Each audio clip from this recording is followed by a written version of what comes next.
ತುಂಬಾ ಜಾತಕದಲ್ಲಿ ಪಂಚಮಹಾಪುರುಷ ಯೋಗ ಇರುತ್ತೆ ಅಲ್ವಾ? ಬಟ್ ಕೆಲವೊಂದು ಬಾರಿ ಮ್ಯಾನಿಫೆಸ್ಟೇಷನ್ ಇರಲ್ಲ ಸರ್. ಅದರ ರಿಸಲ್ಟ್ ಏನಂತ ಗೊತ್ತೇ ಆಗ್ತಾ ಇಲ್ಲ ಸರ್. ಎಲ್ಲರೂ ಹೇಳ್ತಾರೆ ನಿಮ್ಮಲ್ಲಿ ಪಂಚಮಹಾಪುರುಷ ಯೋಗ ಇದೆ. ಈಗ ನೀವು ಓಲ್ಡ್ ಜಾತಕವನ್ನು ತೆಗೆದುಕೊಂಡು ನೋಡಿದಾಗ ಅದರಲ್ಲಿ ಒಂದು ಎರಡು ಪೇಜಲ್ಲಿ ಬರೀ ಯೋಗಗಳನ್ನೇ ಬರೆದಿರ್ತಾರೆ. ಅದು ರುಚಕ ಯೋಗ ಅಂತೆ, ಮಾಳವಿ ಯೋಗ ಅಂತೆ, ಗಜಕೇಸರಿ ಯೋಗ ಅಂತೆ, ಎಲ್ಲವೂ ಕೂಡ. ಅವನು ನೋಡ್ಲಿಕ್ಕೆ ಹೋದ್ರೆ ಇಲ್ಲಿ ಹೋಟ್ಲಲ್ಲಿ ತಟ್ಟೆ ತೊಳಿತಾ ಇರ್ತಾನೆ. ಮತ್ತೆ ಯೋಗ ಎಲ್ಲಿ ಹೋಯ್ತು ಸರ್ ಈಗ? ಅರ್ಥ ಆಗುತ್ತೆ ನಿಮಗೆ? ನಾನು ತುಂಬಾ ಜಾತಕದಲ್ಲಿ ನೋಡಿದ್ದೇನೆ ಇದನ್ನ. ಓಲ್ಡ್ ಜಾತಕ ಇರುವಾಗ ಒಂದಷ್ಟು ಯೋಗಗಳು, ಎರಡು ಪುಟದಲ್ಲಿ ಬರೀ ಯೋಗಗಳೇ. ಬೇಕಾದ್ರೆ ನಿಮ್ಮ ಓಲ್ಡ್ ಜಾತಕ ಇದ್ರೆ ಓಪನ್ ಮಾಡಿ ನೋಡಿ. ಅನಫ ಯೋಗ, ಸುನಫ ಯೋಗ, ಗಜಕೇಸರಿ ಯೋಗ, ಮಾಳವಿ ಯೋಗ, ಶಶ ಯೋಗ ಎಲ್ಲ ಉಂಟು ಅವನಿಗೆ. ಪಾಪ ನೋಡ್ಲಿಕ್ಕೆ ಹೋದ್ರೆ ಇಲ್ಲಿ ಒಂದು ಹೋಟೆಲಲ್ಲಿ ಯಾತೋ ವೇಟ್ರ್ ಕೆಲಸ ಮಾಡ್ತಾ ಇರ್ತಾನೆ, ಯಾತೋ ಪಾತ್ರೆ ತೊಳಿತಾ ಇರ್ತಾನೆ ಪಾಪ. ಬಂದಾಗ ಸರ್ ಇಷ್ಟೆಲ್ಲ ಬರ್ದಿದ್ದಾರೆ ಸರ್, ಒಂದು ಕೂಡ ಮ್ಯಾನಿಫೆಸ್ಟೇಷನ್ ಇಲ್ಲ, ಇದೇನು ಸರ್ ಹೌದಾ ಅಲ್ವಾ ಅಂತ. ಇದು ಪರಿಸ್ಥಿತಿ, ರೈಟಾ? ಹಾಗಾದ್ರೆ ಯಾಕೆ ಹೀಗೆ ಅಲ್ವಾ? ಏನು ಯೋಗ ಇರುವುದಿಲ್ವಾ ಅಥವಾ ಮ್ಯಾನಿಫೆಸ್ಟೇಷನ್ ಆಗುದಿಲ್ಲ? ಯಾಕೆ ಹಾಗೆ ಆಗುತ್ತೆ ಅದ್ರ ಬಗ್ಗೆ ತಿಳ್ಕೊಳ್ಳಿಕ್ಕೆ ಪ್ರಯತ್ನ ಮಾಡೋಣ. ವಿಶೇಷವಾಗಿ ಜಾತಕದಲ್ಲಿ ಏನು ಹೇಳಿದ್ದಾರೆ? 5 ಗ್ರಹಗಳಿಗೆ ಪಂಚಮಹಾಪುರುಷ ಯೋಗಗಳನ್ನು ಹೇಳಿದ್ದಾರೆ. 5 ಗ್ರಹಗಳು ಮಾತ್ರ. ಅದರಲ್ಲಿ ಸೂರ್ಯ ಇಲ್ಲ, ಚಂದ್ರ ಇಲ್ಲ, ರಾಹು ಇಲ್ಲ, ಕೇತು ಇಲ್ಲ. ಸೂರ್ಯ ಚಂದ್ರ ರಾಹು ಕೇತುವನ್ನು ಬಿಟ್ಟು ಬಾಕಿ ಗ್ರಹಗಳಿಗೆ ಪಂಚಮಹಾಪುರುಷ ಯೋಗದ ದರ್ಜೆ ಕೊಟ್ಟಿದ್ದಾರೆ. ಬಹಳ ವಿಶೇಷವಾಗಿ ಕೆಲಸ ಮಾಡುತ್ತೆ ಕೂಡ ಇದು. ಇಲ್ಲಿ ಏನಾಗುತ್ತೆ ಅಂದ್ರೆ ಬಹಳ ಮುಖ್ಯವಾಗಿ ಈಗ ಕುಜನಿಂದ ರುಚಕ ಯೋಗ ಅಂತ, ಕುಜನಿಂದ ರುಚಕ ಯೋಗ, ರುಚಕ ಎನ್ನುವ ಪಂಚಮಹಾಪುರುಷ ಯೋಗಗಳಲ್ಲಿ ಒಂದು ಯೋಗ ಕುಜನಿಂದ ರುಚಕ ಯೋಗ. ಬುಧನಿಂದ ಭದ್ರಾಯೋಗ, ಗುರುವಿನಿಂದ ಹಂಸಯೋಗ, ಶನಿಯಿಂದ ಶಶಯೋಗ, ಆನಂತರ ಶುಕ್ರನಿಂದ ಮಾಳವಿಯ ಯೋಗ. ಓಕೆ, ಇದು ಪಂಚಮಹಾಪುರುಷ ಯೋಗ. ಈ ಯೋಗ ಮ್ಯಾನಿಫೆಸ್ಟೇಷನ್ ಆಗಬೇಕಾದ್ರೆ ಒಂದು ವಿಷಯ ನೆನಪಲ್ಲಿ ಇಟ್ಕೊಳ್ಬೇಕು. ಜಾತಕದಲ್ಲಿ ಚಂದ್ರ ಮತ್ತೆ ಸೂರ್ಯ ಇಬ್ರು ಚೆನ್ನಾಗಿರ್ಬೇಕು. ನವೆಂಬರ್ ತಿಂಗಳ 24ನೇ ತಾರೀಕಿನಿಂದ ಜ್ಯೋತಿಷ ಪ್ರಿಡಿಕ್ಷನ್ ಟೆಕ್ನಿಕ್ ಕ್ಲಾಸ್ ಹೊಸದಾಗಿ ಸ್ಟಾರ್ಟ್ ಆಗುತ್ತೆ. ಯಾರಿಗೆಲ್ಲ ಇಂಟ್ರೆಸ್ಟೆಡ್ ಉಂಟು ಅವರೆಲ್ಲ ಬಂದು ನಮ್ಮ ಜೊತೆ ಸೇರ್ಕೊಳ್ಳಿ ಅಂತ ಹೇಳ್ತೇನೆ. 1 ಮಿನಿಟ್ ಅಲ್ಲಿ ಪ್ರಿಡಿಕ್ಷನ್ ಹೇಗೆ ಮಾಡ್ಬೋದು, ಏನು ಟೆಕ್ನಿಕ್ ಇದೆ ಅಲ್ವಾ, ಅದನ್ನು ಹೇಳಿಕೊಡ್ತೇನೆ ನಿಮಗೆ. ಹೆಸರು ಕೇಳಿಕೊಂಡೆ ನಿಮ್ಗೆ ಗೊತ್ತಾಗಬೇಕು ಆ ವ್ಯಕ್ತಿ ಏನು, ಯಾವ ವಿಚಾರ ಏನೆಲ್ಲ ಬರುತ್ತೆ, ಗೊತ್ತಾಯ್ತು ನಿಮಗೆ? ಸೊ ಗೊತ್ತಾಗುತ್ತೆ ನಿಮಗೆ. ಸೊ ಅಂಥವ್ರು ಯಾರಿಗೆಲ್ಲ ಇಂಟ್ರೆಸ್ಟೆಡ್ ಇದ್ದಾರಾ ಅವರೆಲ್ಲರೂ ಕಾಲ್ ಮಾಡಿ ದಯವಿಟ್ಟು ನಿಮ್ಮ ಸೀಟನ್ನು ಕಾಯ್ದೆ. ಚಂದ್ರ ಜಾತಕದಲ್ಲಿ ಚೆನ್ನಾಗಿರ್ಬೇಕು ಯೋಗಗಳು ಪರ್ಫಾರ್ಮ್ ಆಗಬೇಕಾದ್ರೆ. ಇದು 100%. ಓಕೆನಾ? ಗೊತ್ತಾಗುತ್ತಾ? ಈಗ ಈ ಯೋಗಗಳನ್ನು ಏನು ಹೇಳಿದ್ದಾರೆ? ಈ ಯೋಗ ಈಗ ಫಾರ್ ಎಕ್ಸಾಂಪಲ್ ಹೇಳಬೇಕಾದ್ರೆ ಒಂದು ತಗೊಳ್ಳೋಣ, ರುಚಕ ಯೋಗ. ಹಾಗಾದ್ರೆ ರುಚಕ ಯೋಗ ಹೇಗೆ ಕ್ರಿಯೇಟ್ ಆಗುತ್ತೆ? ಜಾತಕದಲ್ಲಿ ಸ್ವಗೃಹಿಯಾದಂತಹ ಕುಜ, ಕುಜ ಬಂದು ಮೇಷರಾಶಿಯಲ್ಲಿ, ಕುಜ ಬಂದು ವೃಶ್ಚಿಕ ರಾಶಿಯಲ್ಲಿ, ಕುಜ ಬಂದು ಮಕರ ರಾಶಿಯಲ್ಲಿ ಉಚ್ಚನಾಗಿದ್ದಾಗ ಈ ಯೋಗ ಕ್ರಿಯೇಟ್ ಆಗುತ್ತೆ. ಬಟ್ ಕಂಡೀಷನ್ ಏನಿದೆ? ಲಗ್ನಕ್ಕೆ ಕೇಂದ್ರದಲ್ಲಿ ಬರಬೇಕು. ಕೇಂದ್ರ ಅಂದ್ರೆ ಇರೋದು ಲಗ್ನದಿಂದ ಲಗ್ನದಿಂದ ಕೇಂದ್ರ ಅಂದ್ರೆ 1ನೇ ಮನೆ, 4ನೇ ಮನೆ, 7ನೇ ಮನೆ, 10ನೇ ಮನೆ, ಇದರ ಒಳಗೆ ಇರಬೇಕದು. ಆವಾಗ ಎಲ್ಲೋ ಒಂದ್ ಕಡೆ ರುಚಕ ಯೋಗ ಎನ್ನುವಂತಹ ಯೋಗ ಪರ್ಫಾರ್ಮ್ ಆಗುತ್ತೆ, ಕ್ರಿಯೇಟ್ ಆಗುತ್ತೆ. ತೊಂದರೆ ಎಲ್ಲ ಯೋಗಕ್ಕೂ ಇದೇ ತರ ಹೇಳಿದ್ದಾರೆ. ಈಗ ಚಂದ್ರನಿಂದ ಕೇಂದ್ರದಲ್ಲಿ ಬಂದಾಗ ಕೂಡ ಯೋಗ ಅಂತೂ ಕ್ರಿಯೇಟ್ ಆಗುತ್ತೆ, ಇಲ್ಲ ಅಂತ ಏನಿಲ್ಲ. ಬಟ್ ಲಗ್ನದಿಂದಲೇ ಹೇಳಿದ್ದಾರೆ. ಈಗ ಬೃಹತ್ ಪರಾಶರ ಹೋರಾಶಾಸ್ತ್ರದಲ್ಲಿ ಕೂಡ ಲಗ್ನದಿಂದಲೇ ಹೇಳಿದ್ದಾರೆ. ಫಲದೀಪಿಕೆಯಲ್ಲಿ ಕೂಡ ಲಗ್ನದಿಂದಲೇ ಹೇಳಿದ್ದಾರೆ. ಚಂದ್ರನಿಂದ ಆಕ್ಚುಲಿ ಹೇಳಲಿಲ್ಲ, ಬಟ್ ಚಂದ್ರನಿಂದ ಕೂಡ, ಯಾಕಂದ್ರೆ ರಾಶಿಗೆ ಬಹಳ ಮಹತ್ವ ಇರುವುದರಿಂದ ಚಂದ್ರನಿಂದ ಕೂಡ ಯೋಗ ಪರ್ಫಾರ್ಮ್ ಅಂತೂ ಆಗುತ್ತೆ. ಹಾಗಾದ್ರೆ ಅದು ಹೇಗೆ ವರ್ಕ್ ಆಗುತ್ತೆ ಅದರ ಬಗ್ಗೆ ಕೂಡ ತಿಳಿಸೋಕೆ ಪ್ರಯತ್ನ ಮಾಡ್ತೇನೆ. ಆನಂತರ ಭದ್ರಾಯೋಗ. ಈ ಭದ್ರಾಯೋಗ ಅಂತ ಏನಿದೆ ಅದು ಬುಧನಿಂದ ಕ್ರಿಯೇಟ್ ಆಗುತ್ತೆ. ಹಾಗಾದ್ರೆ ಭದ್ರಾಯೋಗ ಯಾವಾಗ? ಬುಧ ಮಿಥುನ ರಾಶಿ, ಬುಧ ಕನ್ಯಾ ರಾಶಿ ಎಲ್ಲಿ ಬಂದಾಗ, ಮಿಥುನ ರಾಶಿ ಅಥವಾ ಕನ್ಯಾ ರಾಶಿ, ಯಾಕಂದ್ರೆ ಕನ್ಯಾ ರಾಶಿಯಿಂದ ಆತನ ಮೂಲ ತ್ರಿಕೋನ ರಾಶಿ ಕೂಡ, ಆನಂತರ ಉಚ್ಚ ರಾಶಿ ಕೂಡ. ಕನ್ಯಾ ರಾಶಿ ಅಥವಾ ಬುಧನ ಕನ್ಯಾ ರಾಶಿ ಅಥವಾ ಮಿಥುನ ರಾಶಿಯಲ್ಲಿ ಬುಧ ಇದ್ದುಕೊಂಡು ಲಗ್ನಕ್ಕೆ ಕೇಂದ್ರದಲ್ಲಿ ಬಂದಾಗ, ಇದು ಆಕ್ಚುಲಿ ದ್ವಿಸ್ವಭಾವದ ರಾಶಿಯಲ್ಲಿ ಆಗುತ್ತೆ. ಲಗ್ನಕ್ಕೆ ಕೇಂದ್ರದಲ್ಲಿ ಬಂದಾಗ ಆವಾಗ ಯಾವ ಯೋಗ ಕ್ರಿಯೇಟ್ ಆಯ್ತು? ಈಗ ಭದ್ರಾಯೋಗ ಕ್ರಿಯೇಟ್ ಆಯ್ತು. ಬಹಳ ಫೇವರೇಟ್. ಅರ್ಥ ಆಯ್ತಾ? ಗೊತ್ತಾಯ್ತು. ಬುಧನ ನಂತರ ಬಂದ್ಬೇಡ ಹಂಸಯೋಗ, ಗುರುವಿನಿಂದ ಹಂಸಯೋಗ.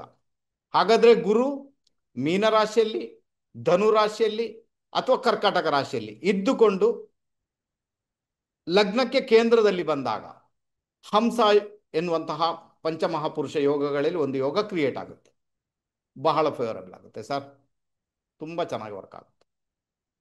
ಆನಂತರ ಶುಕ್ರ, ಶುಕ್ರನಿಂದ ಮಾಳವ್ಯ ಯೋಗ. ಹಾಗಾದ್ರೆ ಶುಕ್ರ ವೃಷಭ ರಾಶಿ, ತುಲಾ ರಾಶಿ ಅಥವಾ ಮೀನ ರಾಶಿಯಲ್ಲಿ ಬಂದಾಗ, ಲಗ್ನಕ್ಕೆ ಕೇಂದ್ರದಲ್ಲಿ ಬಂದಾಗ ಈ ಯೋಗ ಪರ್ಫಾರ್ಮ್ ಆಗುತ್ತೆ. ಮಾಳವ್ಯ ಯೋಗ ಇದು ಬಹಳ ಫೇವರಬಲ್ ಆಗುತ್ತೆ. ದೊಡ್ಡ ಮಟ್ಟಿಗೆ ಬೆಳೆಯುವಂಥ ಯೋಗ ಇದರಿಂದ ಕ್ರಿಯೇಟ್ ಆಗುತ್ತೆ. ಅದೃಷ್ಟವಂತರಿಗೆ ಇರುತ್ತೆ ಸರ್, ಕೆಲವೊಮ್ಮೆ ಇರಲ್ಲ, ಏನು ಮಾಡೋಕ್ಕಾಗಲ್ಲ. ಅರ್ಥ ಆಯ್ತಾ? ಅದೃಷ್ಟ ಇಲ್ಲ ಅಂದರೆ ಸುಮ್ಮನೆ ಇರಬೇಕು. ಏನೋ ಕರ್ಮ ಮಾಡಿ ಬಂದಿದ್ದೇವೆ ಸರ್, ಅನುಭವಿಸ್ಲಿಕ್ಕೆ ಉಂಟು, ಅನುಭವಿಸ್ಬೇಕು. ಬಟ್ ಅನುಭವಿಸೋದೇನು ತಪ್ಪಾಗುತ್ತಾ? ನಾನು ಹೇಳ್ತೀನಿ, ಯಾರಿಗೆಲ್ಲ ಕಷ್ಟ ಅನುಭವಿಸ್ಲಿಕ್ಕೆ ಉಂಟು, ನಾನು ಹೇಳ್ತೀನಿ ನೀವು ಅದೃಷ್ಟವಂತರು. ಈಗ ಕಷ್ಟ ಅನುಭವಿಸಿದ್ರೆ ನೀವು ಅದೃಷ್ಟವಂತರು. ಯಾಕೆ ಹೇಳಿ? ಯಾಕಂದ್ರೆ ಮುಂದೆ ಹೋಗಿ ಬೆಳಕು ಬಂದೇ ಬರುತ್ತಲ್ವಾ. ಯಾಕಂದ್ರೆ ಕಷ್ಟದ ಹಿನ್ನೆಲೆ ಇಲ್ಲದೆ ಸುಖದ ಅನುಭವ ಆಗುವುದೇ ಇಲ್ಲ. ಎಷ್ಟು ಕಷ್ಟ ಪಡ್ತೀರ ಅಷ್ಟು ಸುಖದ ಅನುಭವ. ಕಷ್ಟನೇ ಪಟ್ಟಿಲ್ಲ, ಸುಖದ ಅನುಭವನೇ ಇಲ್ಲ, ಗೊತ್ತೇ ಇಲ್ಲ. ಕತ್ತಲೇ ಇಲ್ಲ ಅಂದ್ರೆ ಹಗಲಿಗೆ ಅಥವಾ ಬೆಳಕಿಗೆ ಬೆಲೆನೇ ಇಲ್ಲ, ಗೊತ್ತು ಕೂಡ ಆಗಲ್ಲ. ಕತ್ತಲಿದ್ರೇನೆ ಬೆಳಕಿನ ಮಹತ್ವ. ಅರ್ಥ ಆಯ್ತಾ ನಿಮಗೆ? ಅದಕ್ಕೋಸ್ಕರ ಯಾರೆಲ್ಲ ತುಂಬಾ ಕಷ್ಟ ಪಡ್ತಾ ಇದ್ದಾರೆ ಅವರಿಗೆಲ್ಲ ಮುಂದೆ ಹೋಗಿ ಬೆಳಕು ನೋಡ್ಲಿಕ್ಕೆ ಉಂಟು, ಅವ್ರಿಗೆ ಸುಖ ಅನುಭವಿಸ್ಲಿಕ್ಕೆ ಉಂಟು. ಅದು ಯಾವುದೋ ಒಂದು ಕರ್ಮ ನಿಮ್ಮನ್ನ ಬಾಧಿಸ್ತಾ ಉಂಟು, ಅದಕ್ಕೋಸ್ಕರ ಅನುಭವಿಸ್ತಾ ಇದ್ದೀರಾ. ಅದನ್ನು ಅನುಭವಿಸಿ. ಯಾಕೆ ಮಾಡಿದ್ಯಾಕೆ? ಹೋದ ಜನ್ಮದಲ್ಲಿ ಮಾಡಿದ್ಯಾಕೆ ಸರ್? ಯಾರೋ ಬುದ್ಧಿ ಹೇಳಿರ್ಬೇಕು, ಕೇಳಲಿಲ್ಲ, ಅಹಂಕಾರ ಇತ್ತು ನಿಮ್ಮಲ್ಲಿ. ನಾನು ಹುಲಿ ಹೊಡೆದಿದ್ದೇನೆ, ಕಾಗೆ ಹೊಡೆದಿದ್ದೇನೆ, ನಾನು ಬಿಡುವುದಿಲ್ಲ, ನಾನು ದೊಡ್ಡ ದಾದಾಗಿರಿ ಅಲ್ವಾ? ಯಾವ ದಾದಾಗಿರಿ ನಡೆಯಲ್ಲ ಸರ್, ಅರ್ಥ ಮಾಡ್ಕೊಳ್ಳಿ. ಯಾವುದು ಕೂಡ ನಡೆಯಲ್ಲ. ಎಲ್ಲ ಮೀಸೆ ತಿರುವಿ ಮೆರೆದವರೆಲ್ಲ ಮಣ್ಣಲ್ಲಿ ಮಣ್ಣಾಗಿ ಹೋಗಿದ್ದಾರೆ. ಚರಿತ್ರೆ ನೋಡ್ಕೊಳ್ಳಿ, ಗೊತ್ತಾಗುತ್ತೆ. ಬುದ್ಧಿ ಕಲಿಬೇಕು ಅಲ್ಲಿಂದ. ಅರ್ಥ ಆಯ್ತಾ? ಅವಾಗ ಹೋಗಿ ಇಂಥ ಯೋಗ ಎಲ್ಲ ಪರ್ಫಾರ್ಮ್ ಆಗುತ್ತೆ, ಕ್ರಿಯೇಟ್ ಆಗುತ್ತೆ, ಅನುಭವಿಸ್ಲಿಕ್ಕೆ ಸಿಗುತ್ತೆ. ಕತ್ತಲು ದೊಡ್ಡದಾಗಿರ್ಬೋದು ಸರ್, ಬೆಳಕು ಬಾರದೇ ಇರುವುದಿಲ್ಲ, ಅದು 100%. ನಿಮ್ಮ ಕೆಲಸ ಕೂಡ ಇರಬೇಕು, ಸುಮ್ಮನೆ ಬಿದ್ದುಕೊಳ್ಳೋದಲ್ಲ ಡ್ರಗ್ಸ್ ಇಟ್ಕೊಂಡು. ಓಕೆ, ಅದು ವಿಷಯ ಬೇರೆ, ಕಷ್ಟಪಡಬೇಕು. ಆನಂತರ ಶನಿಯಿಂದ ಶಶಾಯೋಗ. ಶನಿ ಮಕರ ರಾಶಿ, ಕುಂಭ ರಾಶಿ. ಆನಂತರ ಶನಿಯ ಉಚ್ಚ ರಾಶಿ ಯಾವುದು? ತುಲಾ ರಾಶಿ. ಇವುಗಳಲ್ಲಿ ಇದ್ದುಕೊಂಡು ಲಗ್ನಕ್ಕೆ ಕೇಂದ್ರದಲ್ಲಿ ಬಂದಾಗ 1 4 7 10 ಬಂದಾಗ ಶಶ ಎನ್ನುವಂತಹ ಪಂಚಮಹಾಪುರುಷ ಯೋಗಗಳಲ್ಲಿ ಒಂದು ಯೋಗ ಕ್ರಿಯೇಟ್ ಆಗುತ್ತೆ. ಮಚ್ ಬೆಟರ್, ತುಂಬ ಚೆನ್ನಾಗಿ ವರ್ಕ್ ಆಗುತ್ತೆ. ಯಾವುದೇ ಯೋಗ ಇದ್ರೂ ಕೂಡ ಲೈಫಲ್ಲಿ ಎಂಜಾಯ್ಮೆಂಟ್ ಅಂತೂ ಬರುತ್ತೆ ಸರ್. ಒಂದು ಹೈ ಲೆವೆಲ್ಗೆ ಹೋಗುವಂಥ ಯೋಗ ಅಂತೂ ಕ್ರಿಯೇಟ್ ಆಗುತ್ತೆ. ಬಟ್ ಕಂಡೀಷನ್ ಏನಿದೆ? ಲಗ್ನನೂ ಪೀಡಿತವಾಗಿರಬಾರ್ದು, ಲಗ್ನಾಧಿಪತಿನೂ ಪೀಡಿತವಾಗಿರಬಾರ್ದು, ಸೂರ್ಯನೂ ಚೆನ್ನಾಗಿರ್ಬೇಕು, ಚಂದ್ರನೂ ಚೆನ್ನಾಗಿರ್ಬೇಕು. ಅಂದರೆ ಯೋಗ ಪರ್ಫೆಕ್ಟ್ ಆಗಿ ಮ್ಯಾನಿಫೆಸ್ಟೇಷನ್ ಆಗುತ್ತೆ. ಅನ್ಯಥಾ ವೇರಿಯೇಷನ್ ಕೂಡ ನೋಡಬೇಕಾದಂತಹ ಅನಿವಾರ್ಯತೆ ನಮ್ಮ ಪಾಲಿಗಂತೂ ಬರ್ಬೋದು ಸರ್. ಅರ್ಥ ಆಗುತ್ತಾ ನಿಮಗೆ? ಅರ್ಥ ಆಯ್ತು ಅಂತ ಇಟ್ಕೊಳ್ತೇನೆ. ಆನಂತರ ಈಗ ಪಂಚಮಹಾಪುರುಷ ಹೇಗೆ ವರ್ಕ್ ಆಗುತ್ತೆ ಅಂದರೆ, ಈಗ ಫಾರ್ ಎಕ್ಸಾಂಪಲ್ ಹೇಳಬೇಕಾದ್ರೆ ರುಚಕ ಯೋಗ. ಈ ರುಚಕ ಯೋಗ ಅಂತ ಏನುಂಟು, ಅದು ಕುಜನಿಂದ ಉಂಟಾಗುತ್ತೆ. ಕುಜ ಬಂದು ರಿಲೇಟೆಡ್ ಟು ಅಗ್ನಿ ತತ್ವ. ಇದರಲ್ಲಿ ಪಂಚಮಹಾಭೂತಗಳನ್ನು ಒಳಗೊಂಡಂಥದ್ದೇ ಯೋಗ. ಹಾಗಾದ್ರೆ ಯಾರಿಗೆ ಈ ಯೋಗ ಪರ್ಫಾರ್ಮ್ ಆಗಿರುತ್ತೆ, ಜಾತಕದಲ್ಲಿ ಆಲ್ರೆಡಿ ಕ್ರಿಯೇಟ್ ಆಗಿದೆ, ಅವರು ಆ ತತ್ವವನ್ನು ಬಳಸ್ಕೊಂಡು ಹೋಗಬೇಕಾದಂಥ ಅನಿವಾರ್ಯತೆ. ಈಗ ರುಚಕ ಯೋಗ ನಿಮ್ಮ ಜಾತಕದಲ್ಲಿ ಇದೆ ಅಂತ ಇಟ್ಟುಕೊಳ್ಳೋಣ. ಕುಜನಿಂದ ರುಚಕ ಯೋಗ ಕ್ರಿಯೇಟ್ ಆಗಿದೆ ಈಗ. ಹಾಗಾದ್ರೆ ಅದು ರಿಲೇಟೆಡ್ ಟು ಅಗ್ನಿ ತತ್ವ.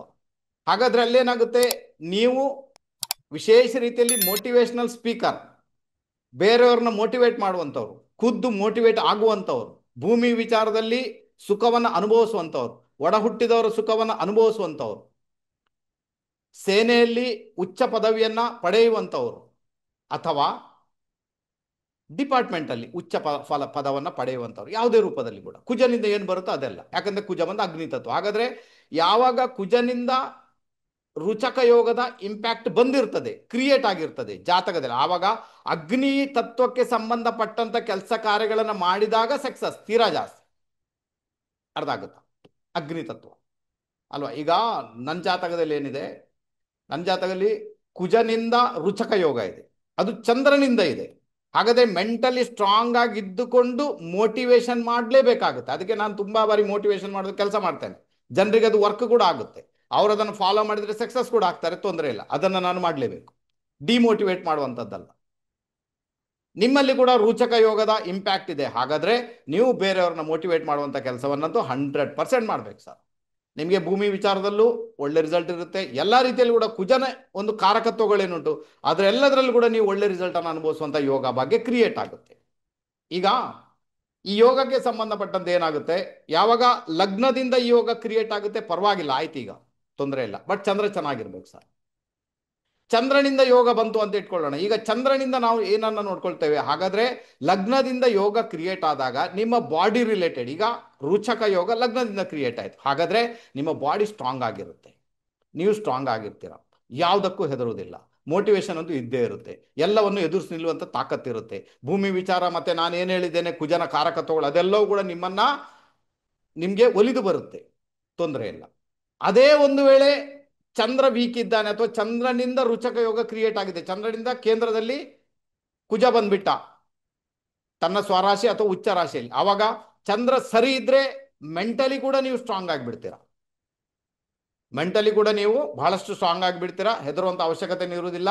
ಆನಂತರ ಎಲ್ಲ ರೀತಿಯಲ್ಲಿ ಕೂಡ ಮೋಟಿವೇಶನ್ ನೀವು ತುಂಬ ಚೆನ್ನಾಗಿ ಮಾಡ್ತೀರಾ. ಒಂದು ವೇಳೆ ಚಂದ್ರನಿಂದ ಚೆನ್ನಾಗಿಲ್ಲ ಅಥವಾ ಚಂದ್ರ ವೀಕ್ ಆಗಿದ್ದಾನೆ ಅಥವಾ ಚಂದ್ರನಿಂದ ಯೋಗ ಪರ್ಫಾರ್ಮ್ ಆಗಿದೆ ಬಟ್ ಚಂದ್ರನೇ ಸರಿ ಇಲ್ಲ ಅಂದಾಗ ಮೇ ಬಿ ನೀವು ಮೆಂಟಲಿ ವೀಕ್ ಆಗಿಬಿಡ್ತೀರ. ಭಲೆ ಯೋಗ ಇದೆ ಬಟ್ ಮೆಂಟಲಿ ವೀಕ್, ನಿಮಗೆ ತುಂಬ ಒಳ್ಳೆ ರೀತಿಯಲ್ಲಿ ಅದು ಕೆಲಸ ಮಾಡಲ್ಲ ಅಂತ ಆಯ್ತು. ಆವಾಗ ಯೋಗ ಇದ್ರೂ ಕೂಡ ಪ್ರಾಬ್ಲಮ್ ಕ್ರಿಯೇಟ್ ಆಯ್ತು. ಗೊತ್ತಾಗುತ್ತಾ? ಯೋಗ ಉಂಟು ಅಂತ ಇಟ್ಕೊಳ್ಳೋಣ, ಆದರೂ ಕೂಡ ಪ್ರಾಬ್ಲಮ್ ಕ್ರಿಯೇಟ್ ಆಯ್ತು. ಯಾಕಂದ್ರೆ ಮಾನಸಿಕ ರೀತಿಯಲ್ಲಿ ನಿಮಗೆ ಎಲ್ಲೋ ಒಂದು ಕಡೆ ತೊಂದರೆಗಳಿದೆ. ಆ ಒಂದು ಸ್ಪೋರ್ಟ್ ಅಂತ ಏನೋ ಅದು ಬರ್ತಾ ಇಲ್ಲ, ಯಾವ ರೀತಿ ಮೋಟಿವೇಟ್ ಆಗಬೇಕು ಆಗ್ತಾ ಇಲ್ಲ, ಇದು ಪ್ರಾಬ್ಲಮ್ ಕ್ರಿಯೇಟ್. ಓಕೆನಾ? ಇಲ್ಲಿ ಇದು ಒಂದು ವಿಚಾರ ಆಯಿತು. ಸೆಕೆಂಡ್ ವಿಚಾರ ಏನಿದೆ ಅಂದರೆ, ಯಾವಾಗ ಕುಜ ಮಕರ ರಾಶಿಯಲ್ಲಿ ಬರ್ತಾನೆ, ಈಗ ಸ್ವರಾಶಿಯಲ್ಲಿ ಪರವಾಗಿಲ್ಲ, ಆತನದ್ದೇ ರಾಶಿ, ವೃಶ್ಚಿಕ ರಾಶಿಯಲ್ಲಿ ಬಂದ, ಮೇಷ ರಾಶಿಯಲ್ಲಿ ಬಂದ, ಆತನದ್ದೇ ರಾಶಿಯಲ್ಲಿ ಏನು ತೊಂದರೆ ಇಲ್ಲ. ಬಟ್ ಯಾವಾಗ ಮಕರ ರಾಶಿಯಲ್ಲಿ ಬಂದ್ಬಿಟ್ಟ, ಮಕರ ರಾಶಿಯಲ್ಲಿ ಕೇಂದ್ರದಲ್ಲಿ ಬಂದ್ಬಿಟ್ಟ, ರುಚಕ ಯೋಗ ಕ್ರಿಯೇಟ್ ಆಯಿತು. ನೋಡ್ಲಿಕ್ಕೆ ಕುಜ ಉಚ್ಚ ಸ್ಥಾನದಲ್ಲಿದ್ದಾನೆ, ಮಕರ ರಾಶಿಯಲ್ಲಿದ್ದಾನೆ, ರುಚಕ ಯೋಗ ಕ್ರಿಯೇಟ್ ಆಗಿದೆ, ಪರವಾಗಿಲ್ಲ. ಬಟ್ ಶನಿಯಲ್ಲಿದ್ದಾನೆ ನೋಡ್ಕೊಳ್ಬೇಕು. ಒಂದು ವೇಳೆ ಅದರ ಡಿಸ್ಪೋಸಿಟರ್ ಗೊತ್ತಾಗುತ್ತಾ, ಅದರ ರಾಷ್ಟ್ರಾಧಿಪತಿ ಯಾರು? ಶನಿ ಮಹಾರಾಜ. ಒಂದು ವೇಳೆ ಅದರ ರಾಷ್ಟ್ರಾಧಿಪತಿ ಶನಿ ಮಹಾರಾಜ ಮ್ಯಾಲಿಫಿಕ್ ಇನ್ಫ್ಲುಯೆನ್ಸ್ ಅಲ್ಲಿ ಬಂದ್ಬಿಟ್ಟ, ಈಗ ಅರ್ಥ ಆಯ್ತಾ, ಯಾವುದೋ ಒಂದು ರೂಪದಲ್ಲಿ ಮ್ಯಾಲಿಫಿಕ್ ಇನ್ಫ್ಲುಯೆನ್ಸ್ ಅಲ್ಲಿ ಬಂದ್ಬಿಟ್ಟ, ಅವಾಗ ಏನಾಯ್ತು? ಯೋಗ ಭಂಗವಾಯಿತು. ಅವಾಗ ನಿಮ್ಗೆ ಏನು ತುಂಬಾ ಅನುಭವಿಸ್ಲಿಕ್ಕೆ ಸಿಗ್ಬೇಕಾ ಸಿಗಲ್ಲ. ಯಾತೋ ಶನಿ 6ನೇ ಮನೆಗೆ ಕನೆಕ್ಟ್ ಆದ, 8ನೇ ಮನೆಗೆ ಕನೆಕ್ಟ್ ಆದ, 12ನೇ ಮನೆಗೆ ಕನೆಕ್ಟ್ ಆದ, ಅಥವಾ 6, 8, 12ನೇ ಮನೆ ಅಧಿಪತಿಗಳ ಜೊತೆಗೆ ಕಾಂಬಿನೇಷನ್ ಅಲ್ಲಿ ಬಂದ್ಬಿಟ್ಟ, ಅಥವಾ ಶನಿ ರಾಹು ಜೊತೆಗೆ ಹೋಗ್ಬಿಟ್ಟ, ಶನಿ ಕೇತು ಜೊತೆಗೆ ಹೋಗ್ಬಿಟ್ಟ. ಇವಾಗ ಮಕರ ರಾಶಿಯಲ್ಲಿ ಕುಜ ಇದ್ದುಕೊಂಡು ಲಗ್ನದಿಂದ ಕೇಂದ್ರದಲ್ಲಿ ಇದ್ರೂ ಕೂಡ ಅವಾಗೇನಾಯ್ತು? ಆ ಯೋಗ ಪರ್ಫಾರ್ಮ್ ಆಗೋದು ಒಂದು ಡಿಲೇ ಆಗಿ ಹೋಗುತ್ತೆ, ಅಥವಾ ಕೆಲವೊಮ್ಮೆ ಆಗ್ಲಿಕ್ಕಿಲ್ಲ, ಪ್ರಾಬ್ಲಮ್ ಕ್ರಿಯೇಟ್ ಆಗುತ್ತೆ. ಗೊತ್ತಾಗುತ್ತಾ ನಿಮ್ಗೆ? ಜಾತಕದಲ್ಲಿ ಡಿಸ್ಪೋಸಿಟರ್ ಥಿಯರಿ ಅಂತ ಏನಿದೆ ಇಸ್ ದ ಮಚ್ ಬೆಟರ್. ಅದನ್ನು ನೋಡ್ಕೊಂಡ್ರೆ ನಿಮ್ಗೆ ಒಂದಷ್ಟು ರಿಸಲ್ಟ್ ಗೊತ್ತಾಗುತ್ತೆ. ಯಾಕಂದ್ರೆ ಒಂದು ಜಾತಕದಲ್ಲಿ ಏನಾಗುತ್ತೆ ಗೊತ್ತಾ, ಒಂದು ಪ್ಯಾಟರ್ನ್ ಇದೆ, ಆ ಪ್ಯಾಟರ್ನ್ ಯಾವತ್ತೂ ನಾವು ಫಾಲೋ ಮಾಡಲಿಕ್ಕೆ ನೋಡ್ಬೇಕು. ಏನು ಪ್ಯಾಟರ್ನ್ ಇದೆ ಅಂದ್ರೆ, ಒಬ್ಬ ವ್ಯಕ್ತಿಯ ಮದುವೆ ಜೀವನ ಹೇಗೆ, ಒಬ್ಬ ವ್ಯಕ್ತಿಯ ವಿದ್ಯೆ ಹೇಗೆ, ಒಬ್ಬ ವ್ಯಕ್ತಿಯ ಹಣಕಾಸಿನ ವಿಚಾರ ಹೇಗೆ, ಇದನ್ನು ನೋಡ್ಬೇಕು, ಒಂದು ಪ್ಯಾಟರ್ನ್ ಅನ್ನು ಫಾಲೋ ಮಾಡಬೇಕಾಗುತ್ತೆ. ಅದರಲ್ಲಿ ಒಂದು ನಿಯಮ ಏನುಂಟು, ಡಿಸ್ಪೋಸಿಟರ್ ಥಿಯರಿ, ಅಂದ್ರೆ ರಾಷ್ಟ್ರಾಧಿಪತಿಯ ರಹಸ್ಯಗಳು. ಒಂದು ವಿಡಿಯೋ ಮಾಡಿ ಆಲ್ರೆಡಿ ಹಾಕಿದ್ದೇನೆ, ಬೇಕಾದಾಗ ತಗೊಂಡು ಹೋಗಿ ನೋಡ್ಬೋದು ನೀವು, ಅಲ್ವಾ? ಹಾಗಾದ್ರೆ ಯಾವಾಗ ರುಚಕ ಯೋಗಕ್ಕೆ ಸಂಬಂಧಪಟ್ಟಂತೆ ಕುಜ ಮಕರ ರಾಶಿಯಲ್ಲಿ ಇದ್ದುಕೊಂಡು ಅದರ ಅಧಿಪತಿ ಕೂಡ ಒಳ್ಳೆಯ ಪ್ಲೇಸ್ಮೆಂಟ್ ಅಲ್ಲಿ ಬಂದ್ಬಿಟ್ಟ, ಅವಾಗ ಈ ಯೋಗ ತುಂಬಾ ಚೆನ್ನಾಗಿ ಪರ್ಫಾರ್ಮ್ ಆಗುತ್ತೆ.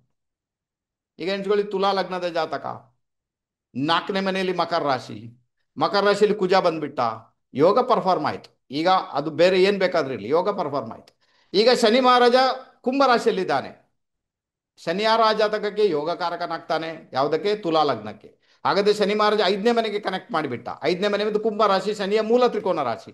ಈಗ ಈ ಯೋಗ ಬಹಳ ಚೆನ್ನಾಗಿ ಪರ್ಫಾರ್ಮ್, ತುಂಬಾ ನಿಮ್ಮನ್ನ ದೊಡ್ಡ ಮಟ್ಟಕ್ಕೆ ಅದು ಕರ್ಕೊಂಡು ಹೋಗುತ್ತೆ, ತೊಂದರೆ ಇಲ್ಲ. ಇಷ್ಟೇ ನೋಡ್ಕೊಳ್ಬೇಕಿಲ್ಲಿ, ಬೇರೆ ನೋಡುವ ಹಾಗಿಲ್ಲ. ಒಂದು ವೇಳೆ ಶನಿ ಮಹಾರಾಜ ಚೆನ್ನಾಗಿಲ್ಲ ಅಂದಾಗ ಮೇ ಬಿ ಆ ಡಿಸ್ಪೋಸಿಟರ್ ಶನಿಗೆ ಪರಿಹಾರ ಮಾಡಿದಾಗ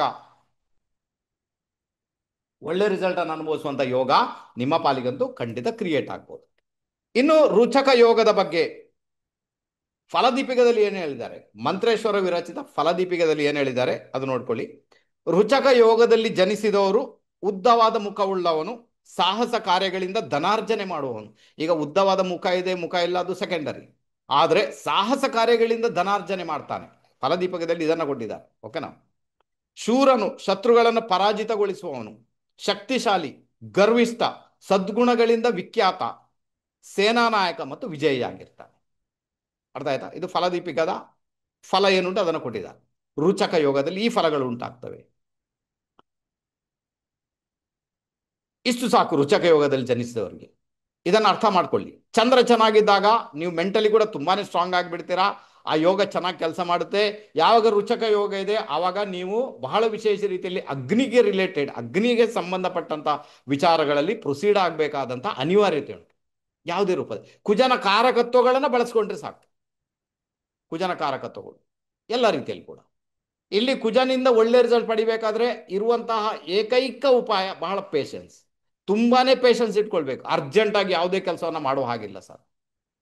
ಈಗ ಒಂದು ಉದಾಹರಣೆ ಕೊಡ್ತೇನೆ ನಿಮಗೆ. ಈಗ ಕುಜ ಬಂದು ಸ್ತ್ರೀಯರಿಗೆ ಪತಿಕಾರಕ. ಓಕೆ, ಅರ್ಥ ಮಾಡ್ಕೊಳ್ಳಿ. ಈಗ ಏನಾಗುತ್ತೆ ಗೊತ್ತಾ, ಯಾವುದಾದ್ರು ಸ್ತ್ರೀಯರಿಗೆ ಮದುವೆ ಆಗ್ಲಿಕ್ಕೆ ಉಂಟು, ಮದುವೆಗೆ ಪ್ರಯತ್ನ ಮಾಡ್ತಾ ಇದ್ರೆ ಮದುವೆ ಆಗ್ತಾ ಇಲ್ಲ. ಆನಂತರ ಅಚಾನಕ್ ಆಗಿ ಅವರು ತಂದೆ ತೀರಿಕೊಂಡಿರ್ತಾರೆ, ತಂದೆ ತೀರಿ ಹೋಗ್ತಾರೆ. ಒಂದು ವಿಷಯ, ಜಸ್ಟ್ ಒಂದು ಉದಾಹರಣೆಗೆ ಅಷ್ಟೇ, ಹಾಗೆ ಆಗಬಾರ್ದು. ಒಂದು ಉದಾಹರಣೆ. ಇಲ್ಲಿ ಏನಾಗುತ್ತೆ, ಈ ಸಂದರ್ಭದಲ್ಲಿ ಮನೆಯವರು ಟೆನ್ಷನ್ಗೊಳಗಾಗ್ತಾರೆ. ಅವಾಗ ಯಾರಾದ್ರೂ ಹೇಳ್ತಾರೆ ಮಗಳಿಗೆ 1 ವರ್ಷದೊಳಗೆ ಮದುವೆ ಆಗಬೇಕು, ಇಲ್ಲ ಅಂದ್ರೆ 3 ವರ್ಷ ಕಾಯ್ಬೇಕು, ಈ ತರ ಹೇಳಿಬಿಡ್ತಾರೆ. ಓಕೆನಾ. ಈಗ ಮನೆಯವರು ಪ್ರೆಷರ್ಗೊಳಗಾದ್ರು, 1 ವರ್ಷದೊಳಗೆ ಮದುವೆ ಆಗ್ಬೇಕೀಗ, ಇಲ್ಲಾಂದ್ರೆ ಮತ್ತೆ 3 ವರ್ಷಕ್ಕಾದಾಗ ಅವಳಿಗೆ 35 ಆಗುತ್ತೆ, ತುಂಬಾ ತೊಂದರೆ ಆಗುತ್ತೆ, ಅಥವಾ ಯಾವುದೋ ಒಂದು ರೂಪದಲ್ಲಿ. ಅವಾಗ ಏನ್ ಮಾಡ್ತಾರೆ, ಪಟ ಪಟ ಪಟ ಪಟ ಹುಡುಕ್ತಾರೆ. ಅಕ್ಕಪಕ್ಕದಲ್ಲಿ, ಓಣಿಯಲ್ಲಿ, ಗಲ್ಲಿಯಲ್ಲಿ, ವಿದೇಶದಲ್ಲಿ, ಎಲ್ಲ ಕಡೆ ಕೂಡ ಎಲ್ಲ ಕಡೆ ಮಾಹಿತಿ ರವಾನೆ ಆಗುತ್ತೆ. ಯಾರಾದ್ರೂ ಒಬ್ಬ ಪೆಕರ ಬಂದ್ಬಿಡ್ತಾನೆ, ಸಿಕ್ಕಿಬಿಡ್ತಾನೆ, ಒಪ್ಪಿಕೊಳ್ತಾನೆ, ಮದುವೆ ಆಗುತ್ತೆ. ಅರ್ಜೆಂಟ್ಲಿ ಮದುವೆ ಆಗುತ್ತೆ. ಇವತ್ತು ನೋಡಿದ್ರು, ನಾಳೆ ಫಿಕ್ಸ್ ಆಯಿತು, ಮುಂದಿನ ವಾರ ಮದುವೆ. ಬೇಕಾದ್ರೆ ಇಂತಹ ಯಾವುದೆಲ್ಲ ಮದುವೆ ಆಗಿದೆ ನೀವು ಬೇಕಾದ್ರೆ ಟ್ರೈ ಮಾಡಿ ನೋಡಿ. ದೇವರಾಣೆಗೆ ಹೇಳ್ತೇನೆ, ಆ ಮದುವೆನೇ ಅಲ್ಲ, ಅಥವಾ ಡಿವೋರ್ಸ್ ಆಗಿರುತ್ತೆ, ಅಥವಾ ಅವ್ರು ಬೇರೆ ಆಗಿರ್ತಾರೆ. ಬೇಕಾದ್ರೆ ಟ್ರೈ ಮಾಡಿ ನೋಡಿ ಸರ್, ನೋಡೋದು ಫಲಿತ ಕೊಡಲಿ ನಿಮಗೆ. ಯಾಕೆ ಫಲಿತ ಕೊಡಲ್ಲ? ಯಾಕಂದ್ರೆ ನೀವು ಅಷ್ಟು ಅರ್ಜೆಂಟ್ ಯಾಕೆ ಮಾಡಿದ್ದು ಸರ್? ನಿಮಗೆ ಅರ್ಜೆಂಟ್ ಮಾಡಲಿಕ್ಕಿಲ್ಲ, ನೀವು ಪೇಷನ್ಸ್ ಇಟ್ಕೊಳ್ಬೇಕು. ತುಂಬ ತುಂಬ ಪೇಷನ್ಸ್ ಇಟ್ಕೊಳ್ಬೇಕು. ಇಲ್ಲಾಂದ್ರೆ ನಿಮ್ಮ ಮದುವೆ ಜನ ಬರ್ಬಾದ್. ಯಾವುದೇ ಕಾರಣ ಕೂಡ ಕುಜನ ವಿಚಾರದಲ್ಲಿ ನೀವು ಅರ್ಜೆಂಟ್ ಮಾಡುವ ಹಾಗೇನಿಲ್ಲ. ಯಾವುದೇ ಡಿಸಿಷನ್ ಅಷ್ಟು ಸುಲಭದಲ್ಲಿ ತಗೊಳ್ಳುವ ಹಾಗಿಲ್ಲ. ಅಷ್ಟು ಚಿಂತನ ಮಂಥನ ಮಾಡಿ ಮತ್ತೆ ಹೋಗ್ಬೇಕು ನೀವು ಮದುವೆ ಆಗಲಿಕ್ಕೆ. ಯಾರೆಲ್ಲ ಅರ್ಜೆಂಟಾಗಿ ಮನೆಗೆ ವಸ್ತುಗಳನ್ನು ತಂದಿದ್ದೀರಾ, ಅದು ಮುಂದೆ ತೊಂದರೆ ಕೊಟ್ಟಿದೆ ನಿಮಗೆ. ಯಾವಾಗೆಲ್ಲ ಅರ್ಜೆಂಟಿಗೊಳಗಾಗಿ ದುಡ್ಡನ್ನು ಕೂಡಲೇ ಕೊಟ್ಟು ಬಿಟ್ಟಿದ್ದೀರಾ, ಅವ್ರಿಗೆ ತೊಂದರೆ ಒಳಗಾಗಿದೆ, ದುಡ್ಡೇ ಬಂದಿಲ್ಲ ವಾಪಸ್. ಯಾರೆಲ್ಲ ಅರ್ಜೆಂಟಿಗೊಳಗಾಗಿ ಮದುವೆ ಮಾಡಿದ್ದೀರಾ, ನಿಮ್ಮ ಮದುವೆ ಜನ 100% ಡಿವೋರ್ಸ್ಗೆ ಹೊರಟೋಗುತ್ತೆ. ಯಾತೋ ಬೇರೆ ಬೇರೆ. ಬೇಕಾದ್ರೆ ಟ್ರೈ ಮಾಡಿ ನೋಡಿ ಸರ್. ಅದಕ್ಕೆ ಹೇಳಿದ ಪೇಷನ್ಸ್ ಅಂತ ಅಷ್ಟು ಇಟ್ಕೊಳ್ಬೇಕಾಗುತ್ತೆ. ತುಂಬ ಯೋಚನೆ ಮಾಡಿ ಮಾಡಿ 1-2 ದಿನ ಹೋಗಲಿ, ಒಂದು ತಿಂಗಳು ಹೋಗಲಿ, ಮತ್ತೆ ಯೋಚನೆ ಮಾಡಿ ಮಾಡಿ ಮತ್ತೆ ಹೋಗಿ ಮಾಡಬೇಕು ನೀವು. ಆವಾಗ ನೋಡಿ ಏನಾಗುತ್ತೆ ಅಂತ. ಅದಕ್ಕೆ ನೀವೊಬ್ಬ ಜ್ಯೋತಿಷರಾಗಿದ್ದರೆ, ಯಾರಿಗಾದೊಂದು ಸಲಹೆ ಕೊಡುವಂಥ ವ್ಯಕ್ತಿ ನೀವಾಗಿದ್ದೆ, ದಯವಿಟ್ಟು ಈ ಥರದ ಸಲಹೆ ಕೊಡಬೇಡಿ. 1 ವರ್ಷದೊಳಗೆ ಮದುವೆ ಆಗಬೇಕು, ಅದು ಹಾಗೆ ಆಗಬೇಕು, ನಾ ನೀವು ಅವ್ರಿಗೆ ಹೇಳಿ, ನೀವು ಹುಡುಕಿ ಅದರ ಒಳಿತು ಕೆಡುಕುಗಳನ್ನು ನೋಡಿ, ಸರೌಂಡಿಂಗನ್ನು ನೋಡಿ, ಸಿಗುವುದು ಪೆಕ್ರಗಳೇ ಆ ಮೂಮೆಂಟಲ್ಲಿ. ಅವ್ರಿಗೆ ಸರಿ ಕೆಲಸನೇ ಇರಲ್ಲ, ಅಂಥ ವ್ಯಕ್ತಿಗಳನ್ನೇ ಹಿಡಿದು ಮದುವೆ ಮಾಡಿಬಿಡ್ತೀರಾ, ತೋ ಪ್ರಾಬ್ಲಮ್. ಅರ್ಥ ಆಯ್ತಾ ನಿಮಗೆ? 100ರಲ್ಲಿ ಒಂದು 2% ಸರಿ ಇರ್ಬೋದು, ಬಹಳ ಕಷ್ಟಕ್ಕೆ ಇಲ್ಲ, ಅಷ್ಟು ಕೂಡ ಫೇಲ್ಯೂರ್. ಅಷ್ಟು ಕೂಡ ಅದು ಫೇಲ್ಯೂರ್ ಆಗಲೇಬೇಕು ಸರ್, 100% ಆಗುತ್ತೆ. ಇದು ನಾನು ಸ್ಟಡಿ ಮಾಡಿದ್ದು. ಅರ್ಥ ಆಯ್ತಾ ನಿಮಗೆ? ಮದುವೆ ಯಾಕೆ ತೊಂದರೆಗೊಳಗಾಗುತ್ತೆ, ಇದಕ್ಕೆ ತೊಂದರೆಗೊಳಗಾಗುತ್ತೆ ಸರ್. ಮಗಳ ಮದುವೆ ಡಿವೋರ್ಸಿಗೆ ಹೋಯ್ತು ಸರ್, ಮತ್ತೆ ಅರ್ಜೆಂಟ್ ಮಾಡಿದ್ದಕ್ಕೆ. ನಿಮ್ಗೇನು ಅಷ್ಟು ಅರ್ಜೆಂಟ್? ಕೆಲವರಿಗೆಲ್ಲ ಹೆಣ್ಣು ಮಕ್ಕಳಿಗೆ 19 ತುಂಬಲಿಕ್ಕೆಲ್ಲ ಶುರುವಾಯಿತು, ಯುದ್ಧ ಮದುವೆಯದ್ದು. ಅಯ್ಯಯ್ಯೋ ಅವ್ರಿಗೆ ಮದುವೆ ಆಯಿತು, ಅಯ್ಯಯ್ಯೋ ಇವ್ರಿಗೆ ಮದುವೆ ಆಯಿತು, ಅಯ್ಯಯ್ಯೋ ನನ್ನ ಕುಟುಂಬದಲ್ಲಿ ಎಲ್ರಿಗೂ ಮದುವೆ ಆಯಿತು, ನನ್ನ ಮಗಳಿಗೆ ಆಗಲಿಲ್ಲ. ಅಮ್ಮ ವಯಸ್ಸೆಷ್ಟು? 19. ಅಬ್ಬಾ, ಏನು ಮಾಡೋದು ಈಗ? 19 ಅಷ್ಟೇ, ಅಷ್ಟರಲ್ಲಿ ಇಷ್ಟು ಉತ್ತಾವಲಿ, ಅಷ್ಟರಲ್ಲಿ ಇಷ್ಟು ಅರ್ಜೆಂಟ್ ನಿಮಗೆ ಮಗಳನ್ನು ಹೊರಗೆ ಹಾಕ್ಬೇಕಂತ? ಗಿರೀಶ್ ಅವರೇ, ಯಾಕೆ ಸರ್? ಕಾಯ್ಬೇಕು ಸರ್. ಈಗಿನ ಪರಿಸ್ಥಿತಿ ಏನುಂಟು, ಅಲ್ಲಿ ಸ್ವಲ್ಪ ವೆಯ್ಟ್ ಮಾಡಬೇಕಾಗುತ್ತೆ. ಆ ಮಗಳು ಕಲಿಬೇಕು, ಅವಳೊಂದು ಕೆಲಸದಲ್ಲಿ ಸೇರ್ಕೊಳ್ಬೇಕು, ತನ್ನ ಕಾಲ ಮೇಲೆ ನಿಂತ್ಕೋಬೇಕು, ಆನಂತರ ಮದುವೆ ವಿಚಾರ ಮಾತಾಡಬೇಕು. ಆವಾಗ ಅದಕ್ಕೊಂದು ಬೆಲೆ, ಅದಕ್ಕೊಂದು ನೆಲೆ, ಅದು ಫಿಕ್ಸ್ಡ್ ಆಗಿರುತ್ತೆ. ತೊಂದರೆಯಲ್ಲಿ ಸುಮ್ಮನೆ ಯಾವುದನ್ನು ಕಟ್ಟಿಬಿಡುವುದು ಆ ಪೆಕ್ರಗಳನ್ನು ಅಲ್ವಾ, ಮತ್ತೆ ಒದ್ದಾಡೋದು ಬೇಕಾ? ಇದು ಪರಿಸ್ಥಿತಿ ಕುಜನಿಂದ ಆಗುವಂಥದ್ದು. ಅರ್ಥ ಮಾಡ್ಕೊಂಡ್ರೆ ತುಂಬಾ ಚೆನ್ನಾಗಿರುತ್ತೆ. ಯಾವುದೇ ವಿಚಾರ ಅರ್ಜೆಂಟಾಗಿ ಆಗುವುದು ಯಾವುದು? ಎಮರ್ಜೆನ್ಸಿ. ಅದು ಆಂಬುಲೆನ್ಸ್ ಮಾತ್ರ ಎಮರ್ಜೆನ್ಸಿಯಲ್ಲಿ ಬರುವುದು, ಪೊಲೀಸರು ಎಮರ್ಜೆನ್ಸಿಯಲ್ಲಿ ಬರುವುದು, ಆಕ್ಸಿಡೆಂಟ್ ಎಮರ್ಜೆನ್ಸಿಯಲ್ಲಿ ಆಗುದು, ಅಲ್ಲಿ ಎಮರ್ಜೆನ್ಸಿ ಕ್ರಿಯೇಟ್ ಆಗುದು ಅಲ್ಲಿ ಅಲ್ಲ. ನಿಮ್ಮ ಮನೆಗೆ ಆಂಬುಲೆನ್ಸ್ ಬರ್ತಾ ಉಂಟು, ನಿಮ್ಮ ಜಾತಕದಲ್ಲಿ ಕುಜ ಸರಿ ಇಲ್ಲ ಅಂತ ಆಯ್ತು. ನಿಮ್ಮ ಮನೆಯಲ್ಲಿ ಎಮರ್ಜೆನ್ಸಿ ಕ್ರಿಯೇಟ್ ಆಯಿತು, ಕುಜ ಸರಿ ಇಲ್ಲ, ಪ್ರಾಬ್ಲಮ್ ಕೊಡ್ತಾ ಇದ್ದಾನೆ ಅಂತ ಆಯ್ತು. ಈಗ ವಯಸ್ಸಾದವರಿಗೊಂದು ಬರುತ್ತೆ ಹೋಗುತ್ತೆ, ಅದು ವಿಷಯ ಸೆಕೆಂಡರಿ. ಬೇರೆಯವ್ರಿಗೂ ಆಂಬುಲೆನ್ಸ್ ಬರ್ತದೆ ಅಂದರೆ ನಿಮ್ಮ ಜಾತಕದಲ್ಲಿ ಕುಜ ಪ್ರಾಬ್ಲಮೆಟಿಕ್ ತುಂಬಾ, ಮತ್ತೆ ನಿಮ್ಮ ಮನೆ ಸೌತ್ ಕೂಡ ಪ್ರಾಬ್ಲಮ್ ಅಂತ ಆಯ್ತು. ಅದಕ್ಕೆ ಆಂಬುಲೆನ್ಸ್ ಬರ್ತಾ ಇರ್ತದೆ. ಅರ್ಥ ಆಗುತ್ತಾ ನಿಮಗೆ? ಗೊತ್ತಾಯ್ತು ಅಂತ ಇಟ್ಕೊಳ್ತೇನೆ. ಅದಕ್ಕೋಸ್ಕರ ರುಚಕ ಯೋಗ ಉಳ್ಳವರು ಕೂಡ, ಯಾರಿಗೆಲ್ಲ ರುಚಕ ಯೋಗ ಕ್ರಿಯೇಟ್ ಆಗಿದೆ, ಭಾಳ ಪೇಷನ್ಸ್ ಇಟ್ಕೊಳ್ಳಿ ಸರ್. ಭಾಳ ಪೇಷನ್ಸ್ ಬೇಕು ನಿಮ್ಮಲ್ಲಿ, ಇಲ್ಲ ಅಂದ್ರೆ ಕೆಲಸನೇ ಆಗಲ್ಲ. ಕೆಲಸಕ್ಕೆ ತೊಂದರೆ ಆಗಿ ಯಾವುದೆಲ್ಲ ಕೆಲಸ ಕಾರ್ಯಗಳನ್ನು ಇಷ್ಟವರೆಗೆ ಅರ್ಜೆಂಟ್ ಆಗಿ ಮಾಡಿದ್ದೀರಾ, ಈವನ್ ಮನೆಗೆ ಒಂದು ವಸ್ತುವನ್ನ ಅರ್ಜೆಂಟ್ ಆಗಿ ತಂದಿದ್ದೀರಾ, ಅದು ಇವತ್ತಲ್ಲ ನಾಳೆ ನಿಮಗೆ ತೊಂದರೆ ಕೊಟ್ಟಿದೆ. ಅರ್ಜೆಂಟಾಗಿ ಈಗ ಒಂದು ಥಾಟ್ಸ್ ಬಂತು, ಇದು ಮೊಬೈಲ್ ಚೆನ್ನಾಗಿದೆ, ಅರ್ಜೆಂಟಾಗಿ ಇವತ್ತೇ ಈಗಲೇ ಹೋಗಿ ತಗೊಳ್ತೇನೆ, ನೀವು ತಗೊಂಡು ನೋಡಿ, ನಾಳೆ ಅದು ಪ್ರಾಬ್ಲಮ್ ಕ್ರಿಯೇಟ್ ಮಾಡಿ ಮಾಡ್ತದೆ. ಯಾತೋ ಚೋರಿ ಆಗುತ್ತೆ, ಯಾತೋ ಹಾಳಾಗುತ್ತೆ, ಯಾತೋ ಬಿಸಾಡಿ ಹೋಗುತ್ತೆ, ಇನ್ನೇನೋ ಸಮಸ್ಯೆ ಕ್ರಿಯೇಟ್ ಇಲ್ಲ, ಬ್ಯಾಡ್ ಅನ್ಸ್ಬಿಡ್ತದೆ, ಅದನ್ನು ಕೊಟ್ಟು ಬೇರೆ ತರಬಹುದು. ಇದು ಪರಿಸ್ಥಿತಿ ಅಲ್ವಾ? ಪ್ರಾಕ್ಟಿಕಲ್ ಆಗಿ ನೋಡಿ ಸರ್, ಪ್ರಾಕ್ಟಿಕಲ್ ಆಗಿ ನೋಡಿ, ಹೌದಾ ಅಲ್ವಾ ಅಂತ ಗೊತ್ತಾಯ್ತು. ಓಕೆ, ಅದಕ್ಕೋಸ್ಕರ ಹೇಳ್ತೀನಿ, ರುಚಕ ಯೋಗ ಕ್ರಿಯೇಟ್ ಆಗಿದೆ ಅಥವಾ ರುಚಕ ಯೋಗ ಕ್ರಿಯೇಟ್ ಆಗಿಲ್ಲ ಅಂತ ಇಟ್ಕೊಳ್ಳೋಣ, ಪರವಾಗಿಲ್ಲ. ಆದರೂ ಕೂಡ ಆ ಪೇಷನ್ಸ್ ನಮ್ಮಲ್ಲಿ ಇರ್ಬೇಕು ಸರ್. ಅವಾಗ ಆ ಯೋಗ ಇದ್ರೂ ಇಲ್ಲದಿದ್ರು ಕೂಡ ನಿಮಗೆ ಕುಜನಿಂದ ಒಳ್ಳೆ ರಿಸಲ್ಟ್ ಅಂತೂ ಡೆಫಿನೆಟ್ ಆಗಿ ಬರುತ್ತೆ. ಬಹಳ ಅರ್ಥ ಮಾಡ್ಕೊಳ್ಬೇಕು. ಕ್ಲಿಯರಾ? ಹಾಗಾದ್ರೆ ರುಚಕ ಯೋಗ ಇದ್ದಾಗ ಏನಾಗುತ್ತೆ ಗೊತ್ತಾಯ್ತಾ ನಿಮಗೆ? ಚಂದ್ರ ಚೆನ್ನಾಗಿರ್ಬೇಕು ಸರ್, ಚಂದ್ರ ಚೆನ್ನಾಗಿಲ್ಲ ಅಂದ್ರೆ ಮೆಂಟಲಿ ಕೂಡ ನಿಮಗೆ ಡಿಸ್ಟರ್ಬೆನ್ಸ್ ಆಗುವ ಸಾಧ್ಯತೆ ಉಂಟು ಕುಜನಿಂದ. ಚಂದ್ರನನ್ನು ಚೆನ್ನಾಗಿ ಇಟ್ಕೊಳ್ಬೇಕು ಎಲ್ಲ ರೀತಿಯಲ್ಲಿ ಕೂಡ. ತಾಯಿಯನ್ನು ಚೆನ್ನಾಗಿ ಇಟ್ಕೊಂಡ್ರೆ ಆಯ್ತು. ತಾಯಿ ಚೆನ್ನಾಗಿದ್ದಾರೆ, ಚಂದ್ರ ಚೆನ್ನಾಗಿರ್ತಾನೆ. ತಾಯಿ ಚೆನ್ನಾಗಿಲ್ಲ, ತಾಯಿಗೆ ತೊಂದರೆ ಕೊಡ್ತಾ ಇದ್ದೀರಾ, ಮೇ ಬಿ ನಿಮಗೆ ಚಂದ್ರನಿಂದ ಕೂಡ ಪ್ರಾಬ್ಲಮ್ ಇದೆ. ರೈಟಾ? ಅರ್ಥ ಆಯ್ತು ಅಂತ ಇಟ್ಕೊಳ್ತೇನೆ. ನೆಕ್ಸ್ಟ್ ಬಂದ್ಬೇಡ ಭದ್ರಾಯೋಗ. ಓಕೆ, ಭದ್ರಯೋಗ ಹೇಗೆ ಕ್ರಿಯೇಟ್ ಆಗುತ್ತೆ ನಿಮಗೆ ಆಲ್ರೆಡಿ ಹೇಳಿಕೊಟ್ಟಿದ್ದೇನೆ.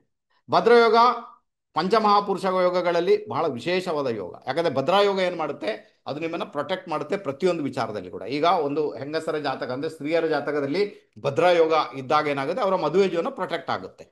ಯಾವುದೇ ಒಂದು ರೂಪದಲ್ಲಿ ಪ್ರೊಟೆಕ್ಷನ್ ಮಾಡ್ತಾನೆ, ಗಂಡನನ್ನು ಪ್ರೊಟೆಕ್ಷನ್ ಮಾಡ್ತಾನೆ ಭದ್ರಯೋಗ ಇದ್ದಾಗ. ಇದು ಬಹಳ ಫೇವರಬಲ್ ಆಗುತ್ತೆ. ದ್ವಿಸ್ವಭಾವದ ರಾಶಿಗಳಲ್ಲಿ ಈ ಯೋಗ ಕ್ರಿಯೇಟ್ ಆಗುತ್ತೆ. ಭದ್ರಯೋಗ ಬಂದು ಈಗ ಕುಜ ಬಂದು ಅಗ್ನಿ ತತ್ವದಾಯಿತು, ಆನಂತರ ಆ ಬುಧ ಬಂದು ಪೃಥ್ವಿತತ್ವ. ಹಾಗಾದ್ರೆ ಭದ್ರಾಯೋಗ ಯಾರಿಗೆಲ್ಲ ನಿರ್ಮಾಣ ಆಗಿದೆ ಅವರೆಲ್ಲರಿಗೂ ಕೂಡ ಪೃಥ್ವಿಯ ವಿಚಾರದಲ್ಲಿ ಹೋಗುವಂತ ಯೋಗ, ಅಂದ್ರೆ ಭೂಮಿ ವಿಚಾರದಲ್ಲಿ ಬಹಳಷ್ಟು ಒಳ್ಳೆ ರಿಸಲ್ಟ್ ಅನ್ನು ಅನುಭವಿಸ್ತಾರೆ. ಅದಂತೂ ಯಾಕಂದ್ರೆ ಪೃಥ್ವಿತತ್ವದ ಪ್ಲಾನೆಟ್ಸ್ ಅದು. ಅದರಿಂದಾಗಿ ಪೃಥ್ವಿಗೆ ಸಂಬಂಧಪಟ್ಟಂತ ವಿಚಾರ, ಭೂಮಿಗೆ ಸಂಬಂಧಪಟ್ಟಂತ ವಿಚಾರಗಳಲ್ಲಿ ಒಂದಷ್ಟು ಒಳ್ಳೆ ರಿಸಲ್ಟ್ ಅನ್ನು ಅನುಭವಿಸುವಂತ ಯೋಗ ಭಾಗ್ಯ ನಿಮ್ಮ ಪಾಲಿಗೆ ಕ್ರಿಯೇಟ್ ಆಗುತ್ತೆ ಭದ್ರಯೋಗ ನಿರ್ಮಾಣ ಆಗಿದ್ದಾಗ, ಪಕ್ಕ. ಓಕೆನಾ? ಆನಂತರ ಭದ್ರಯೋಗದಿಂದ ಬುಧ ಬಂದು ಬಿಸ್ನೆಸ್ ತಾನೆ, ಬಿಸ್ನೆಸ್ ಅಲ್ಲಿ ಇಂಪ್ರೂವ್ಮೆಂಟ್ ಬರುತ್ತೆ. ಮೈಂಡ್ ಆ ಥರ ಓಡುತ್ತೆ, ನಿಮಗೆ ಅಷ್ಟು ಕ್ರಿಯೇಟಿವಿಟಿ ಮೈಂಡ್ ಇರುತ್ತೆ, ನೀವು ತುಂಬ ಒಳ್ಳೆ ರೀತಿಯಲ್ಲಿ ಬಿಸ್ನೆಸ್ ಮಾಡುವಂಥ ಯೋಗ ಭಾಗ್ಯ ಕ್ರಿಯೇಟ್ ಆಗುತ್ತೆ. ಸಂಬಂಧಗಳು ತುಂಬ ಚೆನ್ನಾಗಿರ್ತವೆ, ಎಲ್ಲವನ್ನು ರಿಲೇಷನ್ಶಿಪ್ಪನ್ನು ಮೇಂಟೈನ್ ಮಾಡ್ಕೊಂಡು ಹೋಗ್ತೀರಾ. ಅದಕ್ಕೆ ಹೇಳಿದ್ರು ಸ್ತ್ರೀಯರ ಜಾತಕದಲ್ಲಿ ಈ ಯೋಗ ಕ್ರಿಯೇಟ್ ಆಗಿದ್ರೆ ಅವರ ಗಂಡನನ್ನದು ಪ್ರೊಟೆಕ್ಟ್ ಮಾಡುತ್ತೆ ಯಾವುದೇ ಒಂದು ರೂಪದಲ್ಲಿ. ಅದು ಕೂಡ ಲಗ್ನದಲ್ಲಿನೇ ಆ ಯೋಗ ಕ್ರಿಯೇಟ್ ಆಯ್ತು ಈಗ ಅಲ್ವಾ? ಲಗ್ನದಲ್ಲಿನೇ ಬುಧ ಬಂದ್ಬಿಡಿ, ಕನ್ಯಾ ಲಗ್ನ ಜಾತಕ, ಬುಧ ಅಲ್ಲೇ ಇದ್ದಾನೆ ಅಂದಾಗ ಏನಾಯ್ತು, ಒಂದು ಬುಧನಿಗೆ ದಿಗ್ಬಲ ಪ್ರಾಪ್ತಿ ಆಯಿತು, ಎರಡನೇದಾಗಿ ಭದ್ರ ಯೋಗ ಕ್ರಿಯೇಟ್ ಆಯಿತು. ಇದು ಎರಡು ಕೂಡ ಆಯಿತು. ಇನ್ನು ಯಾವ ಗ್ರಹಕ್ಕೆ ಯೋಗ ಕ್ರಿಯೇಟ್ ಆಗಿದೆ ಅದು ಕೂಡ ಮೆಲಿಫಿಕ್ ಇನ್ಫ್ಲುಯೆನ್ಸ್ ಅಲ್ಲಿ ಬರಬಾರ್ದು. ಇದು ನೆನಪಲ್ಲಿ ಇಟ್ಕೊಳ್ಬೇಕು. ಯಾವುದೇ ಮೆಲಿಫಿಕ್ ಪ್ಲಾನೆಟ್ಸ್ ಅದನ್ನು ನೋಡುವುದಾಗ್ಲಿ, ಮ್ಯಾಲಿಫಿಕ್ ಇನ್ಫ್ಲುಯೆನ್ಸ್ ಕೊಡುವ ಪ್ಲಾನೆಟ್ ಅದರ ಜೊತೆಗೆ ಇರುವುದಾಗಲಿ, ಶತ್ರು ಪ್ಲಾನೆಟ್ಸ್ ಅದರ ಜೊತೆಗೆ ಇರುವುದಾಗಲಿ, ಆವಾಗ ಯೋಗ ಪರ್ಫಾರ್ಮ್ ಆಗುದಿಲ್ಲ ಸರ್. ಇದನ್ನು ಅರ್ಥ ಮಾಡ್ಕೊಳ್ಳಿ. ಓಕೆನಾ? ಇದು ಇಲ್ಲ ಅಂದ್ರೆ ಅದು ಪ್ರಾಬ್ಲಮ್ ಕ್ರಿಯೇಟ್ ಮಾಡ್ಬೋದು ನಿಮಗೆ, ಅಷ್ಟು ಸುಲಭ ಅಂತೂ ಖಂಡಿತ.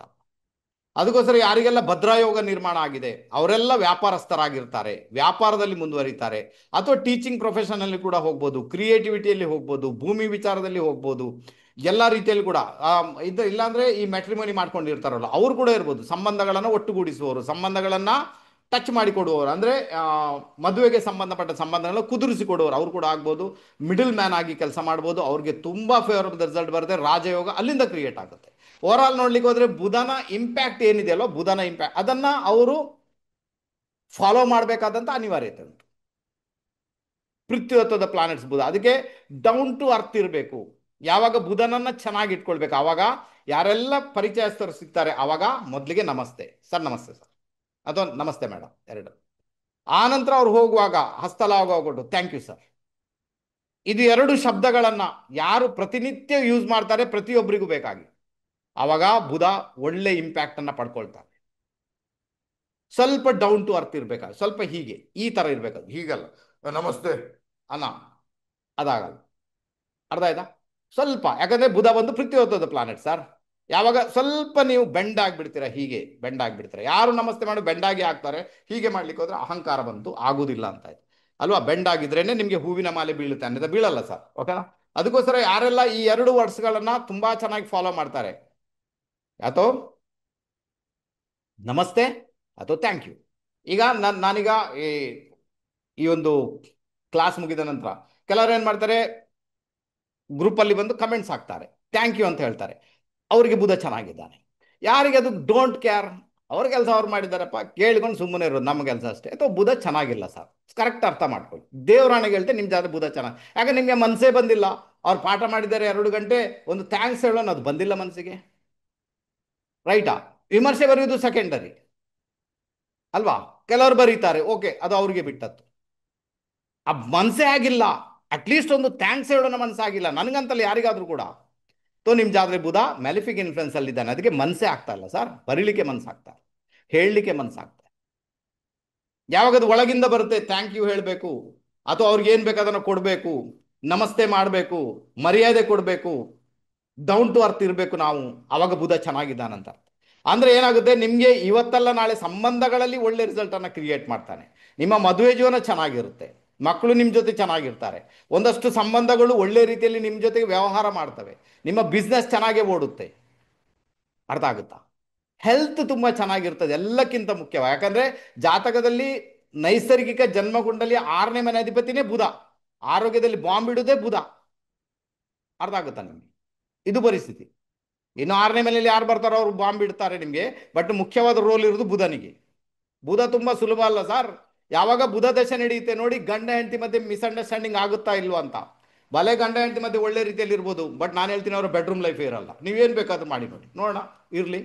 ಯಾರಿಗೆ ಬುಧ ದಶೆ ಉಂಟು ನನಗೆ ಹೇಳಿ, ಸರ್ ಬುಧ ದಶೆ ಇದೆ, ನನ್ನ ಬೆಡ್ರೂಮ್ ಲೈಫ್ ಚೆನ್ನಾಗಿದೆ ನೋಡೋಣ, ಹೇಳಿ ನೋಡಿ. ಚಾನ್ಸೇ ಇಲ್ಲ ತಾನೆ. ಯಾಕಂದರೆ ಬುಧ ಬಂದು ನಪುಂಸಕ, ಅದು ಬೆಡ್ರೂಮ್ ಲೈಫನ್ನು ಬೇರೆ ಬೇರೆ ಮಾಡಿಬಿಡ್ತಾನೆ. ಗಂಡ ಒಂದು ಕಡೆ, ಹೆಂಡತಿ ಒಂದು ಕಡೆ. ಅದರ ಅರ್ಥ ಅವ್ರಿಗೆ ತಾಕತ್ತಿಲ್ಲ ಅಂತಲ್ಲ, ಅವ್ರಿಗೆ ಇಂಟ್ರೆಸ್ಟ್ ಇಲ್ಲ ಸರ್, ಆಸಕ್ತಿನೇ ಇಲ್ಲ. ಇದು ಪರಿಸ್ಥಿತಿ ಕ್ರಿಯೇಟ್ ಮಾಡಿದೆ, ಯಾಕಂದರೆ ಅದು ಬುಧನ ಇಂಪ್ಯಾಕ್ಟ್ ಅದು. ಅರ್ಥ ಆಯ್ತಾ ನಿಮಗೆ? ಇದು ಪರಿಸ್ಥಿತಿ ಕ್ರಿಯೇಟ್ ಮಾಡ್ತಾನೆ. ಅಲ್ಲಿ ಆ ಪರಿಸ್ಥಿತಿ ಕ್ರಿಯೇಟ್ ಮಾಡ್ತಾನೆ ಅಂದಾಗ ಬಾಕಿ ವಿಚಾರದಲ್ಲಿ ಕೂಡ ತೊಂದರೆ ಕ್ರಿಯೇಟ್ ಮಾಡ್ತಾನೆ ಮತ್ತೆ, ಅಲ್ವಾ? ಬಹಳ ಜಾಗರೂಕರಾಗಿರ್ಬೇಕು ಸರ್. ಅಷ್ಟು ಸುಲಭ ಅಲ್ಲ ಬುಧ ಅಂದರೆ. ಜಾತಕದಲ್ಲಿ ಬುಧ ಒಬ್ಬ ಸರಿ ಇದ್ರೆ ಸಾಕು, ಆಹಾ ಏನು ರಿಸಲ್ಟ್ ಕೊಡ್ತಾನೆ ಸರ್. ಯಾಕಂದ್ರೆ ನಿಮ್ಮಲ್ಲಿ ಕಾಮನ್ ಸೆನ್ಸ್ ಇದೆ, ಪ್ರತಿಯೊಂದು ಕಾಮನ್ ಸೆನ್ಸ್ ಯೂಸ್ ಮಾಡ್ಕೊಳ್ತಾ ಇದ್ದೀರಾ, ಎಲ್ಲ ರೀತಿಯಲ್ಲಿ ನಿಮಗೆ ಹೇಗೆ ಹೋಗ್ಬೇಕಂತ ಗೊತ್ತಿದೆ ಅಲ್ವಾ ಶಿವರಾಮ್ ಅವರೇ? ಇದು ಪರಿಸ್ಥಿತಿ. ಯಾರಿಗೆಲ್ಲ ಬುಧ ದಶೆ ನಡೀತಾ ಉಂಟು ಅವರೆಲ್ಲರೂ ಕೂಡ ಈ ಒಂದು ಬೆಡ್ರೂಮ್ ಲೈಫ್ನ ವಿಚಾರದಲ್ಲಿ ಸ್ವಲ್ಪ ಜಾಗರೂಕರಾಗಿದೆ. ಅಷ್ಟು ಸುಲಭದಲ್ಲಿ ನಿಮಗೆ ಅದು ಒಗ್ಗಿ ಬರುವುದಿಲ್ಲ, ಆಗುವುದಿಲ್ಲ. ಟ್ರೀಟ್ಮೆಂಟ್ಗೆಲ್ಲ ಹೋಗಬೇಡಿ, ಯಾಕಂದ್ರೆ ಅದು ಆಗುವುದೇ ಇದೆ. ಸುಮ್ಮನೆ ಇದ್ದುಬೇಡಿ. ನಮ್ಮ ಇಷ್ಟೇ ಗ್ರಾಚಾರ ಸರ್, ಪಡ್ಕೊಂಡು ಬಂದದ್ದು ಪರವಾಗಿಲ್ಲ, ಪಾಲಿಗೆ ಬಂದದ್ದು ಪಂಚಾಮೃತ, ಖುಷಿ ಅನುಭವಿಸಿ. ಓಕೆನಾ? ಕ್ಲಿಯರಾ? ಗೊತ್ತಾಯ್ತು ಅಂತ ಇಟ್ಕೊಳ್ತೇನೆ. ಅದರಲ್ಲಿ ಅಂಥದ್ದೆಲ್ಲ ಬರಬೇಕಾದ್ರೆ ಅಷ್ಟೇ ಪ್ಲಾನೆಟ್ಸ್ ಅದಕ್ಕೆ ಸಪೋರ್ಟ್ ಮಾಡ್ಬೇಕು, ಅವಾಗ ಬರ್ಬೋದು, ಅನ್ಯತಾ ಬರಲ್ಲ. ಅನ್ಯತಾ ಇಬ್ರು ಕೂಡ ದೂರದು. ಮದುವೆ ಚೆನ್ನಾಗಿ ನಡೀಬೋದು, ತೊಂದರೆ ಇಲ್ಲ, ಬಟ್ ಒಂದರಲ್ಲಿ ಡಿಸ್ಟರ್ಬೆನ್ಸ್ ಮಾಡ್ದಲ್ವ ಈಗ. ಮತ್ತೆ ಬುಧ ದೇಶ ನಡೆಯುವಾಗ ಹಾಗೇನೆ ಆಗುದು ತಾನೆ. ಭಲೆ ಭದ್ರಯೋಗನೇ ಇರಲಿ, ತೊಂದರೆ ಇಲ್ಲ. ಭದ್ರಯೋಗ ಬಂದಾಗ ಅಲ್ಲಿ ಏನಾಗುತ್ತೆ, ಹಾ ವಸುಮತಿ ಅವರು, ಭದ್ರಯೋಗ ಬಂದಾಗ ಏನಾಗುತ್ತೆ, ಆತ ಬಿಸ್ನೆಸ್ ಕೊಡ್ತಾನೆ, ದುಡ್ಡು ಕೊಡ್ತಾನೆ, ಕಮ್ಯುನಿಕೇಟ್ ಮಾಡ್ತಾನೆ, ಎಲ್ಲ ಮಾಡ್ತಾನೆ. ಬೆಡ್ರೂಮ್ ಲೈಫನ್ನು ಅಷ್ಟೇ ದೂರ ಮಾಡ್ತಾನೆ. ಅದರ ಅರ್ಥ ಏನಂದ್ರೆ, ನೀನು ತುಂಬ ಈ ಒಂದು ಏನು ಹೇಳ್ತಾರೆ, ತುಂಬ ಒಂಥರ ಏನು ಹೇಳ್ಬೋದು ಅದಕ್ಕೆ, ಆಧ್ಯಾತ್ಮ ಅಲ್ಲ, ಆಧ್ಯಾತ್ಮ ಬಿಟ್ಟು ಮತ್ತೊಂದು ಅಲ್ವಾ.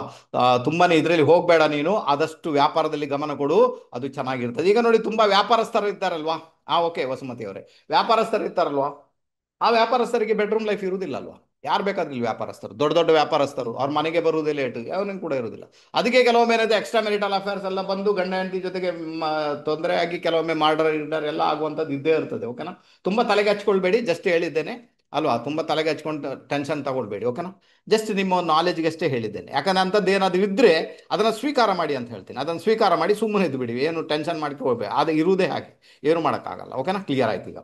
ಓಕೆ, ಅದಕ್ಕೋಸ್ಕರ ಭದ್ರಾಯೋಗ ಇರುವಾಗ ಒಂದು ನಮಸ್ತೆ, ಅದು ಭದ್ರಯೋಗ ಇಲ್ಲದಿದ್ರೂ ಕೂಡ ಒಂದು ನಮಸ್ತೆ, ಒಂದು ಥ್ಯಾಂಕ್ ಯು, ಇದನ್ನೊಂದು ಇಟ್ಕೊಳ್ಳಿ. ಡೌನ್ ಟು ಅರ್ತ್ ಇರಲಿಕ್ಕೆ ಪ್ರಯತ್ನ ಮಾಡಿ ಸರ್. ಕಮ್ಯುನಿಕೇಷನ್ ತುಂಬ ಚೆನ್ನಾಗಿರಲಿ. ಎಲ್ಲರ ಜೊತೆ ಮಾತಾಡುವಾಗ ಕಾಮನ್ ಸೆನ್ಸನ್ನು ಯೂಸ್ ಮಾಡ್ಕೊಂಡು ಮಾತಾಡಿ, ಅವಸರವಾಗಿ ಮಾತಾಡಿ ಏನೋ ತೊಂದರೆಗಳನ್ನು ತಗೊಳ್ಬೇಡಿ. ಆನಂತರ ನಿಮಗೆ ಈ ಭೂಮಿ ವಿಚಾರ, ಆಸ್ತಿ ವಿಚಾರದಲ್ಲಿ ಒಳ್ಳೆ ರಿಸಲ್ಟ್ ಇರ್ತದೆ. ವ್ಯಾಪಾರದಲ್ಲಿ ಉನ್ನತ ಮಟ್ಟಕ್ಕೆ ಹೋಗುವಂತಹ ಯೋಗ ಭಾಗ್ಯ ಭಗವಂತ ನಿಮಗೆ ಕ್ರಿಯೇಟ್ ಮಾಡ್ತಾನೆ. ಹಾಗಾದರೆ ಭದ್ರಯೋಗದಲ್ಲಿ ಇಲ್ಲೇನು ಹೇಳಿದ್ದಾರೆ, ನಮ್ಮ ಫಲದೀಪಕದಲ್ಲಿ ಏನಿದ್ದಾರೆ, ಭದ್ರಾಯೋಗದಲ್ಲಿ ಜನಿಸಿದ ಜಾತಕನು ದೀರ್ಘಾಯು ಮೇ ಬಿ ಇರ್ಬೋದು ಅಲ್ವಾ.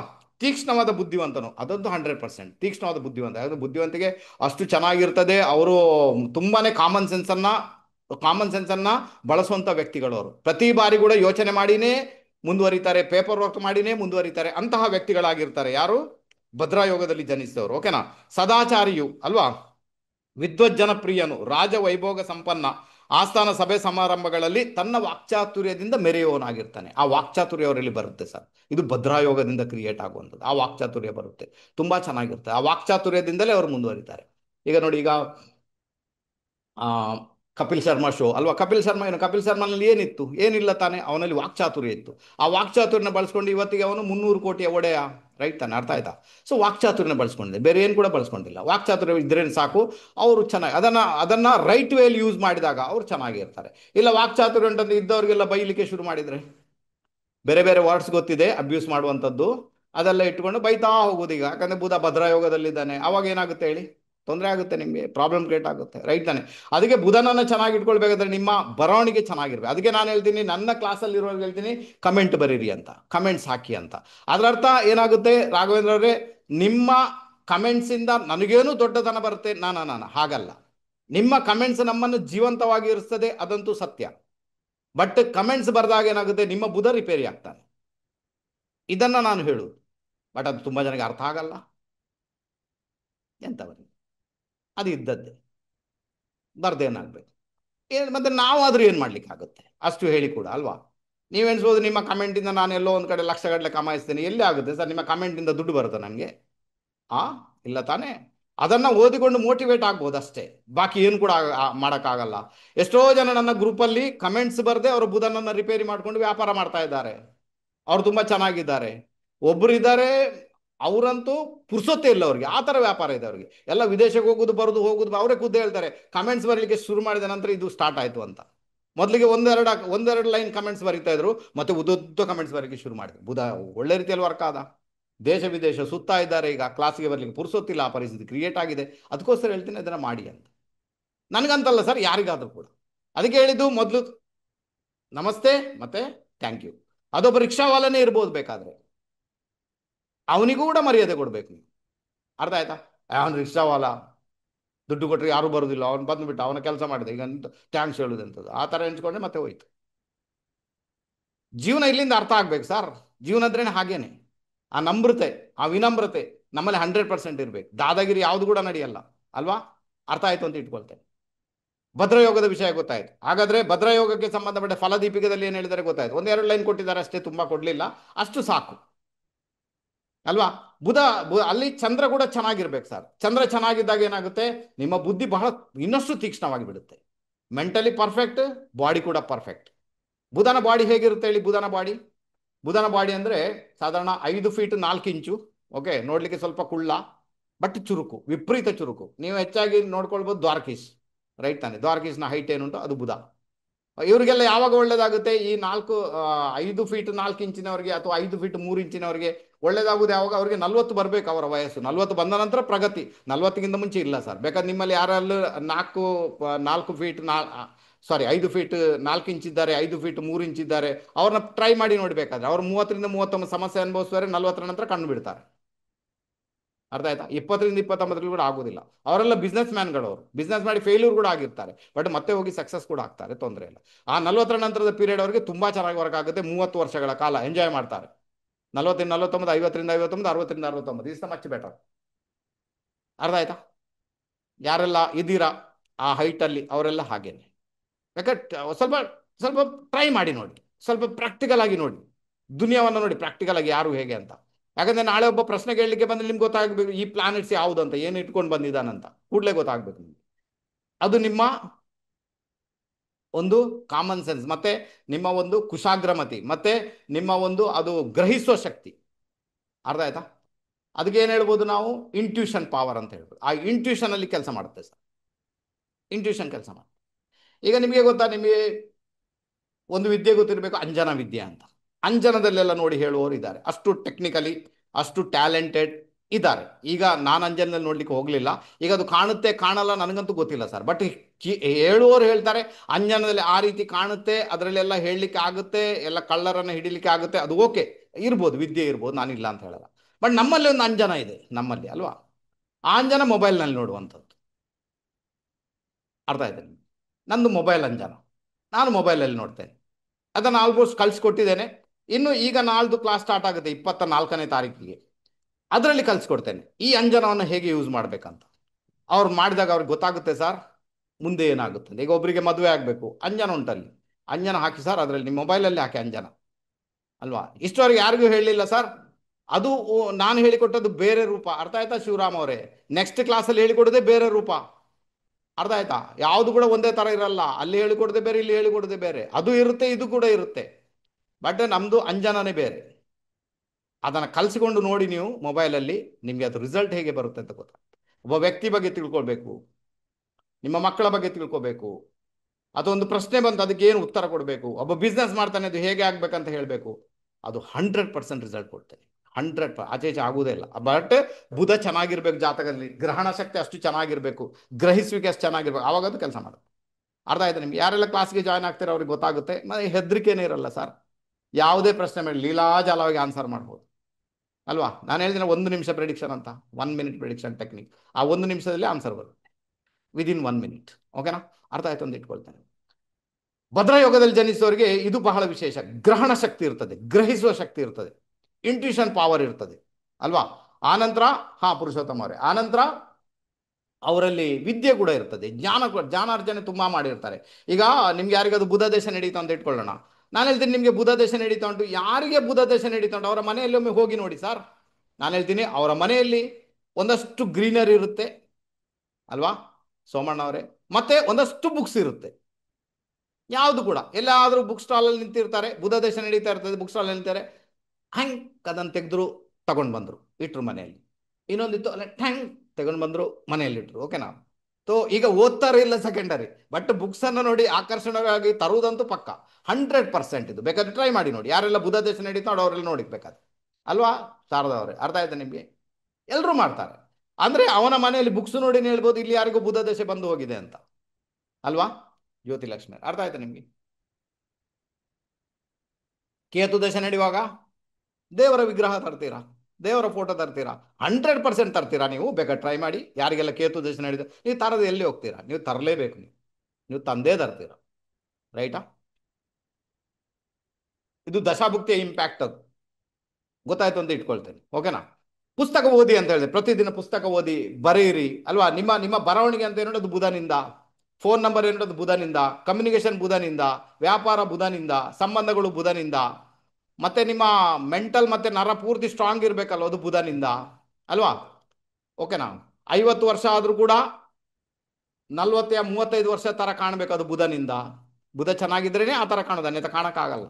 ಅನ್ಯತೆ ಏನಾಗುತ್ತೆ, ಮುಖ ಸುಕ್ಕುಗಟ್ಟಲಿಕ್ಕೆ ಶುರುವಾಗುತ್ತೆ, ನರ ದೌರ್ಬಲ್ಯ ಬರಲಿಕ್ಕೆ ಶುರುವಾಗುತ್ತೆ, ನರ ಜೋತಾಡ್ಲಿಕ್ಕೆ ಶುರುವಾಗುತ್ತೆ. ಅಲ್ಲಿ ಬುಧ ಸರಿ ಇಲ್ಲ ಅಂದರೆ 40-45ರಲ್ಲೇ ಜೋತಾಡ್ಲಿಕ್ಕೆ ಶುರುವಾಗುತ್ತೆ, ಇಲ್ಲೆಲ್ಲ ಜೋತಾಡ್ಲಿಕ್ಕೆ ಶುರುವಾಗುತ್ತೆ. ಅರ್ಥ ಆಯ್ತಾ ನಿಮಗೆ? ಬುಧ ಚೆನ್ನಾಗಿದ್ದ ಅನ್ನೋದು ಎಲ್ಲ ಸ್ಟ್ರೈಟ್ ಆಗಿರ್ತದೆ, ಏನೂ ತೊಂದರೆ ಇಲ್ಲ. ರಕ್ತ ಪರಿಚಲನೆ ಚೆನ್ನಾಗಿರ್ತದೆ, ಬುಧ ಚೆನ್ನಾಗಿರ್ತಾನೆ, ನರ ಚೆನ್ನಾಗಿರ್ತದೆ, ಅವರಲ್ಲಿ ಆ ಒಂದು ಗ್ಲೋ ಏನುಂಟು ಅದು ಬಂದಿರ್ತದೆ. ನಿಮ್ಮ ಮುಖ ಚೆಕ್ ಮಾಡಿ ನೋಡಿ, ಮತ್ತೆ ಕ್ಲಾಸ್ ಮುಗಿದ ನಂತರ ಬುಧ ಎಷ್ಟು ಚೆನ್ನಾಗಿದ್ದಾನೆ ಅಲ್ಲಿಂದ ಗೊತ್ತಾಗುತ್ತೆ. ಕ್ಲಿಯರಾ? ಅರ್ಥ ಆಯ್ತು ಅಂತ ಇಟ್ಕೊಳ್ತೇನೆ. ಇದು ಭದ್ರಾಯೋಗದ ಇಂಪ್ಯಾಕ್ಟ್, ಇದು ಭದ್ರಾಯೋಗ. ಬಟ್ ಚಂದ್ರನು ಚೆನ್ನಾಗಿದ್ದಾಗ ಸೋನೆ ಪೆ ಸುಹಾಗ, ಜಾತಕದಲ್ಲಿ ಚಂದ್ರ ಕೂಡ ಚೆನ್ನಾಗಿದ್ದಾನೆ ಸರ್, ಚಂದ್ರ ಕೂಡ ಸ್ಟ್ರಾಂಗ್ ಇದ್ದಾನೆ, ಅವಾಗ ಈ ಯೋಗ ಸೋನೆ ಪೆ ಸುಹಾಗ. ಎಲ್ಲ ರೀತಿಯಲ್ಲಿ ಕೂಡ ನಿಮಗೆ ಪ್ರೊಟೆಕ್ಷನ್, ಎಲ್ಲ ರೂಪದಲ್ಲಿ ಕೂಡ ಪ್ರೊಟೆಕ್ಷನ್, ಒಳ್ಳೆ ರೀತಿಯ ಮತಿಯನ್ನು ಕೊಡ್ತಾನೆ, ಸಂತಾನ ಕೊಡ್ತಾನೆ, ಎಲ್ಲ ಕೊಡ್ತಾನೆ ಸರ್. ಬೇಕಾದ್ರೆ ಟ್ರೈ ಮಾಡಿ ನೋಡಿ. ಅದು ಈ ಯೋಗ ಯಾರೆಲ್ಲ ಚಾರ್ಟರ್ಡ್ ಅಕೌಂಟೆಂಟ್ ಇದ್ದಾರೆ ಅವರಿಗಂತೂ ಇನ್ನಷ್ಟು ಫೇವರೇಬಲ್ ಆಗುತ್ತೆ. ಅರ್ಥ ಆಗುತ್ತಾ ನಿಮಗೆ? ಭದ್ರಾ ಯೋಗ ಯಾರೆಲ್ಲ ಚಾರ್ಟರ್ಡ್, ಯಾಕಂದ್ರೆ ಈ ಅಕೌಂಟ್ಸ್ ಅಂತ ಏನಿದೆ, ಲೆಕ್ಕಾಚಾರ ಅಂತ ಏನಿದೆ, ಅದು ಬುಧನಲ್ಲಿ ಇರ್ತದೆ. ಎಲ್ಲ ಸೂಕ್ಷ್ಮ ಲೆಕ್ಕಾಚಾರ ಕುಜನಲ್ಲಿ ಇರ್ತದೆ, ಬಟ್ ಬುಧನಲ್ಲಿ ಎಲ್ಲ ಲೆಕ್ಕಾಚಾರ ಇರ್ತದೆ, ಅಲ್ವಾ ಓಂಕಾರಪ್ಪನವರಿಗೆ? ಅರ್ಥ ಆಯ್ತಾ ನಿಮಗೆ? ಗೊತ್ತಾಯ್ತು ಅಂತ ಇಟ್ಕೊಳ್ತಾರೆ. ಇದು ಬುಧನ ಒಂದು ಭದ್ರಾಯೋಗದ ಇಂಪ್ಯಾಕ್ಟ್, ಗೊತ್ತಾಯ್ತು. ಈಗ ನೆಕ್ಸ್ಟ್ ಬಂದ್ಬೇಡ, ಭದ್ರಾಯೋಗದ ನಂತರ ಯಾರು ಬರ್ತಾನೆ? ಗುರು ಮಹಾರಾಜ, ಹಂಸ ಯೋಗ. ಇದೊಂದು ಬಹಳ ಫೇವರೇಬಲ್ ಯೋಗ, ಹಂಸ ಯೋಗ.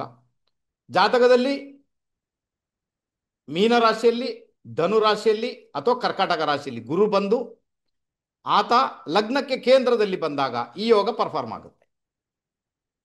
ಚಂದ್ರ ಚೆನ್ನಾಗಿದ್ದಾನೆ ಅಂದಾಗ ಅದರ ಜೊತೆಗೆ, ಯಾಕಂದ್ರೆ ಕರ್ಕಾಟಕ ರಾಶಿಯಲ್ಲಿ ಗುರು ಬಂದಾಗ ಚಂದ್ರನ ಇಂಪ್ಯಾಕ್ಟ್ ಚೆನ್ನಾಗಿರ್ಬೇಕು, ಇಲ್ಲಾಂದ್ರೆ ಅದರ ರಾಶ್ಯಾಧಿಪತಿ ಚಂದ್ರನಿಗೆ ತೊಂದರೆ ಆದರೆ ಈ ಯೋಗಕ್ಕೂ ಪ್ರಾಬ್ಲಮ್ ಆಗುತ್ತೆ.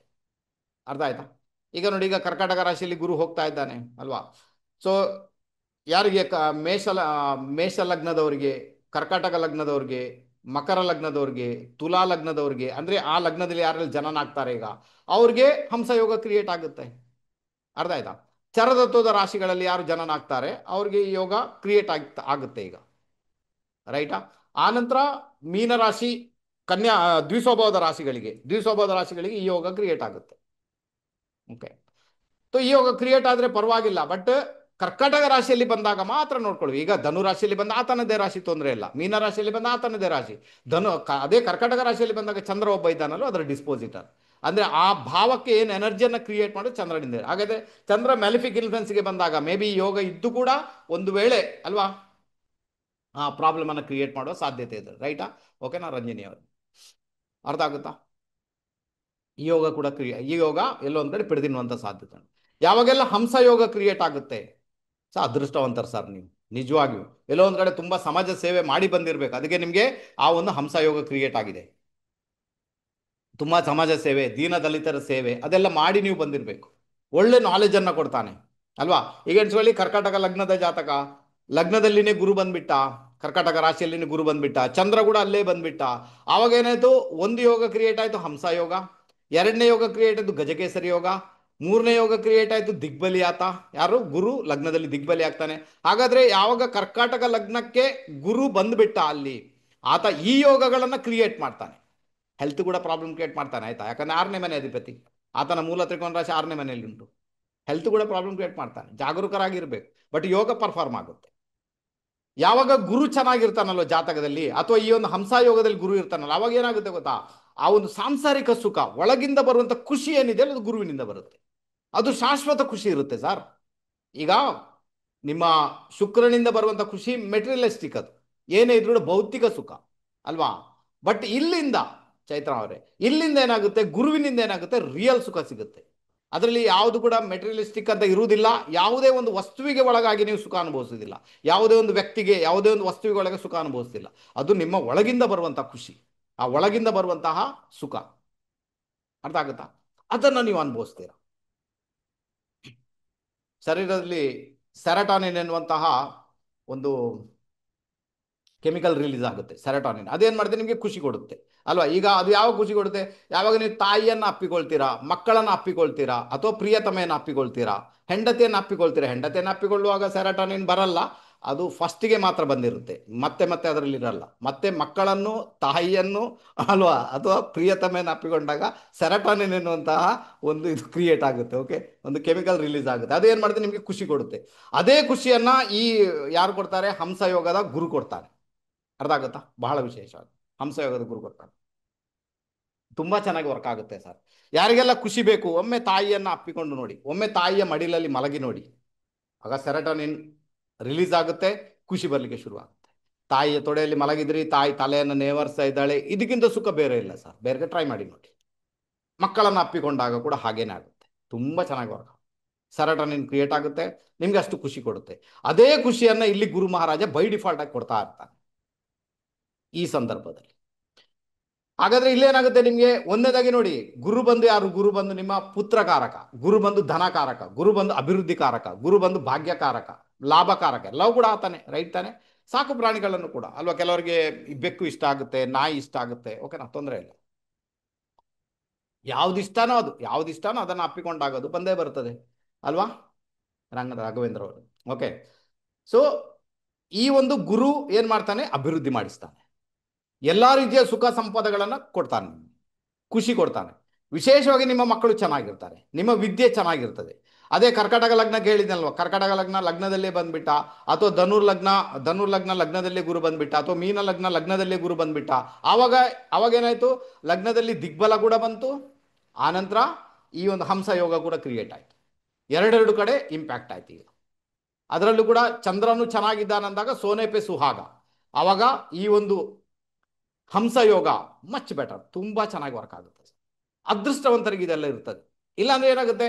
ಹಂಸ ಯೋಗ ಕ್ರಿಯೇಟ್ ಆಯ್ತು, ಕರ್ಕಾಟಕ ರಾಶಿಯಲ್ಲಿ ಚಂದ್ರ ಚೆನ್ನಾಗಿಲ್ಲ, ಅಥವಾ ಯಾವುದೇ ಒಂದು ರೂಪದಲ್ಲಿ ಹಂಸ ಯೋಗ ಕ್ರಿಯೇಟ್ ಆಯ್ತು, ಬಟ್ ಜಾತಕದಲ್ಲಿ ಚಂದ್ರ ಮೆಲಿಫಿಕ್ ಇನ್ಫ್ಲುಯೆನ್ಸ್ ಅಲ್ಲಿ ಇದ್ದಾನೆ. ಆವಾಗ ಈ ಯೋಗದ ಒಂದು ಅಸರ್ ಅಥವಾ ಈ ಯೋಗದ ಒಂದು ಅನುಭವಿಸ್ಲಿಕ್ಕೆ ಉಂಟಲ್ವಾ, ಅದು ಮೇ ಬಿ ಅದು ಸಿಗಲ್ಲ. ಮೇ ಬಿ ಅಲ್ಲಿಂದ ತೊಂದರೆ ಆಗುವಂತ ಸಾಧ್ಯತೆಗಳು ಇದ್ದೇ ಇರುತ್ತೆ ಸರ್. ಹಾಗಾದ್ರೆ ಅದರ ಡಿಸ್ಪೋಸಿಟರ್ನ ಸರಿ ಮಾಡಿದಾಗ, ಡಿಸ್ಪೋಸಿಟರ್ನ ಚೆನ್ನಾಗಿ ರಿಪೇರಿ ಮಾಡಿದಾಗ ಮೇ ಬಿ ಆ ಯೋಗ ತುಂಬಾ ಚೆನ್ನಾಗಿ ಪರ್ಫಾರ್ಮ್ ಆಗ್ಬೋದು. ಅರ್ಥ ಆಗುತ್ತಾ? ಯಾವಾಗಲೂ ಒಂದು ರೆಮಿಡಿ ಅಂತ ಏನಿರುತ್ತಲ್ವ, ಅದಕ್ಕೆ ಸ್ವಲ್ಪ ಕಂಟಿನ್ಯೂಟಿ ಇರಬೇಕು ಸರ್. ಸ್ವಲ್ಪ ದಿನ ಮಾಡ್ಬೇಕಾದ್ರೆ ಅದು ಒಮ್ಮೆಲೆ ರಿಸಲ್ಟ್ ಕೊಡುವಂಥದ್ದಲ್ಲ. ಒಮ್ಮೆಲೆ ಯಾವುದು ಕೂಡ ಆಗಲ್ಲ. ನಾನು ಮೊದಲೇ ಹೇಳಿದೆ ನಿಮಗೆ, ಒಂದು ಮಗು ತಾಯಿ ಹೊಟ್ಟೆಯಲ್ಲಿ ಬೆಳಿಬೇಕಾದ್ರೂ ಕೂಡ 9 ತಿಂಗಳು ಬೇಕು ಸರ್. ಅದಕ್ಕೆ ಎಷ್ಟು? 9 ತಿಂಗಳು. ನೀವು ಅರ್ಜೆಂಟಾಗಿ 7 ತಿಂಗಳಲ್ಲಿ ಬರಲಿ ಅಂದರೆ ಅದು ಬರುತ್ತಾ? ಅದು ಆಗುತ್ತಾ? ಯಾಕಂದ್ರೆ ಅದಕ್ಕೆ ಸಮಯ ಉಂಟು. 9 ತಿಂಗಳಲ್ಲಿ ಅದು ಪರಿಪೂರ್ಣ ರೀತಿಯಲ್ಲಿ ಆಗಿ ಮತ್ತೆ ಪ್ರಪಂಚ ನೋಡುತ್ತೆ ಅಂತ. ಅದಕ್ಕೆ ಹೇಳ್ತೀನಿ ನಾನು, ನೀವು ಯಾವುದೇ ಒಂದು ವ್ಯಾಪಾರ ಆರಂಭ ಮಾಡಿ, ಯಾವುದೇ ಒಂದು ಕೆಲಸ ಆರಂಭ ಮಾಡಿ, ಅದರಲ್ಲಿ ಒಂದು ಸಕ್ಸಸ್ ಅಂತ ಏನಿದೆ ಅಲ್ವಾ, ಅದು 9 ತಿಂಗಳ ನಂತರ ಬರುವುದು ಸರ್. ಅಲ್ಲಿವರೆಗೆ ಬರಲ್ಲ. ಬೇಕಾದ್ರೆ ಟ್ರೈ ಮಾಡಿ ನೋಡಿ ಸರ್. 9 ತಿಂಗಳು ಕಾಯಬೇಕು ನೀವು. ಒಂದು ವೇಳೆ ಆ ಬಿಸ್ನೆಸ್ಗೆ ಕೈ ಹಾಕ್ತಾ ಇದ್ದೀರಿ ಅಂದಾಗ 9 ತಿಂಗಳ ಕಾಲದ ಒಂದು ಆ ದುಡ್ಡು ಏನಿದೆ ಅದಕ್ಕೆ ಹಾಕಬೇಕಾಗಿರೋದು, ಅಥವಾ ರೆಂಟ್ ಏನಿದೆ, ಅದು ಏನೆಲ್ಲ ಅದಕ್ಕೆ ರೆಡಿಯಾಗಿ ಇರಬೇಕು ನೀವು. ಕೆಲವರೆಲ್ಲ ಏನು ಮಾಡ್ತಾರೆ, ಸ್ವಲ್ಪ ಹಣ ಇಟ್ಕೊಳ್ತಾರೆ, ಬಿಸ್ನೆಸ್ಗೆ ತುಕ್ಕಂತ ಹೋಗ್ತಾರೆ, 1-2 ತಿಂಗಳಲ್ಲಿ ಸೋತೋಗ್ತಾರೆ, ಬಾಕಿ ಹಣ ಇರುವುದಿಲ್ಲ ಹಾಕ್ಲಿಕ್ಕೆ, ಅಯ್ಯೋ ಲಾಸ್ ಆಯ್ತಂತ ಬಂದ್ಬಿಡ್ತಾರೆ. ನಾ ನೀವೊಂದು ಬಿಸ್ನೆಸ್ ಮಾಡಬೇಕಾದ್ರೆ 9 ತಿಂಗಳ ಇನ್ವೆಸ್ಟ್ಮೆಂಟ್ ನಿಮ್ಮ ಕೈಯಲ್ಲಿ ಇರಬೇಕು. ಆ ನಂತರ ಹೋಗಿ ಆಯ್ತು ನಿಮಗೆ ಸಕ್ಸಸ್ ಆಗುವಂಥದ್ದು. ಇಲ್ಲಾಂದ್ರೆ ಅದಕ್ಕಿಂತ ಮುಂಚೆ ಏನಾಗುತ್ತೆ, ಏಳುವುದು, ಬೀಳುವುದು, ಏರಿಕೆ ಆಗುವುದು, ಕೆಳಗೆ ಬೀಳುವುದು, ಇನ್ಸಲ್ಟ್ ಆಗುವುದು, ಕೇಳಿಸಿಕೊಳ್ಳುವುದು ಎಲ್ಲ ಇರ್ತದೆ. ಎಲ್ಲ ನೋಡ್ಕೊಳ್ಬೇಕು. ಅದಕ್ಕೆ ಒಂದೊಂದೇ ಬರುತ್ತೆ. ಮಗುವಿಗೆ ಬಂದ ಹಾಗೆ ಎಲ್ಲೋ ಒಂದು ತಲೆ ಬಂತು, ಮೂಗು ಬಂತು, ಕಣ್ಣು ಬಂತು, ಬಾಯಿ ಬಂತು, ಕೈ ಬಂತು, ಕಾಲು ಬಂತು, ಎಲ್ಲ ಅಲ್ವಾ. ಹಾಗಾದ್ರೆ ನಿಮ್ಮ ಬಿಸ್ನೆಸ್ಗೆ 9 ತಿಂಗಳಲ್ಲಿ ಎಲ್ಲ ಬರಲಿಕ್ಕೆ ಶುರುವಾಗುತ್ತೆ. ಮೂಗು, ಕೈ, ಕಾಲು, ಮುಖ, ಕಿವಿ ಎಲ್ಲ ಬರಲಿಕ್ಕೆ ಶುರುವಾಗುತ್ತೆ. 9 ತಿಂಗಳಾಗುವಾಗ ಕಲ್ತ್ಕೊಂಡಿರ್ತೀರಿ. ಇವಾಗ ನಿಮ್ಗೆ ಅದು ಸಕ್ಸಸ್ ಕೊಡುವ ಸಾಧ್ಯತೆಗಳು ತೀರಾ ಜಾಸ್ತಿ. ಯಾರೆಲ್ಲ 9 ತಿಂಗಳಿಗಿಂತ ಮುಂಚೆನೆ ಕ್ಲೋಸ್ ಮಾಡಿಬಿಟ್ರು, ಮತ್ತೆ ಅವರು ಈ ಜನ್ಮದಲ್ಲಿ ಬಿಸ್ನೆಸ್ ಮಾಡೋದು ಅವ್ರಿಗೆ ಆಯ್ತು, ಅಲ್ಲಿಗೆ ಫಿನಿಶ್. ಯಾರೆಲ್ಲ ಬಿಸ್ನೆಸ್ ಮಾಡಿದ್ದಾರೆ ಅವ್ರನ್ನ ಒಮ್ಮೆ ಕೇಳಿ ನೋಡಿ ನೀವು. ಏನ್ ನಿಮಗೆ 1-2 ತಿಂಗಳಲ್ಲಿ ಸಕ್ಸಸ್ ಬಂದಿದೆಯಾ? ಅಲ್ವಾ, ಬಂದಿರ್ಬೋದು ಕೆಲವರಿಗೆ, ಬಟ್ ಆದ್ರೂ ಕೂಡ ಏರಿಳಿತ ನೋಡಿರ್ತಾರೆ. 9 ತಿಂಗಳ ನಂತರ ಪರಿಪೂರ್ಣತೆಗೆ ಒಳಗಾಗ್ತಾರೆ ಸರ್. ಅರ್ಥ ಆಯ್ತಾ ನಿಮಗೆ? ಟೆಕ್ನಿಕ್ ಗೊತ್ತಾಯ್ತಾ? ಸ್ವಲ್ಪ ಹಣ ಇಟ್ಕೊಂಡು ಹೋಗೋದಲ್ಲ, 9 ತಿಂಗಳ ಕಾಲ ಏನೆಲ್ಲ ಬೇಕು ಅದೆಲ್ಲ ಇಟ್ಟು. ಇದು ಪ್ರಕೃತಿ ನಿಯಮ. ಯಾವುದೇ ಒಂದು ಸೃಷ್ಟಿ ಆಗ್ಬೇಕಾದ್ರೆ, ಯಾವುದೇ ಒಂದು ಸೃಷ್ಟಿಯಲ್ಲಿ ಪ್ರೊಸೀಡ್ ಆಗಬೇಕಾದ್ರೆ, ಆ ನಂತರ ಹೋಗಿ ಅದು ಮೆಲ್ಲ ಮೆಲ್ಲ ಮೆಲ್ಲ ಮೆಲ್ಲ ಮೆಲ್ಲ ಮೆಲ್ಲ ಬೆಳಿಲಿಕ್ಕೆ ಶುರು ಆಗುತ್ತೆ. ಈಗ ಅಮೆಝಾನ್ನಲ್ಲಿ ಇಷ್ಟು ಕಮಾಯಿಸ್ತಾ ಇದ್ದಾನೆ, ಅದು ಮಾಡಿದಾನೆ ಅಂದಾಗ ಅವನು 15 ಬಾರಿ ಫೇಲ್ ಆಗಿದ್ದಾನಂತೆ. ಎಷ್ಟು? 15 ಟೈಮ್ಸ್ ಫೇಲ್ ಆಗಿ ಮತ್ತೆ ಬಂದಿದ್ದಾನೆ ಅವನು. ಅರ್ಥ ಆಯ್ತಾ? ಯಾರೇ ಆಗಲಿ ಸರ್, ದೊಡ್ಡ ದೊಡ್ಡ ಬಿಸ್ನೆಸ್ ಯಾರು ಕಟ್ಟಿದ್ದಾರೆ, ದೊಡ್ಡ ದೊಡ್ಡ ಸಂಸ್ಥೆ ಯಾರು ಕಟ್ಟಿದ್ದಾರೆ, ದೊಡ್ಡ ದೊಡ್ಡ ಮಟ್ಟಿಗೆ ಯಾರು ಬಿಸ್ನೆಸ್ ಮಾಡಿದ್ದಾರೆ, ಅವರೆಲ್ಲ ಅಷ್ಟು ಕಷ್ಟಪಟ್ಟೇ ಬಂದಿರ್ತಾರೆ. ಸುಮ್ಮನೆ ಅಂತ ಯಾರಿಗೂ ಬಂದಿರಲ್ಲ ಅಲ್ವಾ. ಫೇಲ್ ಆಗ್ತಾರೆ, ಮತ್ತೆ ಹಾಕ್ತಾರೆ, ಫೇಲ್ ಆಗ್ತಾರೆ, ಮತ್ತೆ ಹಾಕ್ತಾರೆ, ಮತ್ತೆ ಅದು ಕಂಟಿನ್ಯೂ ಆಗಲಿಕ್ಕೆ ಶುರುವಾಯಿತು. ಟೆಕ್ನಿಕ್ ಗೊತ್ತಾಯ್ತು ಅವ್ರಿಗೆ. 9 ತಿಂಗಳ ಕಾಲ ಟೆಕ್ನಿಕ್ ಗೊತ್ತಾಗುತ್ತೆ, ಹೇಗೆ ಇದನ್ನು ಮುಂದುವರಿಸ್ಕೊಂಡು ಹೋಗ್ಲಿಕ್ಕೆ ಸಾಧ್ಯತೆ ಉಂಟು, ಯಾವ ತರ ಹೋಗ್ಬೋದು ನಾವು. ಅರ್ಥ ಆಯ್ತು? ಗೊತ್ತಾಯ್ತು ಅಂತ ಇಟ್ಕೊಳ್ತಾರೆ. ಹಂಸ ಯೋಗ ಇದ್ದಾಗ ಕೂಡ ಹೀಗೇನೆ. ಅದಕ್ಕೆ ಹಂಸ ಯೋಗದಲ್ಲಿ ಏನಾಗುತ್ತೆ, ನಿಮಗೆ ವಿಪರೀತ ಆತ ಒಂದು ಖುಷಿ ಕೊಡ್ತಾನೆ, ಮಕ್ಕಳಿಂದ ಸುಖ ಕೊಡ್ತಾನೆ, ಸಾಂಸಾರಿಕ ಜೀವನ ಚೆನ್ನಾಗಿಟ್ಟಿರ್ತಾನೆ, ಪ್ರತಿಯೊಂದರಲ್ಲೂ ಅಭಿವೃದ್ಧಿ ಕೊಡ್ತಾನೆ, ಆಧ್ಯಾತ್ಮದಲ್ಲಿ ಮುಂದೆ ಹೋಗುವಂತೆ ಮಾಡ್ತಾನೆ, ತಂದೆಯಿಂದ ಸುಖ ಲಭಿಸುವಂತೆ ಮಾಡ್ತಾನೆ, ಒಳ್ಳೆ ಗುರುಗಳು ಸಿಗುವಂತೆ ಮಾಡ್ತಾನೆ, ದೇಶ ವಿದೇಶ ಪ್ರಯಾಣ ಮಾಡಿಸ್ತಾನೆ, ತೀರ್ಥಕ್ಷೇತ್ರ ಯಾತ್ರೆಗಳನ್ನ ನಿಮ್ಮ ಮುಖಾಂತರ ಮಾಡಿಸ್ತಾನೆ, ಸಮಾಜ ಸೇವೆ ಮಾಡಿಸ್ತಾನೆ, ಎಲ್ಲ ಮಾಡಿಸ್ತಾನೆ. ನಿಮ್ಗೆ ಒಂದು ಗುರುವಿನ ದರ್ಜೆಯನ್ನು ಕೂಡ ಕೊಟ್ಟಿರ್ತಾನೆ. ಅರ್ಥ ಆಯ್ತಾ? ನಿಮ್ಮನ್ನ ಬೇರೆಯವ್ರು ನೋಡುವಾಗ ಗುರುಗಳು ಅಂತ ಅವ್ರು ನಿಮ್ಮನ್ನ ಮೇ ಬಿ ಅಲ್ವಾ, ಗುರುಗಳು ಅಂತ ನಿಮ್ಮನ್ನ ರೆಸ್ಪೆಕ್ಟ್ ಮಾಡುವಂತ ಸಾಧ್ಯತೆಗಳು ತೀರಾ ಜಾಸ್ತಿ. ಕೋಮಲ ಅವರೇ, ಅರ್ಥ ಆಯ್ತು? ಈಗ ಅರ್ಥ ಆಯ್ತು ಅಂತ ಇಟ್ಕೊಳ್ತೇನೆ. ಈ ತರ ಇದು ಕೆಲಸ ಮಾಡುತ್ತೆ. ಓಕೆನಾ? ಹಾಗಾದ್ರೆ ನಮಗೆ ಹಂಸ ಯೋಗದ ವಿಚಾರ ಇದರಲ್ಲಿ ಏನು ಹೇಳಿದ್ದಾರೆ ಆ ಫಲದೀಪಿಕದಲ್ಲಿ, ಹಂಸ ಯೋಗದಲ್ಲಿ ಜನಿಸಿದವನು ಸಜ್ಜನರಿಂದ ಪ್ರಶಂಸಿತ ರಾಜನಾಗ್ತಾನೆ. ಈಗಿನ ಕಾಲಕ್ಕೆ ರಾಜ ಅಂದ್ರೆ ಎಲ್ಲರೂ ರಾಜರೇ ಅಲ್ವಾ, ಇದು ಹಿಂದಿನ ಕಾಲಕ್ಕೆ ಸಂಬಂಧಪಟ್ಟಂತೆ. ಓಕೆನಾ? ಈಗ ಎಲ್ಲರೂ ರಾಜರೇ, ಯಾರು ಈಗ ಕೆಲಸದವಂತರ ಇರ್ತಾರೆ, ಯಾರು ಇರುವುದಿಲ್ಲ. ಓಕೆನಾ? ಹಂಸ ಯೋಗದಲ್ಲಿ ಜನಿಸಿದವನು ಸಜ್ಜನರಿಂದ ಪ್ರಶಂಸಿತ ರಾಜನಾಗ್ತಾನೆ. ಅವನ ಕೈ ಕಾಲುಗಳಲ್ಲಿ ಶಂಖ, ಕಮಲ, ಮೀನ ಮತ್ತು ಅಂಕುಶಗಳ ಚಿಹ್ನೆ ಹೊಂದಿರುತ್ತಾನೆ. ಅಲ್ವಾ, ಈಗ ಚೈನ್ ಗೀನೆಲ್ಲ ಹಾಕ್ಕೊಂಡಿರ್ತಾರೆ, ತೊಂದರೆ ಇಲ್ಲ ಎಲ್ಲ ಕಡೆ ಕೂಡ. ಓಕೆನಾ? ಪ್ಯಾಂಟ್ ಶರ್ಟ್ ಇದು ಯಾವುದು ಜೀನ್ಸ್ ಅದು ಇದು ಹಾಕೊಂಡು ಚೆನ್ನಾಗಿರ್ತಾರೆ. ಓಕೆ, ಅದು ಹಿಂದಿನ ಕಾಲಕ್ಕೆ ಸಂಬಂಧಪಟ್ಟಂತೆ ಕಮಲ, ಮೀನ, ಅಂಕುಶಗಳ ಚಿಹ್ನೆ ಹೊಂದಿರ್ತಾನೆ. ಸುಂದರ ಶರೀರ ಸೌಷ್ಠವನ್ನು ಹೊಂದಿರುವವನು, ಸುಂದರ ಶರೀರ 100% ಇರ್ತದೆ, ತೊಂದರೆ ಇಲ್ಲ. ಓಕೆನಾ? ಮೃಷ್ಟಾನ್ನ ಭೋಜನ ಪ್ರಿಯನು, ಯಾಕಂದ್ರೆ ಗುರುವಿನ ತತ್ವ ಬಂದಾಗ ಬ್ರಾಹ್ಮಣ ತತ್ವ ಅಲ್ವದು. ಮೃಷ್ಟಾನ್ನ ಭೋಜನ ಪ್ರಿಯನು ಎಲ್ಲ ರೀತಿಯಲ್ಲಿ ಕೂಡ ಅಲ್ವಾ. ಗಣ್ಯ ಮತ್ತೆ ಮಾನ್ಯ. ಹಾ ಮೇಡಮ್. ಓಕೆನಾ? ವಸುಮತಿ ಟೀಚರ್ ಅವರು ಸಂಸ್ಕೃತ ಟೀಚರ್, ಅದಕ್ಕೆ ಅದೆಲ್ಲ ಹಾಕಿರ್ತಾರೆ ಅವರು. ಓಕೆನಾ? ಗಣ್ಯ ಮತ್ತೆ ಮಾನ್ಯ, ಪ್ರಾಸಬದ್ಧವಾಗಿ ಅಲ್ವಾ, ತುಂಬಾ ಚೆನ್ನಾಗಿರುತ್ತೆ. ಅವರು ಎಲ್ಲಿ ನಮ್ಮ ಉಡುಪಿಯ MGM ಕಾಲೇಜಿನಲ್ಲಿ ಸಂಸ್ಕೃತ ಟೀಚರ್ ಅವರು. ಯಾರು? ನಮ್ಮ ವಸುಮತಿ ಮೇಡಮ್.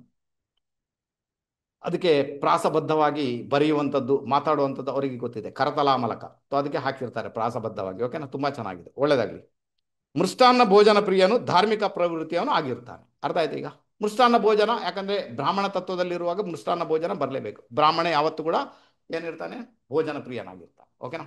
ಈಗಿನ ಕಾಲದಲ್ಲಿ ಭೋಜನ ಪ್ರಿಯನು ಬ್ರಾಹ್ಮಣ ಆಗಿರ್ತಾನೆ, ಪರವಾಗಿಲ್ಲ. ಹಿಂದಿನ ಕಾಲದಲ್ಲಿ ಗೊತ್ತಾ, ಹಿಂದಿನ ಕಾಲದ ಕಥೆಗಳನ್ನು ಓದಿ ಅದರಲ್ಲಿ ಎಲ್ಲದರಲ್ಲಿ ಕೂಡ ಒಂದೇ ಇರುವಂಥದ್ದು ಏನು ಗೊತ್ತಾ, ಒಂದು ಊರಿನಲ್ಲಿ ಒಬ್ಬ ಬಡ ಬ್ರಾಹ್ಮಣ ಇದ್ದ. ರೈಟಾ? ಒಂದೂರಿನಲ್ಲಿ ಬಡ ಬ್ರಾಹ್ಮಣ, ಇದು ಬಿಟ್ಟರೆ ಬೇರೆ ಏನು ಕೂಡ ಇಲ್ಲ. ಸ್ಟಾರ್ಟ್ ಆಗುದೇ ಅಲ್ಲಿಂದ, ಒಂದೂರಲ್ಲಿ ಬಡ ಬ್ರಾಹ್ಮಣ. ರೈಟ್ ತಾನೆ? ಈಗ ಕಾಲ ಬದಲಾಗಿದೆ, ಈಗ ಅಂಥದ್ದು ಹೇಳುವ ಹಾಗೇನಿಲ್ಲ.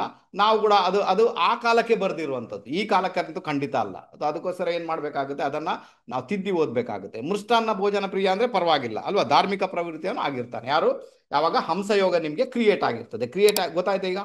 ಚಂದ್ರ ಚೆನ್ನಾಗಿದ್ದಾರೆ ಸರ್, ಏನು ಚೆನ್ನಾಗಿರುತ್ತೆ ಸರ್, ಲಗ್ನದಿಂದ ಯೋಗ ಕ್ರಿಯೇಟ್ ಆಯಿತು, ಚಂದ್ರನು ಬಹಳ ಪರ್ಫೆಕ್ಟ್ ಆಗಿದ್ದಾನೆ, ಚಂದ್ರ ಬಲಯುತನಾಗಿಬಿಟ್ಟಿದ್ದಾನೆ, ಅವಾಗ ಏನಾಯಿತು, ಸೋನೆ ಪೆ ಸುಹಾಗ, ತುಂಬ ಫೇವರಬಲ್ ರಿಸಲ್ಟ್ ಬರುತ್ತೆ ನಿಮ್ಗೆ ಎಲ್ಲ ರೀತಿಯಲ್ಲಿ ಕೂಡ, ಮೆಂಟಲಿ ಕೂಡ, ಆನಂತರ ತನುಸ್ಥಾನಕ್ಕೆ ಕೂಡ, ಎಲ್ಲ ರೀತಿಯಲ್ಲಿ ಕೂಡ ಆ ಮಟ್ಟದಲ್ಲಿ ನೀವಿರ್ತೀರ, ಪ್ರತಿ ಬಾರಿ ಖುಷಿ ಅನುಭವಿಸ್ತೀರ. ದಾನ ಧರ್ಮಗಳಲ್ಲಿ ತುಂಬಾನೇ ಫೇವರೇಬಲ್ ಆಗ್ತೀರಾ, ಯಾಕಂದ್ರೆ ಗುರುವಿನ ಇಂಪ್ಯಾಕ್ಟ್ ಬಂದಾಗ ದಾನ ಧರ್ಮ ಮಾಡಲೇಬೇಕು ಸರ್, ಇದ್ದದ್ದನ್ನು ತೆಗೆದುಕೊಡೋದು ಗುರುವಿನ ಇಂಪ್ಯಾಕ್ಟ್ ಅದು ಅಲ್ವಾ.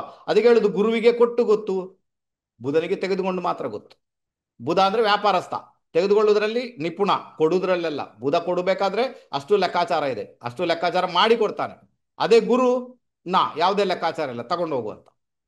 ಅದಕ್ಕೆ ಯಾರೆಲ್ಲ ಆ ಥರ ಕೊಟ್ಟಿರ್ತಾರೆ ಮತ್ತೆ ಹಣನೇ ವಾಪಸ್ ಬರಲ್ಲ, ಅರ್ಜೆಂಟ್ ಆಗಿ ಕೊಟ್ಟಿರ್ತಾರೆ, ಇವತ್ತು ಕೇಳಿದ್ರು ಈಗಲೇ ಕೊಟ್ಟು ಬಿಟ್ಟ, ಆ ಹಣ ಬರುವಾಗ ಯಾತೋ ಬರ್ಬೋದು, ಡಿಲೇ ಆಗ್ತದೆ, ಅಷ್ಟು ಸತಾಯಿಸಿ ಮತ್ತೆ ಬರ್ಬೋದು, ಅನ್ಯತಾ ಬರಲ್ಲ. ಅದೇ ಯಾರಾದರೂ ಹಣ ಕೇಳಿದ್ರು ನಿಮಗೆ, ಆವಾಗ ಪೇಪರ್ ವರ್ಕ್ ಮಾಡಿ ಸ್ವಲ್ಪ ದಿನ ನಿಲ್ಲಲಿಕ್ಕೆ ಕೇಳಿ, ಒಂದು ವಾರ ಟೈಮ್ ತಗೊಳ್ಳಿ ಬೇಕಾದ್ರೆ ಅಲ್ವಾ. ಈಗ ಕೆಲವರಿಗೆಲ್ಲ ಅರ್ಜೆಂಟ್ ಇರ್ತಾರೆ, ನಿಮ್ಮ ಪರಿಚಿತರು ಇರ್ತಾರೆ, ನೀವು ಕೊಟ್ಟು ಬಿಡೋದು ವಿಷಯ ಬೇರೆ. ಎಲ್ಲಾದ್ರೂ ಬೇರೆ ಕಡೆಗೆ ಅಲ್ವಾ ನರ್ಮದವರೇ, ಬೇರೆ ಯಾರಿಗಾದ್ರೂ ಕೊಡಬೇಕು, ಯಾವುದಕ್ಕೆ ಇನ್ವೆಸ್ಟ್ಮೆಂಟ್ ಮಾಡಬೇಕು, ಅವಾಗೆಲ್ಲ ಯೋಚನೆ ಮಾಡಿ ಸ್ವಲ್ಪ ಹೊತ್ತು ಇದ್ದುಕೊಂಡು, ಮತ್ತೆ ಆ ಸಮಯದಲ್ಲಿ ಏನೆಲ್ಲ ನಿಮಗೆ ಒಂದು ಪ್ರಕೃತಿಯಿಂದ ಸೂಚನೆಗಳು ಬರ್ತವೆ ಅಲ್ವಾ, ಅದನ್ನೆಲ್ಲ ಇಟ್ಟುಕೊಂಡು ಆನಂತರ ಪ್ರೊಸೀಡ್ ಆಗಬೇಕಾದಂತ ಅನಿವಾರ್ಯತೆ ಉಂಟು. ಒಮ್ಮೆಲೆ ಕೊಟ್ಟು ಬಿಟ್ಟರೆ ಅದು ಮೇ ಬಿ ಕೌಚು ಬೀಳುವಂಥ ಸಾಧ್ಯತೆಗಳು ತೀರಾ ಜಾಸ್ತಿ. ಹಾಗಾದ್ರೆ ಈಗ ಗೊತ್ತಾಯ್ತು ನಿಮಗೆ ಹಂಸಯೋಗ ಯಾವ ರೀತಿ ಪರ್ಫಾರ್ಮ್ ಆಗುತ್ತೆ, ಗೊತ್ತಾಯ್ತು ನಿಮಗೆ. ಓಕೆ, ಇದರಲ್ಲಿ ಒಂದು ಮಾತು ಮರ್ತೆ ನಿಮಗೆ, ಬುಧ ಬಂದು ಪೃಥ್ವಿತ್ವಕ್ಕೆ ಸಂಬಂಧಪಟ್ಟಂತೆ ಆಯಿತು, ಗುರು ಬಂದು ಆಕಾಶ ತತ್ವ. ಓಕೆನಾ? ಹಾಗಾದ್ರೆ ಆಕಾಶ ತತ್ವ ಅಂದ್ರೆ ಆಕಾಶ ತತ್ವ ಒಂದೇದಾಗಿ ಅದರಲ್ಲಿ ಏನುಂಟು ನಿಮಗೆ, ಆಧ್ಯಾತ್ಮ. ಅರ್ಥ ಆಯ್ತಾ? ಪಂಚತತ್ವಗಳಲ್ಲಿ ಗುರು ಆಕಾಶ ತತ್ವ. ಅದಕ್ಕೋಸ್ಕರ ಒಂದು ನಿಮಗೆ ಆಧ್ಯಾತ್ಮದಲ್ಲಿ ಹೋಗುವಂಥದ್ದು, ಮತ್ತೊಂದು ನಿಮಗೆ ನಿಮ್ಮ ಹಿರಿಯರ ಆಶೀರ್ವಾದವನ್ನು ಪಡ್ಕೊಳ್ಳುವಂಥದ್ದು. ಹಿರಿಯರ ಆಶೀರ್ವಾದ, ಯಾಕಂದರೆ ನಿಮ್ಮ 12th ಹೌಸ್ ಏನಿದೆ ಅಲ್ವಾ, ಅದು ನಿಮ್ಮ ಹಿರಿಯರ ಬ್ಲೆಸ್ಸಿಂಗ್ಸ್. ಅದು ನಿಮ್ಮ ಆಗಿ ಹೋದಂಥ ಹಿರಿಯರ ಬ್ಲೆಸ್ಸಿಂಗ್ಸ್ ಯಾವುದು, ನಿಮ್ಮ 12th ಹೌಸ್, ಅದು ಬಹಳ ವಿಶೇಷ. ಅದಕ್ಕೋಸ್ಕರ ಈ ಆಕಾಶ ತತ್ವದಲ್ಲಿ ನಿಮಗೆ ಈ ಯೋಗ ಕ್ರಿಯೇಟ್ ಆಗಿದೆ ಅಂದಾಗ ಆಕಾಶ ತತ್ವದ ಇಂಪ್ಯಾಕ್ಟನ್ನು ನೀವು ಬಳಸ್ಕೊಳ್ಬೇಕಾಗುತ್ತೆ. ಅಂದರೆ ನೀವು ಸೌಂಡ್ ಆಗುವಂಥದ್ದು ತೀರಾ ಜಾಸ್ತಿ, ತುಂಬ ದೊಡ್ಡ ಮಟ್ಟಿಗೆ ಸೌಂಡ್ ಆಗಿಬಿಡ್ತೀರಾ, ಮೇ ಬಿ ನಿಮ್ಮ ವ್ಯಾಪಾರ ವ್ಯವಹಾರದಲ್ಲಿ ಅಥವಾ ದುಡ್ಡಿನಲ್ಲಿ ಸೌಂಡ್ ಆಗಂತೂ ಆಗ್ತೀರಾ, ದೊಡ್ಡ ಮಟ್ಟಿಗೆ ಬೆಳಿತೀರಾ, ಕೋಟ್ಯಾಧೀಶರಾಗುವಂಥ ಯೋಗ ಅಂತೂ ಕ್ರಿಯೇಟ್ ಆಗುತ್ತೆ, ನೋ ಡೌಟ್. ಬಟ್ ಅಲ್ಲಿ ಏನು ಮಾಡಬೇಕಾಗುತ್ತೆ, ತುಂಬ ಸಮಾಜ ಸೇವೆ ಮಾಡಬೇಕಾಗುತ್ತೆ. ಆಕಾಶ ತತ್ವ ಅಂದರೆ, ಆಕಾಶ ತತ್ವ ಬಹಳ ವಿಶೇಷ ರೀತಿಯಲ್ಲಿ ಅದು ದೈವಿ ಬಲಕ್ಕೆ ಸಂಬಂಧಪಟ್ಟದ್ದು, ದೈವಿ ಕ್ರಿಯೆಗೆ ಸಂಬಂಧಪಟ್ಟದ್ದು ಅಲ್ವಾ. ಈಗ ಈಗ ನೋಡಿ ಏನಾಗುತ್ತೆ, ಆಕಾಶ ತತ್ವ ಅಂದರೆ ಎತ್ತರದ ಪ್ರದೇಶ, ಮೇಲ್ಗಡೆ. ಆಕಾಶ ಅಂದರೆ ಮೇಲ್ಗಡೆ.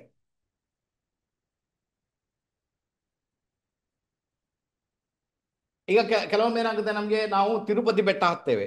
ತಿರುಪತಿ ಬೆಟ್ಟ ಯಾಕೆ ಸರ್ ಹತ್ತೇವೆ ನಾವು? ತಿರುಪತಿ ಬೆಟ್ಟ ಹತ್ತುವುದು ಯಾಕಂದ್ರೆ ನಮ್ಮ ಆಕಾಶ ತತ್ವವನ್ನು ಬ್ಯಾಲೆನ್ಸ್ ಮಾಡಲಿಕ್ಕೆ, ಅಂದ್ರೆ ಗುರುವನ್ನ ಬ್ಯಾಲೆನ್ಸ್ ಮಾಡಲಿಕ್ಕೆ ತಿರುಪತಿ ಬೆಟ್ಟ ಹತ್ತುವುದು. ಅದು ಹತ್ತಿ ಹೋಗ್ಬೇಕು, ಗಾಡಿಯಲ್ಲಿ ಶೀ ಅಂತ ಹೋಗಿ ಬರುವುದಲ್ಲ. ಅರ್ಥ ಆಯ್ತು ನಿಮಗೆ ಅಲ್ವಾ? ವ್ಯಾಪ್ತ ಅಲ್ವಾ, ಅರ್ಥ ಆಯ್ತು ನಿಮಗೆ. ಹತ್ತಿ ಹೋಗ್ಬೇಕು, ಸ್ಟೆಪ್ ಬೈ ಸ್ಟೆಪ್ ಹತ್ತಿ ಹೋಗಿ, ಅದೇನು ಈಗ ಕಷ್ಟ ಅಂತೂ ಖಂಡಿತ ಅಲ್ಲ, ಖಂಡಿತ ಹೋಗ್ಬೋದು ಅಲ್ವಾ. ಯಾವಾಗ ತಿರುಪತಿ ಬೆಟ್ಟವನ್ನ ಸ್ಟೆಪ್ ಬೈ ಸ್ಟೆಪ್ ಹತ್ತಿ ಹೋಗ್ತೀರಾ, ಆವಾಗ ಮೇಲ್ಗಡೆ ಹೋದಾಗ ಆಕಾಶ ತತ್ವ ಆ ಎನರ್ಜಿ ಬ್ಯಾಲೆನ್ಸ್ ಆಗುತ್ತೆ. ಆಕಾಶ ತತ್ವ ಇಲ್ಲಿ ಈ ಪಾರ್ಟ್, ಇಷ್ಟು ಪಾರ್ಟ್ ಬ್ಯಾಲೆನ್ಸ್ ಆಗುತ್ತೆ, ತೊಂದರೆ ಇಲ್ಲ. ಆವಾಗ ಅಲ್ಲಿಂದ ವಾಪಸ್ ಬಂದಾಗ ನಿಮ್ಮ ಕೆಲಸ ಕಾರ್ಯಗಳು ನಿಂತದ್ದೆಲ್ಲ ನಡೀಲಿಕ್ಕೆ ಶುರು ಆಗುತ್ತೆ. ಕೆಲವರಿಗೆ ವ್ಯಾಪಾರ ಚೆನ್ನಾಗಿರುತ್ತೆ, ಇನ್ನು ಕೆಲವರಿಗೆ ಯಾವುದೋ ಒಂದು ರೂಪದಲ್ಲಿ ಮದುವೆ ಆಗಿಲ್ಲ, ಮಕ್ಕಳಾಗಲಿಲ್ಲ, ಎಲ್ಲ ಕೂಡ ಬರಲಿಕ್ಕೆ ಶುರು, ಯಾಕಂದರೆ ಆಕಾಶ ತತ್ವವನ್ನು ಬ್ಯಾಲೆನ್ಸ್ ಮಾಡಿದ್ರಿ. ಅದಕ್ಕೆ ತಿರುಪತಿ ಬೆಟ್ಟ ಹತ್ತುವಂಥದ್ದು. ಅರ್ಥ ಆಯ್ತು ನಿಮಗೆ. ಈಗ ಬೇರೆ ಬೆಟ್ಟ ಹತ್ತಿದ್ರು ಕೂಡ ಆಗುತ್ತೆ, ಇಲ್ಲ ಅಂತೇನಿಲ್ಲ, ನಾನು ಜಸ್ಟ್ ನಿಮಗೆ ಉದಾಹರಣೆ ಕೊಟ್ಟದ್ದು. ಈಗ ಅಯ್ಯಪ್ಪ ಸ್ವಾಮಿ ಬೆಟ್ಟ ಹತ್ತಾರೆ, ಅಲ್ಲಿ ಕೂಡ ಆ ಗುರು ತತ್ವ ಏನೋ ಅದು ಬ್ಯಾಲೆನ್ಸ್ ಆಗುತ್ತೆ, ಆಕಾಶ ತತ್ವ ಬ್ಯಾಲೆನ್ಸ್, ಅದಕ್ಕೋಸ್ಕರ ಅಲ್ಲಿ ಹೋಗಿರ್ತಾರೆ. ಅರ್ಥ ಆಯ್ತಾ? ಸೊ ಈ ಥರ ಇದು ಇಂಪ್ಯಾಕ್ಟನ್ನು ಕ್ರಿಯೇಟ್ ಮಾಡುತ್ತೆ ಸರ್. ಅದಕ್ಕೋಸ್ಕರ ನಾನು ಹೇಳ್ತೀನಿ, ಯಾರಿಗೆಲ್ಲ ಈ ಹಂಸ ಯೋಗ ಕ್ರಿಯೇಟ್ ಆಗಿದೆ, ಒಂದು ಖುಷಿಯನ್ನು ಲೈಫ್ ಲಾಂಗ್ ಅನುಭವಿಸ್ತಾರೆ, ಎಲ್ಲ ರೀತಿಯಲ್ಲೂ ಕೂಡ ಧನ ಧಾನ್ಯ ಸಂಪನ್ನನಾಗಿರ್ತಾರೆ, ಮಕ್ಕಳಿಂದ ಸುಖ ಅನುಭವಿಸ್ತಾರೆ. ಇದು ವಿಷಯ ಕ್ಲಿಯರ್. ಈಗ ನೋಡಿ, ಈಗ ಇದನ್ನು ನಾಳೆ ಯೂಟ್ಯೂಬಲ್ಲಿ ಹಾಕ್ತೇನೆ. ಯೂಟ್ಯೂಬಲ್ಲಿ ಈಗ ಕಮೆಂಟ್ಸ್ ಏನು ಬರುತ್ತೆ ಗೊತ್ತಾ, ಸರ್ ನೀವು ಹೇಳ್ತೀರಾ ಹಂಸಯೋಗ ಹೀಗೆ ಅಂತ, ಬಟ್ ನನಗೆ ಹಂಸಯೋಗ ಇದು ಏನೂ ಆಗೇ ಇಲ್ಲಲ್ಲೋ ಸರ್, ನಾನು ತೊಂದರೆ ಅನುಭವಿಸಿದೆ, ಯಾಕಂದರೆ ಚಂದ್ರ ಚೆನ್ನಾಗಿಲ್ಲ ಅದಕ್ಕೆ ಹಾಗೆ. ಅದಕ್ಕೋಸ್ಕರ ಯೂಟ್ಯೂಬಲ್ಲಿ ಕಮೆಂಟ್ ಹಾಕುವವರು ಮೊದಲು ನಿಮ್ಮ ಚಂದ್ರನನ್ನು ನೋಡ್ಕೊಳ್ಳಿ, ಮತ್ತೆ ಕಮೆಂಟ್ ಹಾಕಿ, ರೈಟಾ? ಓಕೆನಾ? ಹಾಕ್ತಾರೆ, ನಮಗೆ ಅದು ಪರ್ಫಾರ್ಮ್ ಆಗಿಲ್ಲ. ಆದರೆ ಕೆಲವರು ಆ ಥರ ಇದ್ದಾರೆ, ನಾವು ಏನೇ ಹೇಳಿದ್ರು ಕೂಡ ಅದರ ಉಲ್ಟಾ ಹೋಗುವವರು ಇದ್ದಾರೆ. ನೀವೇನು ಹೇಳಿದ್ರು ಅದು ಉಲ್ಟಾನೆ, ಇದು ಪರಿಸ್ಥಿತಿ. ಅವ್ರಿಗೆ ಏನು ಇರ್ತದೆ, ನಮ್ಮನ್ನು ಎಲ್ಲೋ ಒಂದು ಕಡೆ ಕೆಳಗೇನೆ ಹಾಕಬೇಕಂತ. ನೀವು ಹಾಕಿ ಎಷ್ಟು ಹಾಕ್ತೀರಾ? ರೈಟಾ?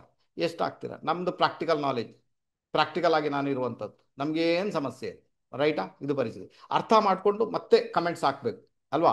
ಎನಿವೆ, ಈಗ ಗೊತ್ತಾಯ್ತು ನಿಮಗೆ ಈ ಒಂದು ಹಂಸಯೋಗ ಹೇಗೆ ಕ್ರಿಯೇಟ್ ಆಗ ಗೊತ್ತಾಯ್ತು. ಈಗ ಹಂಸಯೋಗ ಹೇಗೆ ಕ್ರಿಯೇಟ್ ಆಗುತ್ತೆ ಅಂತ, ಹೇಗೆ ಕ್ರಿಯೇಟ್ ಆಗುತ್ತೆ ಗೊತ್ತಾಯ್ತು. ಫಲ ಗೊತ್ತಾಯ್ತಾ ಏನು ಅಂತ ಗೊತ್ತಾಯ್ತಾ? ಹಂಸಯೋಗ ಯಾರಿಗುಂಟು ಅವರೆಲ್ಲರೂ ಕೂಡ ಏನು ಮಾಡಬೇಕು? ಸ್ವಲ್ಪ ದಾನ ಧರ್ಮ ಮಾಡ್ಬೇಕು ತಾನೆ. ಈಗ ಅವರು ಇಲ್ಲದಿದ್ದು ಕೂಡ ದಾನ ಧರ್ಮ ಮಾಡ್ಬೇಕು ಸರ್, ಅದು ವಿಷಯ ಬೇರೆ. ಯಾರು ದಾನ ಧರ್ಮ ಮಾಡ್ತಾರೆ ಅವರು ಗುರುವಿನ ತತ್ವಕ್ಕೆ ಒಳಪಡ್ತಾರೆ, ಒಳಗಿರ್ತಾರೆ. ಯಾರೆಲ್ಲ ತಮ್ಮ ಒಂದು ಶರೀರ ಅಂದರೆ ತಮ್ಮ ಶರೀರವನ್ನು ಕೊಲೆಸ್ಟ್ರಾಲ್ ಜಾಸ್ತಿ ಮಾಡ್ಕೊಂಡಿರ್ತಾರೆ, ಒಬೆಸಿಟಿ ತುಂಬ ಜಾಸ್ತಿ, ತೋ ದೇವರಾಣಿಗೆ ಹೇಳ್ತೇನೆ ನಿಮ್ಮ ಗುರು ತೊಂದರೆಗೊಳಗಾಗಿದೆ. ಹೆಚ್ಚಾಗಿ ಯಾವಾಗ ಆಗುತ್ತೆ? ಒಂದು ಗುರು ತೊಂದರೆಗೊಳಗಾದಾಗ ಈ ಪರಿಸ್ಥಿತಿ ಕ್ರಿಯೇಟ್ ಆಗುತ್ತೆ, ಅಥವಾ ಗುರು ನೀಚನಾದ ಮಕರ ರಾಶಿಯಲ್ಲಿ ಬಂದಾಗ ಈ ಪರಿಸ್ಥಿತಿ ಕ್ರಿಯೇಟ್ ಆಗುತ್ತೆ. ಇದು ಪ್ರಾಕ್ಟಿಕಲ್ ಆಗಿ ನಾನು ನೋಡಿರುವಂಥ. ತುಂಬ ಜಾಗರೂಕರಾಗಿರಬೇಕು. ಅರ್ಥ ಆಯ್ತಾ ನಿಮಗೆ? ಅದಕ್ಕೆ ಆ ಕುಟುಂಬದಲ್ಲಿ ಯಾರಾದ್ರೂ ಇದ್ದರೆ ಅವ್ರು ಡೊನೇಟ್ ಮಾಡ್ಬೇಕಾದ್ರೆ ಡೊನೇಷನ್ ಮಾಡ್ತಾ ಹೋಗಿ ಅಂತ ಹೇಳ್ತೇನೆ. ಅವಾಗ ಗುರು ತನ್ನಿಂದಾನೆ ಬ್ಯಾಲೆನ್ಸ್ ಆಗ್ತಾನೆ, ತೊಂದರೆ ಇಲ್ಲ, ಚೆನ್ನಾಗಿ ವರ್ಕ್ ಆಗುತ್ತೆ. ಬೆಳಿಗ್ಗೆ ಎದ್ದು ಆದಷ್ಟು ವಾಕಿಂಗ್ ಮಾಡೋದು, ಯೋಗ ಪ್ರಾಣಾಯಾಮ ಮಾಡುವಾಗ ಆ ಬಾಡಿಯನ್ನು ನೀವು ಚೆನ್ನಾಗಿ ಇಟ್ಕೊಂಡ್ರೆ ಪರವಾಗಿಲ್ಲ, ತುಂಬ ಫೇವರಬಲ್ ರಿಸಲ್ಟ್. ಅಂದರೆ ಓವರ್ ವೆಯ್ಟ್ ಇರ್ತದಲ್ಲ ಅವ್ರಿಗೆ ಹೇಳ್ತಾ ಇದ್ದೀನಿ, ಸಾಧಾರಣವಾಗಿ ತೊಂದರೆ ಇಲ್ಲ ಅಲ್ವಾ? ಓಕೆನಾ? ಕ್ಲಿಯರ್ ಆಯಿತು ಅಂತ ಇಟ್ಕೊಳ್ತೇನೆ. ನೆಕ್ಸ್ಟ್ ಬಂದ್ಬೇಡ, ಹಂಸಯೋಗ ಆಯಿತು, ಮಾಳವೀಯ ಯೋಗ. ಓಕೆನಾ? ಯಾವುದು? ಶುಕ್ರನಿಂದ ಮಾಳವೀಯ ಯೋಗ. ಶುಕ್ರ ಬಂದು ಜಲತತ್ವಕ್ಕೆ ಸಂಬಂಧಪಟ್ಟಂತೆ ಕೆಲಸ ಮಾಡ್ತಾನೆ. ಈಗ ನಿಮಗೆ ಕುಜ ಬಂದು ಅಗ್ನಿ ತತ್ವ, ಬುಧ ಬಂದು ಪೃಥ್ವಿ ತತ್ವ, ಗುರು ಬಂದು ಆಕಾಶ ತತ್ವ, ಆನಂತರ ಶುಕ್ರ ಬಂದು ಜಲತತ್ವ, ಶನಿ ಬಂದು ವಾಯುತತ್ವ. ಪಂಚತತ್ವಗಳು ಬಂತ ಈಗ. ಅದಕ್ಕೆ ಈ ಯೋಗ ಪರ್ಫಾರ್ಮ್ ಆಗೋದು ಈ ಪಂಚತತ್ವಗಳಿಂದಾಗಿ. ಅದಕ್ಕೆ ಗುರುವಿನ ಆಕಾಶ ತತ್ವ, ಈ ಒಂದು ಹಂಸ ಯೋಗ ಇರುವಾಗ ಗುರುವಿನ ಆಕಾಶ ತತ್ವನೇ ಬಳಸ್ಕೊಳ್ಬೇಕು ಸರ್. ಅರ್ಥ ಆಯ್ತಾ? ಆನಂತರ ಬುಧನಿಂದ ಭದ್ರ ಯೋಗ ಇರುವಾಗ ಪೃಥ್ವಿ ತತ್ವನೇ ಬಳಸ್ಕೊಳ್ಬೇಕು. ಕುಜನಿಂದ ರುಚಕ ಯೋಗ ಇರುವಾಗ ಅಗ್ನಿ ತತ್ವನೇ ಬಳಸ್ಕೊಳ್ಬೇಕು. ಅವಾಗ ಅದು ತುಂಬಾ ಚೆನ್ನಾಗಿ ವರ್ಕ್ ಆಗುತ್ತೆ ನರ್ಮದಾ. ಅರ್ಥ ಆಯ್ತು ಅಂತ ಇಟ್ಕೊಳ್ತು. ನೆಕ್ಸ್ಟ್ ಬಂದ್ಬೇಡ ಮಾಳವೀಯ ಯೋಗ. ಇದು ಬಹಳ ವಿಶೇಷ ಸರ್. ಮಾಳವೀಯ ಯೋಗ ಅಂದರೆ ತುಂಬ ತುಂಬ ಅಂದರೆ ತುಂಬ ಫೇವರಬಲ್. ಎಲ್ಲ ರೀತಿಯಲ್ಲಿ ಕೂಡ ಧನ ಧಾನ್ಯ ಸಂಪತ್ತು ಎಲ್ಲ ಕೊಡುತ್ತೆ, ಎಲ್ಲ ಲಕ್ಸುರಿಯನ್ನ. ಅಂದರೆ ಈ ಒಂದು ಕಲಿಯುಗದಲ್ಲಿ ಏನೆಲ್ಲ ಲಕ್ಸುರಿ ನಿಮಗೆ ಅನುಭವಿಸ್ಲಿಕ್ಕೆ ಉಂಟಲ್ವಾ, ಅದು ನಿಮಗೆ ಮಾಳವೀಯ ಯೋಗದಿಂದ ಬರುತ್ತೆ. ಯಾವಾಗ ಶುಕ್ರ ಮೀನ ರಾಶಿಯಲ್ಲಿ ಉಚ್ಚನಾಗಿ ಬಂದ, ಆನಂದ ತುಲಾ ರಾಶಿಯಲ್ಲಿ ಬಂದ, ವೃಷಭ ರಾಶಿಯಲ್ಲಿ ಬಂದ, ಲಗ್ನಕ್ಕೆ ಕೇಂದ್ರದಲ್ಲಿ ಬಂದ್ಬಿಟ್ಟ ಅಂದಾಗ ಈ ಮಾಳವೀಯ ಯೋಗ ಪರ್ಫಾರ್ಮ್ ಆಗುತ್ತೆ. ಬಟ್ ಇಲ್ಲಿ ಪ್ರಾಬ್ಲಮ್ ಏನಾಗುತ್ತೆ? ಈಗ ಮೀನ ರಾಶಿ ಕೇಂದ್ರದಲ್ಲಿ ಬಂತು, ಅದರಲ್ಲಿ ಶುಕ್ರ ಇದ್ದಾನೆ, ಮಾಳವೀಯ ಯೋಗ ಅಂತೂ ಬಂತು, ಬಟ್ ಗುರುವಿನ ಪರಿಸ್ಥಿತಿ ಚೆನ್ನಾಗಿರ್ಬೇಕು, ಡಿಸ್ಪೋಸಿಟರ್ ಚೆನ್ನಾಗಿರ್ಬೇಕು. ಡಿಸ್ಪೋಸಿಟರ್ ತೊಂದರೆಗೊಳಗಾದ ಮೇ ಬಿ ನಿಮ್ಮ ಮಾಳವೀಯ ಯೋಗ ಕೂಡ ತೊಂದರೆಗೊಳಗಾಗುತ್ತೆ. ಅದು ಮೀನ ರಾಶಿಯಲ್ಲಿ ಶುಕ್ರ ಬಂದಾಗ ಮಾತ್ರ. ಬಾಕಿ ವಿಚಾರ ಪರವಾಗಿಲ್ಲ. ಅರ್ಥ ಆಯ್ತಾ? ಬಾಕಿ ವಿಚಾರ ಓಕೆ. ಹಾಂ ಓಕೆ ಪ್ರಫುಲ್ಲ ಅವರೇ, ಬಾಕಿ ವಿಚಾರ ಓಕೆ. ಅದರ ಗುರು ಚೆನ್ನಾಗಿರ್ಬೇಕು. ಗುರು ಚೆನ್ನಾಗಿದ್ದಾಗ ಅಲ್ವಾ ಆವಾಗ ಮಾಳವ್ಯ ಯೋಗ ಪರ್ಫಾರ್ಮ್ ಆಗುತ್ತೆ. ಮೀನ ರಾಶಿಯಲ್ಲಿ ಆತ ಉಚ್ಚನಾಗಿ ಬಂದಾಗ ತೊಂದರೆ ಇಲ್ಲ. ಈ ಮಾಳವ್ಯ ಯೋಗ ಬಂದಾಗ ಏನಾಗುತ್ತೆ? ಶುಕ್ರ ಏನಾಗುತ್ತೆ? ಶುಕ್ರ ಅಂದರೆ ನಿಮ್ಮ ಮೆಟೀರಿಯಲಿಸ್ಟಿಕ್ ವರ್ಲ್ಡ್ ಆತ, ಭೌತಿಕ ಜಗತ್ತು. ಹಾಗಾದರೆ ಭೌತಿಕ ಜಗತ್ತಿನಲ್ಲಿ ಏನೆಲ್ಲ ಅನುಭವಿಸ್ಲಿಕ್ಕೆ ಉಂಟು ನಿಮಗೆ? ಸಾಂಸಾರಿಕ ಸುಖ ಬೇಕು, ಒಳ್ಳೆ ಗಾಡಿ ಬೇಕು, ಒಳ್ಳೆ ಪತಿ ಬೇಕು, ಪತ್ನಿ ಬೇಕು, ಆನಂತರ ಒಳ್ಳೆ ಮನೆ ಬೇಕು, ಎಲ್ಲ ರೀತಿಯಲ್ಲಿ ಕೂಡ ಬಹಳ ಕಂಫರ್ಟ್ ಅನುಭವಿಸ್ಬೇಕು, ಲಕ್ಸುರಿ ಅನುಭವಿಸ್ಬೇಕು. ಅದಕ್ಕೆ ಈ ಯೋಗ ಕ್ರಿಯೇಟ್ ಆಗುತ್ತೆ. ಅದಕ್ಕೆ ಅವ್ರಿಗೆ ಸಿಗುತ್ತೆ, ಅದು ತೊಂದರೆ ಇಲ್ಲ. ಹಣ ಕೂಡ ಸಿಗುತ್ತೆ, ಲಕ್ಸುರಿಯನ್ನು ಅನುಭವಿಸ್ತಾರೆ, ದನ ಕನಕ ಆದಿಗಳಿಂದ ಲಕ್ಸುರಿ ಅನುಭವಿಸ್ತಾರೆ. ಎಲ್ಲವೂ ಕೂಡ ಕಾಲಕ್ರಮೇಣ ನಶಿಸಿ ಹೋಗುತ್ತೆ, ಅದು ವಿಷಯ ಬೇರೆ. ಯಾಕಂದರೆ ಭೌತಿಕವಾಗಿರುವಂಥದ್ದು ಯಾವುದು ಇರುವುದಿಲ್ಲ ತಾನೆ. ಅರ್ಥ ಆಯ್ತಾ? ಇವತ್ತು ನೀವು ಮದುವೆಯಾಗಿ ಸಾಂಸಾರಿಕ ಸುಖ ಜೀವನ ನಡೆಸಿದ್ದರಿಂದಾಗ ನಾಳೆ ನೀವು ಎಲ್ಲದರಲ್ಲೂ ಕೂಡ ಆಸಕ್ತಿ ಕೂಡ ಕಳ್ಕೊಳ್ತೀರಲ್ವ. ಅರ್ಥ ಆಯ್ತಾ ನಿಮಗೆ? ಒಂದು ಸಮಯಕ್ಕೆ ಇರ್ತದೆ, ಮತ್ತೆ ಇರುವುದಿಲ್ಲ. ಒಂದು ಸಮಯಕ್ಕೆ ಎಲ್ಲ ಓಕೆ. ಹಾಗೇನೆ ಪ್ರತಿಯೊಂದು ಕೂಡ ಇದರಲ್ಲಿ ಎಲ್ಲವೂ ಕೂಡ ಚೇಂಜ್ ಆಗುತ್ತಾ ಹೋಗುತ್ತೆ. ಗುರುವಿನಿಂದ ಚೇಂಜ್ ಆಗಲ್ಲ, ಗುರುವಿನಿಂದ ಫಿಕ್ಸ್ ಆಗಿರ್ತದೆ. ಶುಕ್ರನಿಂದ ಹಾಗಲ್ಲ, ಪ್ರತಿ ಬಾರಿ ಕೂಡ ಚೇಂಜ್ ಆಗುತ್ತೆ. ಒಂದು ಗಾಡಿ ತಂದ್ರಿ, ಒಂದು 1 ಲಕ್ಷ 2 ಲಕ್ಷ ಕಿಲೋಮೀಟರ್ ಓಡಿಸಿದ್ರಿ, ಮತ್ತೆ ಮಾರಿ ಬೇರೆನೇ ಬರ್ತದಲ್ವಾ. ಅರ್ಥ ಆಯ್ತಾ ನಿಮಗೆ? ಅದು ಪರ್ಫೆಕ್ಟ್ ಆಗಿ ಪರ್ಮನೆಂಟ್ ಆಗಿ ಇರುವುದಿಲ್ಲ ತಾನೆ. ಭೌತಿಕವಾಗಿ ನೀವು ಯಾವುದಕ್ಕೆ ಅವಲಂಬಿಸಿರ್ತೀರಾ ಅದು ಪರ್ಮನೆಂಟ್ ಆಗಿ ನಿಮಗೆ ಇರುವುದೇ ಇಲ್ಲಲ್ವಾ. ನಿಮ್ಮ ಪ್ರೀತಿ ಪ್ರೇಮ ಇರ್ಬೋದು, ನಿಮ್ಮ ನಿಮ್ಮ ಯಾರು ಪ್ರಿಯತಮ ಇರ್ಬೋದು, ಯಾವುದು ಕೂಡ ಪರ್ಫೆಕ್ಟ್ ಅಲ್ಲ, ಯಾವುದು ಕೂಡ ಪರ್ಮನೆಂಟ್ ಅಲ್ಲ. ಎಲ್ಲವೂ ಕೂಡ ಬದಲಾವಣೆಗೊಳಗಾಗ. ಇದು ಇರುವುದು ಶುಕ್ರನಿಂದ. ಬದಲಾವಣೆಗೆ ಒಳಗಾಗಲೇಬೇಕದು ಯಾವುದೇ ಒಂದು ರೂಪದಲ್ಲಿ ಅಲ್ವಾ. ಗುರು ಶುಕ್ರರು ಪರಸ್ಪರ ದೃಷ್ಟಿಸಿದರೆ ಅದು ಹೆಚ್ಚು ಪರಿಣಾಮ. ಗುರು ಏನು ಮಾಡ್ತಾನೆ? ಶುಕ್ರನ ಕಂಟ್ರೋಲ್ ಮಾಡ್ತಾನೆ, ಪರವಾಗಿಲ್ಲ, ಅನಿಸ್ವಷ್ಟರ ಮಟ್ಟಿಗೆ ನಿಮಗೆ ರಿಸಲ್ಟ್ ಕೊಡ್ತಾನೆ. ಮತ್ತೆ ನೋಡ್ಕೊಳ್ಬೇಕು ಗುರು ಎಲ್ಲಿಂದ ಕೂತು ನೋಡ್ತಾ ಇದ್ದಾನೆ, ಮತ್ತೆ ನೋಡ್ಕೊಳ್ಬೇಕು ಶುಕ್ರ ನಿಮ್ಮ ಜಾತಕಕ್ಕೆ ಯಾರು. ಅರ್ಥ ಆಯ್ತಾ?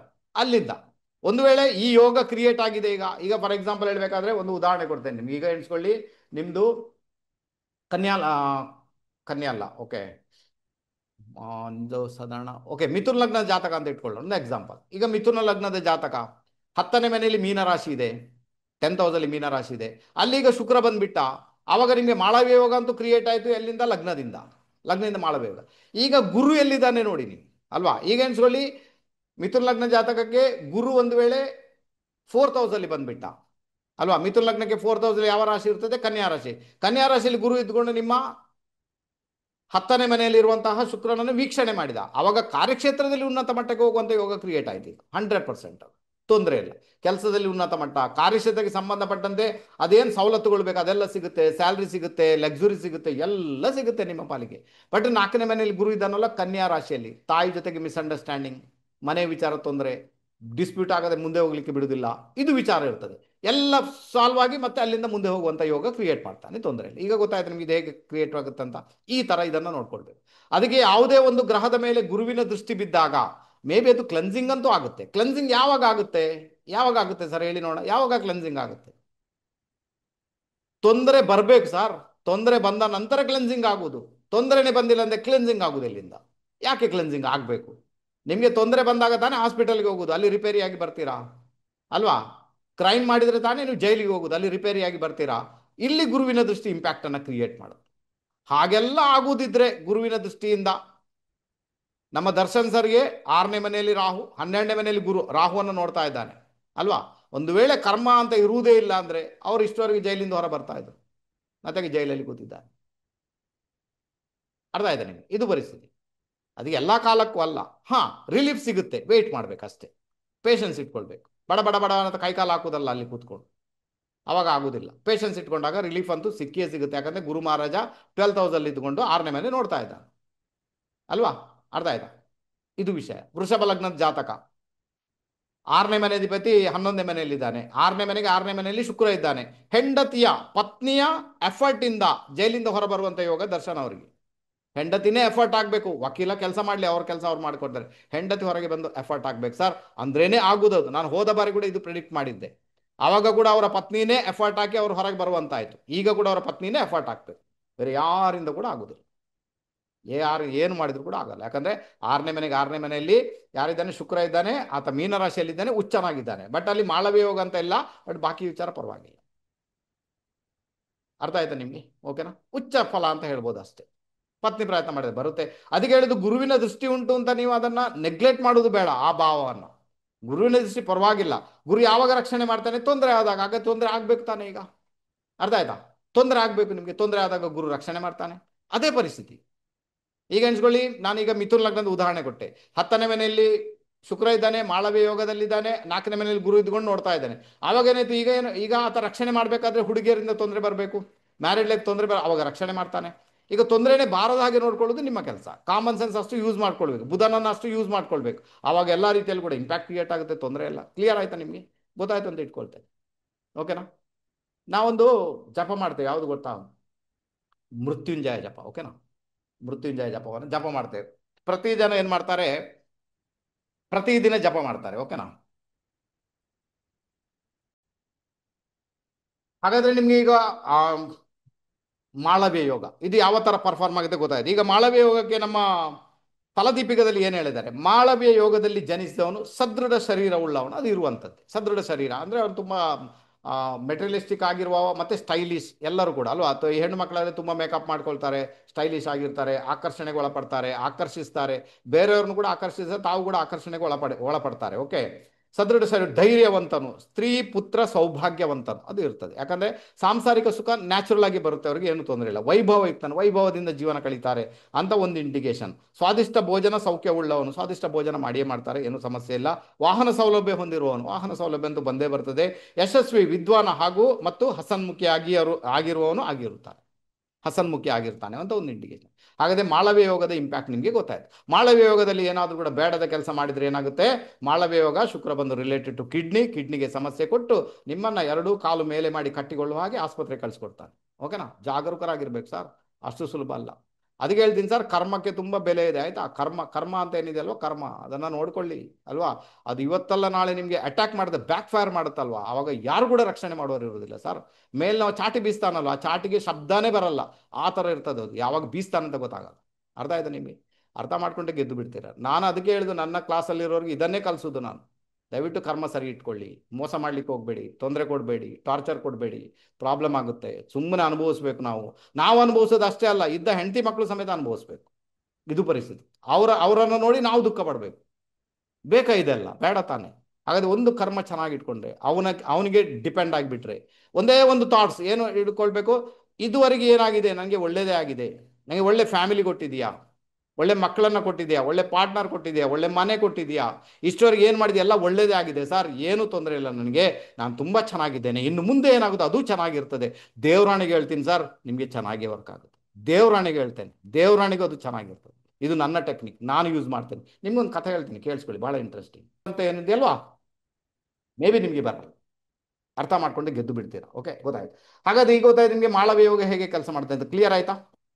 ಮಾಳವ್ಯ ಯೋಗ ಇರಲಿ ಅಥವಾ ಶುಕ್ರನನ್ನು ಚೆನ್ನಾಗಿಡು, ನಾನು ಹೇಳ್ತೀನಿ ನಿಮ್ಮ ರಿಲೇಷನ್ಶಿಪ್ ಅನ್ನು ಮೇಂಟೈನ್ ಮಾಡಿ.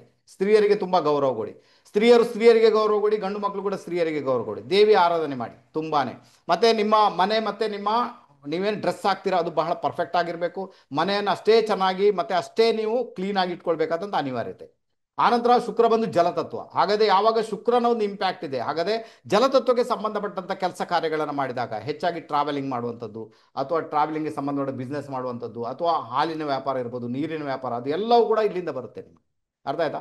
ಆನಂತರ ಎಲ್ಲ ರೀತಿಯಲ್ಲಿ ಕೂಡ ಈ ಬಟ್ಟೆ ಅಂಗಡಿ ಇರ್ಬೋದು, ಜ್ಯುವೆಲ್ರಿ ಇರ್ಬೋದು, ಆನಂತರ ಲಕ್ಸುರಿಗೆ ಸಂಬಂಧ ಬ್ರ್ಯಾಂಡೆಡ್ ಐಟಮ್ಸ್ ಇರ್ಬೋದು, ಅದೆಲ್ಲ ಬಿಸ್ನೆಸ್ ಇದರೊಳಗೆ ಬರುತ್ತೆ. ಅದೆಲ್ಲವನ್ನು ಕೂಡ ಯಾರೆಲ್ಲ ಮಾಳವ್ಯ ಯೋಗದಲ್ಲಿದ್ದಾರೆ ಅವ್ರು ಮಾಡ್ಬೋದು. ಈಗ ಶುಕ್ರ ಚೆನ್ನಾಗಿದ್ರು ಮಾಡ್ಬೋದು, ಅದು ವಿಷಯ ಬೇರೆ. ಬಟ್ ಮಾಳವ್ಯ ಯೋಗದಲ್ಲಿದ್ದವರಿಗೆ ಇದು ತುಂಬ ಚೆನ್ನಾಗಿ ವರ್ಕ್ ಆಗುತ್ತೆ. ಅರ್ಥ ಆಯ್ತಾ ನಿಮಗೆ? ತುಂಬ ಅಂದರೆ ತುಂಬ ಫೇವರೇಬಲ್.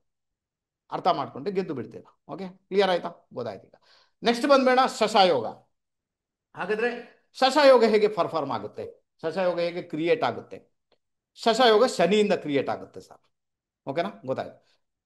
ಯಾವಾಗ ಶನಿ ಮಕರ ರಾಶಿ, ಕುಂಭ ರಾಶಿ ಮತ್ತೆ ಆತನ ಉಚ್ಚ ರಾಶಿ ಅದು ತುಲಾ ರಾಶಿ ಎಲ್ಲಿ ಬಂದಾಗ, ಲಗ್ನಕ್ಕೆ ಕೇಂದ್ರದಲ್ಲಿ ಬಂದಾಗ ಶಶಾಯೋಗ ನಿರ್ಮಾಣ. ಶಶಯೋಗ ಬಂದು ಶನಿ ಬಂದು ವಾಯು ತತ್ವ. ಈಗ 5 ತತ್ವಗಳು ಬಂತ ಇಲ್ಲಿ. ಓಕೆನಾ? 5 ತತ್ವಗಳು ಬಂತ, ಗೊತ್ತಾಯ್ತಲ್ರಿ ಕೂಡ. ಕುಜನಿಂದ ಅಗ್ನಿ, ಬುಧನಿಂದ ಪೃಥ್ವಿ, ಗುರುವಿನಿಂದ ಆಕಾಶ, ಚಂದ್ರನಿಂದ ಶುಕ್ರನಿಂದ ಜಲ, ಆನಂತರ ಶನಿಯಿಂದ ವಾಯು. ಓಕೆ, ಶನಿ ಬಂದು ಮೂಮೆಂಟ್ ಸರ್, ಶನಿ ಬಂದು ಕರ್ಮ, ಶನಿ ಬಹಳ ವಿಶೇಷ. ಅದಕ್ಕೆ ಯಾವಾಗೆಲ್ಲ ಶಶಾಯೋಗ ಕ್ರಿಯೇಟ್ ಆಗುತ್ತೆ ಅವ್ರು ಕಾರ್ಯಕ್ಷೇತ್ರದಲ್ಲಿ ಉನ್ನತ ಮಟ್ಟಕ್ಕೆ ಹೋಗ್ತಾರೆ ಅಂತ ಒಂದು ಇಂಡಿಕೇಶನ್. ಸಕಲ ಜನರ ಪ್ರಶಂಸೆಗೆ ಒಳಗಾಗುವವನು, ಕಾರ್ಯಕ್ಷೇತ್ರದಲ್ಲಿ ವಿಶೇಷ ರೀತಿಯಲ್ಲಿ ಗೆಲುವನ್ನು ಸಾಧಿಸುವವನು, ಪ್ರತಿಯೊಂದರಲ್ಲಿ ಕೂಡ ಜೀರೋದಿಂದ ಹೀರೋ ಆಗುವವನು ಶಶಯೋಗದಲ್ಲಿ ಜನಿಸಿದವನೇ ಆಗಿರ್ತಾನೆ. ಈಗ ವಿಷಯ ಏನಾಗುತ್ತೆ ಗೊತ್ತಾ, ಮೇಷಲಗ್ನದವ್ರಿಗೆ ತುಂಬ ಜನಕ್ಕೆ ಶಶಯೋಗ ಇದೆ. 7th ಹೌಸಲ್ಲಿ ಶನಿ ಬಂದು, ಅರ್ಥ ಆಯ್ತಾ? 7th ಹೌಸ್ ಶನಿ ಬಂದು ಶಶಯೋಗ ಇದೆ. ನಮ್ಮದು ಫ್ರೆಂಡ್ ಇದ್ದಾನೆ, ಅವನಿಗೆ 7th ಹೌಸಲ್ಲಿ ಶಶಯೋಗ, ಬಟ್ ಕೆಲಸ ಮಾಡ್ತಾ ಇಲ್ಲ ಸರ್. ಅವನಿಗೆ ಕೆಲಸದಲ್ಲೇ ಪ್ರಾಬ್ಲಮ್, ಮದುವೆ ಜೀವನನೂ ಪ್ರಾಬ್ಲಮ್, ದುಡ್ಡಿಗೇನೆ ಪ್ರಾಬ್ಲಮ್, ವ್ಯಾಪಾರನೇ ನಡೀತಲ್ಲ. ಯಾಕಂದ್ರೆ ಚಂದ್ರ ಜಾತಕದಲ್ಲಿ 8ನೇ ಮನೆಯಲ್ಲಿ ನೀಚ. ಅದಕ್ಕೆ ಆ ಒಂದು ಯೋಗ ಪರ್ಫಾರ್ಮ್ ಆಗ್ತಾ ಇಲ್ಲ. ಕ್ಲಿಯರಾ? ಅದಕ್ಕೋಸ್ಕರ ಯಾವಾಗ ಈ ಒಂದು ಪಂಚಮಹಾಪುರುಷ ಯೋಗ ಕ್ರಿಯೇಟ್ ಆಗುತ್ತೆ, ಆವಾಗ ಲಗ್ನಾಧಿಪತಿ ಕೂಡ ಸ್ಟ್ರಾಂಗ್ ಆಗಿದ್ದು, ಚಂದ್ರ ಕೂಡ ಸ್ಟ್ರಾಂಗ್ ಆಗಿದ್ರೆ, ಸೂರ್ಯ ಕೂಡ ಒಂದು ಕಡೆಯಲ್ಲಿ ತನ್ನ ಬಲವನ್ನು ಪಡ್ಕೊಂಡಿದ್ರೆ, ಮತ್ತೆ ಅದು ಸೋನೆ ಪೆ ಸುಹಾಗ, ಇಟ್ಸ್ ದ ಮಚ್ ಬೆಟರ್, ತುಂಬಾ ಚೆನ್ನಾಗಿ ವರ್ಕ್ ಆಗುತ್ತೆ. ಅದಕ್ಕೆ ಯಾರಿಗೆಲ್ಲ ಶಶಯೋಗ ಉಂಟು ಅವ್ರಿಗೆ ಪೇಷನ್ಸ್ ಅಂತೂ ಬೇಕೇ ಬೇಕು. ಯಾಕಂದ್ರೆ ಈ ಯೋಗ ಏನೇ ಇದ್ರೂ ಕೂಡ ನಿಮಗೆ ಬಹಳ ಬೇಗನೆ ರಿಸಲ್ಟ್ ಕೊಡಲ್ಲ. ಇದರ ರಿಸಲ್ಟ್ ಏನಿದ್ರು 35 ನಂತರ, 35 ನಂತರ, ಆಫ್ಟರ್ 35 ಆವಾಗ ಈ ಶಶಯೋಗ ಕೆಲಸ ಮಾಡುತ್ತೆ. ಶಶಯೋಗ ಯಾರಿಗೆಲ್ಲ ಕೆಲಸ ಮಾಡುತ್ತೆ ಅಂದ್ರೆ, ಇವರು ತುಂಬಾನೇ ಪೇಷನ್ಸ್ ಇಟ್ಕೊಳ್ಳೋರು, ವ್ಯಾಪಾರಸ್ಥರು, ವ್ಯಾಪಾರದಲ್ಲಿ ಹೋಗುವವರು, ಕಾರ್ಯಕ್ಷೇತ್ರದಲ್ಲಿ ಮಾತ್ರ ಬಹಳ ಉನ್ನತ ಮಟ್ಟಕ್ಕೆ ಹೋಗುವವರಾಗಿರ್ತಾರೆ. ಈಗ ಯಾರೆಲ್ಲ ಬಿಲ್ಡರ್ ಇರ್ತಾರೆ, ಬಿಲ್ಡರ್ ಅಂದರೆ ಕನ್ಸ್ಟ್ರಕ್ಷನ್ ಮಾಡುವವರು, ಕನ್ಸ್ಟ್ರಕ್ಷನ್ ಮಾಡಿಸುವವರು, ಅವ್ರಿಗಿದು ಯೋಗ ತುಂಬ ಚೆನ್ನಾಗಿ ವರ್ಕ್ ಆಗುತ್ತೆ. ಅವರಂತೂ ಈ ಯೋಗದಲ್ಲಿ ಇದ್ರೆ ಅವ್ರಿಗೆ ಸೋನೆ ಪೆ ಸುಹಾಗ. ಚಂದ್ರ ಚೆನ್ನಾಗಿರ್ಬೇಕು ಸರ್, ಚಂದ್ರ ಚೆನ್ನಾಗಿಲ್ಲ ಅಂದರೆ ಯೋಗ ಪರ್ಫಾರ್ಮ್ ಆಗಲ್ಲ. ಲಗ್ನಾಧಿಪತಿನೂ ಚೆನ್ನಾಗಿರ್ಬೇಕು, ಚಂದ್ರ ಚೆನ್ನಾಗಿಲ್ಲ ಅಂದರೆ ಇದ್ದದ್ದೆಲ್ಲ ಹೊರಟೋಗುತ್ತೆ. ಯೋಗ ಇದ್ದು ಕೂಡ ಇಲ್ಲ ಅಲ್ವಾ, ನೋಡ್ಲಿಕ್ಕೆ ಮಾತ್ರ ನನಗೆ ಶಶಯೋಗ ಇದೆ, ಇದು ಪರಿಸ್ಥಿತಿ. ಅರ್ಥ ಆಯ್ತಾ? ಈಗ ಈ ಶಶಯೋಗಕ್ಕೆ ಸಂಬಂಧಪಟ್ಟಂತೆ ನಮ್ಮ ಫಲದೀಪಿಕದಲ್ಲಿ ಏನು ಕೊಟ್ಟಿದ್ದಾರೆ, ಶಶಯೋಗದಲ್ಲಿ ಜನಿಸಿದವನು ಸಕಲ ಜನರ ಪ್ರಶಂಸೆಗೆ ಪಾತ್ರನಾದವನಾಗಿರ್ತಾನೆ. ಖಂಡಿತ ಆಗಿರ್ತಾನೆ, ತೊಂದರೆ ಇಲ್ಲ. ಅವನಲ್ಲಷ್ಟು ಪೇಷನ್ಸ್ ಇರ್ತದೆ ಅಲ್ವಾ? ಹಾ, ಮಾಳವ್ಯ ಯೋಗ, ಮಾಲಿನ್ಯ ಯೋಗ ಅಲ್ಲಮ್ಮ, ಮಾಳವ್ಯ ಯೋಗದಿಂದ ಸಿದ್ಧಿಸ್ತದಲ್ಲ, ವೇದಾಧ್ಯಯನ ಖಂಡಿತ ಮಾಡ್ಬೋದು, ತೊಂದರೆ ಇಲ್ಲ. ಓಕೆನಾ? ಶುಕ್ರನಿಂದ ವೇದಾಧ್ಯಯನ 100% ಮಾಡ್ಬೋದು. ನಿಮ್ಮ ಎಲ್ಲ ಈ ವೇದಗಳು ಇರ್ತಾವಲ್ಲ, ನಿಮ್ಮ ಗ್ರಂಥಗಳೇನಿದೆ ವೇದ, ಅದರ ಕಾರಕತ್ವ ಶುಕ್ರ ಎಲ್ಲ ರೀತಿಯಲ್ಲೂ. ಅದಕ್ಕೆ ಅದನ್ನು ಅಧ್ಯಯನ ಮಾಡಲಿಕ್ಕೆ ಅದು ಸುಲಭ, ತೊಂದರೆ ಇಲ್ಲ, ಮಾಡ್ಬೋದು. ರೈಟಾ? ಅದನ್ನು ಅಧ್ಯಯನ ಮಾಡಲಿಕ್ಕೆ ಶುಕ್ರ, ಅಧ್ಯಯನ ಮಾಡಿ ಬೋಧಿಸಲಿಕ್ಕೆ ಗುರು. ಕರೆಕ್ಟಾ? ಬೋಧಿಸುವಂಥದ್ದು ಗುರು, ಬೋಧನೆ ಗುರುವಿನಿಂದ, ವೇದಾಧ್ಯಯನ ಶುಕ್ರನಿಂದ. ಯಾಕಂದ್ರೆ ನಿಮ್ಮ ಜ್ಯೋತಿಷ್ಯ ಏನಿದೆ ಶುಕ್ರನಿಂದ ಎಲ್ಲ ರೀತಿಯಲ್ಲಿ ಕೂಡ. ಓಕೆ, ಅರ್ಥ ಆಯ್ತು. ಶಶಯೋಗದಲ್ಲಿ ಜನಿಸಿದವನು ಸಕಲ ಜನರ ಪ್ರಶಂಸೆಗೆ ಪಾತ್ರನಾದವನು. ಫಲದೀಪಿಕದಲ್ಲಿ ಏನು ಕೊಟ್ಟಿದ್ದಾರೆ ಅಲ್ವಾ? ಗ್ರಾಮ ಅಥವಾ ಗ್ರಾಮದ ಪ್ರಮುಖ ಅಥವಾ ರಾಜನಾಗಿರ್ತಾನೆ, ಗ್ರಾಮದ ಪ್ರಮುಖನಾಗಿರ್ತಾನೆ ಅಥವಾ ರಾಜನಾಗಿರ್ತಾನೆ. ಉತ್ತಮ ಸೇವಕರನ್ನು ಹೊಂದಿದವ, ಬಲಿಷ್ಠ, ನೀಚ ಜನರ ಸಹವಾಸದಲ್ಲಿರುವ, ಕುಟಿಲ, ಪರಸ್ತ್ರೀ ಮತ್ತು ಪರದ್ರವ್ಯಗಳನ್ನು ಅನುಭವಿಸುವ ಸುಖಭೋಗಿಯಾಗಿರ್ತಾನೆ. ಈ ತರ ಕೂಡ ಉಂಟು ಸರ್. ಎಲ್ಲೋ ಒಂದು ಕಡೆ ನೀಚತನದಿಂದ ಕೂಡ ಅವನು ದ್ರವ್ಯ ಲಾಭವನ್ನು ಮಾಡುವವನಾಗಿರ್ತಾನೆ ಅಂತ ಒಂದು ಇಂಡಿಕೇಶನ್. ಲಗ್ನದಿಂದ ಹೇಳಲ್ಪಟ್ಟ ರುಚಕ ಭದ್ರಾದಿ ಯೋಗಗಳು ಚಂದ್ರನಿಂದಲೂ ಉತ್ಪತ್ತಿ ಆಗ್ತವೆ. ಈ ಯೋಗಗಳು ಕೂಡ ಸಾಮ್ರಾಜ್ಯ ಮತ್ತು ಸಿದ್ಧಿಪ್ರದಾಯಕವಾಗಿರ್ತವೆ. ಇದರಲ್ಲಿ ಏನು ಕೊಟ್ಟಿದ್ದಾರೆ? ಚಂದ್ರನಿಂದ ಕೂಡ ರುಚಕ ಭದ್ರಾದಿ ಯೋಗ ಅಂದರೆ ಪಂಚಮಹಾಪುರುಷ ಯೋಗ ಚಂದ್ರನಿಂದ ಕೂಡ ಕ್ರಿಯೇಟ್ ಆಗುತ್ತೆ ಅಂತ. ಬಟ್ ಚಂದ್ರ ಚೆನ್ನಾಗಿ, ಚಂದ್ರನಿಂದ ಕೇಂದ್ರದಲ್ಲಿ ಬಂದಾಗ ಕೂಡ ಈ ಯೋಗ ಪರ್ಫಾರ್ಮ್ ಅಂತೂ ಆಗುತ್ತೆ. ಈಗ ಫಲದೀಪಿಕದಲ್ಲಿ ಹೇಳಿದ್ದಾರೆ. ಓಕೆ, ಬಟ್ ಚಂದ್ರ ಚೆನ್ನಾಗಿಲ್ಲದಾಗ ಪ್ರಾಬ್ಲಮ್. ಅವಾಗ ಈ ಯೋಗ ಇದ್ದು ಕೂಡ ಇಲ್ಲದಂಥ ಪರಿಸ್ಥಿತಿ ಕ್ರಿಯೇಟ್ ಆಗುತ್ತೆ. ಗೊತ್ತಾಯ್ತು ಈಗ? ಓಕೆನಾ? ಸೊ ಒಂದಕ್ಕಿಂತ ಎರಡು ಯೋಗ ಅಂದರೆ ಒಂದಕ್ಕಿಂತ ಎರಡು ಯೋಗ, ಮೂರು ಯೋಗ ಜಾತಕದಲ್ಲಿ ಪರ್ಫಾರ್ಮ್ ಆಗಿದೆ ಅಂದಾಗ ಮೇ ಬಿ ಅವನು ಆ ಮಟ್ಟಕ್ಕೆ ಏರುವುದರಲ್ಲಿ ಡೌಟೇ ಇಲ್ಲ. ನೋಡು, ಚೆನ್ನಾಗಿ ವರ್ಕ್ ಆಗ್ತಾನೆ. ಶಶಯೋಗ ನೋಡಿ, ಇಲ್ಲಿ ಏನಾಗುತ್ತೆ ಗೊತ್ತಾ? ಈಗ ಜಾತಕದಲ್ಲಿ ಏನಾಗುತ್ತೆ, 7th ಹೌಸ್, 7ನೇ ಮನೆ, ತುಲಾ ರಾಶಿಗೆ ಶನಿಗೆ ಉಚ್ಚ ಫಲ ಹೇಳಿದ್ದಾರೆ ಮತ್ತೆ ದಿಗ್ಬಲಿ ಹೇಳಿದ್ದಾರೆ. ಯಾಕೆ ಸಪ್ತಮದಲ್ಲಿನೇ ಆತನಿಗೆ ಉಚ್ಚ ಮತ್ತೆ ದಿಗ್ಬಲಿ ಹೇಳಿದ್ದಾರೆ? ಯಾಕಂದ್ರೆ ಅದು ನಿಮ್ಮ ಮದುವೆ ಅಲ್ವಾ? ಅದಕ್ಕೆ ಮದುವೆಗೆ ಸಂಬಂಧಪಟ್ಟಂತ ವಿಚಾರಗಳಲ್ಲಿ ಬಹಳ ಪೇಷನ್ಸ್ ಇಟ್ಕೊಳ್ಬೇಕಂತ ಹೇಳಿದ್ದಾರೆ. ಬಹಳ ಪೇಷನ್ಸ್ ಇಟ್ಕೊಳ್ಬೇಕು ಸರ್. ತುಂಬಾ ಆಲೋಚನೆ ಮಾಡಿ ಪ್ರೊಸೀಡ್ ಆಗ್ಬೇಕು ನೀವು. ತುಂಬಾ ಅಲ್ವಾ? ತುಂಬಾ ಸುಲಭ ಅಂತೂ ಅಲ್ಲ ಅಲ್ಲಿಯ ರಿಸಲ್ಟ್ ಅನ್ನು ನೀವು ಪಡ್ಕೊಳ್ಳಿಕ್ಕೆ. ಗೊತ್ತಾಗುತ್ತಾ ನಿಮಗೆ? 7th ಹೌಸ್, ಅದಕ್ಕೆ 7th ಹೌಸ್ ಅಲ್ಲಿ ಶನಿಗೆ ಉಚ್ಚ ಫಲ ಹೇಳಿದ್ದಾರೆ ಮತ್ತೆ ದಿಗ್ಬಲಿ ಹೇಳಿದ್ದಾರೆ. ಆ ದಿಗ್ಬಲಿ ಮತ್ತೆ ಉಚ್ಚ ಫಲ ಎರಡೂ ಕೂಡ ಅಲ್ಲಿ ಇರ್ತದೆ. ಅದರಿಂದಾಗಿ ಯಾರಿಗೆಲ್ಲ ಯಾರಿಗೆಲ್ಲ ಮದುವೆ ಆಗಿದೆ, ಮದುವೆ ಜನ ಸುಖದಲ್ಲಿರ್ಬೇಕಂದಾಗ ಆ ಪಾರ್ಟಲ್ಲಿ ನೀವು ಪೇಷನ್ಸ್ ಅನ್ನ ಇಟ್ಕೊಳ್ಳೇಬೇಕಾಗುತ್ತೆ. ಅದಕ್ಕೋಸ್ಕರ ಶನಿಗೆ ಅಲ್ಲಿ ಉಚ್ಚ ಫಲವನ್ನು ಹೇಳಿರುವಂಥದ್ದು. ಅದಕ್ಕೋಸ್ಕರ ಯಾವಾಗೆಲ್ಲ ಶಶಯೋಗ ಕ್ರಿಯೇಟ್ ಆಗಿರ್ತದೆ, ಅವರು ನನ್ನ ಲೆಕ್ಕದಲ್ಲಿ ಏನು ಗೊತ್ತಾ, ಅವ್ರು ರಿಸರ್ಚ್ ಅಲ್ಲಿ ತುಂಬಾ ಚೆನ್ನಾಗಿರ್ತಾರೆ. ಶಶ ಅಂದ್ರೆ ಗೊತ್ತಾ ನಿಮಗೆ? ಶಶ ಅಂದ್ರೆ ಮೊಲ. ಮೊಲ ಏನು ಮಾಡುತ್ತೆ ಗೊತ್ತಾ? ಮೊಲ ಗೊತ್ತಾಗುತ್ತೆ, ಶಶ ಅಂದ್ರೆ ಮೊಲ ಅಂತ ಗೊತ್ತಾಗುತ್ತಾ? ಓಕೆನಾ? ಮೊಲ ಏನು ಮಾಡುತ್ತೆ ಗೊತ್ತಾ? ಅದು ಏನು ಮಾಡುತ್ತೆ, ಮಣ್ಣನ್ನು ಕಟ ಕಟ ಕಟ ಕಟ ಕಟ ಅಂತ ಒಳಗೆ ಹೋಗುತ್ತೆ. ಅದಕ್ಕೆ ಈ ಒಂದು ಯೋಗ ಯಾರಿಗೆ ಪರ್ಫಾರ್ಮ್, ಅವರು ರಿಸರ್ಚರ್ ಅಂತ ಉಂಟು. ಅವ್ರು ತುಂಬ ರಿಸರ್ಚ್ ಮಾಡ್ತಾರೆ, ರಿಸರ್ಚ್ ಮಾಡಿ ಹೋಗ್ತಾರೆ, ಪ್ರಾಕ್ಟಿಕಲ್ ಆಗಿ ಹೋಗ್ತಾರೆ. ಯಾರೋ ಕೇಳಿದನ್ನ ನಂಬುವವರು ಇವರಂತೂ ಖಂಡಿತ ಅಲ್ಲ, ನಂಬುವುದು ಬೇಕಾಗಿ ಕೂಡ ಇಲ್ಲ. ಆ ಥರ ಇರ್ತಾರೆ ಇವರು, ಶಶಯೋಗದಲ್ಲಿ ಜನಿಸಿದವರು, ಶಶಯೋಗದ ಇಂಪ್ಯಾಕ್ಟಿಗೆ ಒಳಗಾದವರು. ತುಂಬ ಫೇವರಬಲ್ ಆಗುತ್ತೆ ಸರ್. ಬಟ್ 35 ನಂತರ ಅದರ ಒಂದು ಇಂಪ್ಯಾಕ್ಟ್ ಇರ್ತದೆ. ಮತ್ತು ಈ ಎಲ್ಲ ಯೋಗಗಳು ಕೂಡ ಏನು ನಾನು ಪಂಚಮಹಾಪುರುಷ ಯೋಗ ಹೇಳಿದೆ, ಎಲ್ಲ ಯೋಗಗಳು ಕೂಡ ಅದು ಯಾವಾಗ ಪರ್ಫಾರ್ಮ್ ಆಗುತ್ತೆ, ಆ ಯೋಗ ಯಾರಿಂದ ಕ್ರಿಯೇಟ್ ಆಗಿದೆ ಅವರ ದಶಾಭುಕ್ತಿ ನಡೆಯುವಾಗ. ಆನಂತರ ಅದು ಯಾವ ರಾಶಿಯಲ್ಲಿದೆ, ಈಗ ಗುರು ಕರ್ಕಟಕ ರಾಶಿಯಲ್ಲಿದ್ದಾನೆ, ಆನಂತರ ಶುಕ್ರ ಮೀನ ರಾಶಿಯಲ್ಲಿ ಇರ್ತಾನೆ, ಆನಂತರ ಶನಿ ತುಲಾ ರಾಶಿಯಲ್ಲಿ ಇರ್ತಾನೆ ಅಲ್ವಾ, ಆನಂತರ ಕುಜ ಮಕರ ರಾಶಿಯಲ್ಲಿ ಇರ್ತಾನೆ. ಆವಾಗ ಅದರ ರಾಶ್ಯಾಧಿಪತಿಗಳ ದಶೆ ನಡೆದಾಗ ಈ ಯೋಗ ಪರ್ಫಾರ್ಮ್ ಆಗುತ್ತೆ. ಕ್ಲಿಯರಾ? ಒಂದು ನಿಮಗೆ ಕಂಡು ಬರುತ್ತೆ ಸರ್, ಏನಾದರೂ ಕೂಡ ಒಂದು ಕಂಡು ಬರುತ್ತೆ. ಈಗ ಎಣಿಸ್ಕೊಳ್ಳಿ, ನಿಮಗೆ ಈಗ ರುಚಕ ಯೋಗ ಕ್ರಿಯೇಟ್ ಆಗಿದೆ ಅಂತ ಇಟ್ಕೊಳ್ಳೋಣ. ಒಂದು ರುಚಕ ಯೋಗ ಕ್ರಿಯೇಟ್ ಆಗಿದೆ. ಈಗ ರುಚಕ ಯೋಗ ಕ್ರಿಯೇಟ್ ಆಗಿದೆ, ಅದು ಅದು ಯಾವಾಗ ನಿಮಗೆ ಆಕ್ಟಿವೇಟ್ ಆಗುತ್ತೆ? ಕುಜನ ದಶೆ ನಡೆದಾಗ. ಓಕೆ, ಕುಜ ದಶೆ ನಡೆದಾಗ ಅವರು ಯೋಗ ಆಕ್ಟಿವೇಟ್ ಆಗುತ್ತೆ. ಈಗ ಅನ್ಸ್ಕೊಳ್ಳಿ, ನೀವು ಚಂದ್ರ ದಶೆಯಲ್ಲಿದ್ದೀರಿ. ಈಗ ಚಂದ್ರ ನಂತರ ಈಗ ಕುಜ ದಶೆ ಬರಬೇಕು ನಿಮಗೆ, ರೈಟ್? ಓಕೆನಾ? ಓಕೆ, ಶುಕ್ರ ನಂತರ ಸೂರ್ಯ ಬಂದ, ಸೂರ್ಯ ನಂತರ ಚಂದ್ರ ದಶೆ ಆಯ್ತು 10 ವರ್ಷ. ಅಂತ ಕುಜ ದಶೆ ನಿಮಗೆ 6 ವರ್ಷಗಳ ಕಾಲ ನಡೆಯುತ್ತೆ. ಹಾಗಾದ್ರೆ ಈ ಕುಜ ದಶೆ ಏನುಂಟಲ್ವಾ, ಚಂದ್ರ ದಶೆ ಎಂಡ್ ಆಗುವಾಗ, ಅಂದ್ರೆ ಚಂದ್ರ ದಶೆ ಈಗ 1-2 ವರ್ಷ ಇದೆ ಅನ್ನುವಾಗಲೇ ಕುಜನ ಇಂಪ್ಯಾಕ್ಟ್ ನಿಮ್ಮಲ್ಲಿ ಬರಲಿಕ್ಕೆ ಶುರುವಾಗುತ್ತೆ.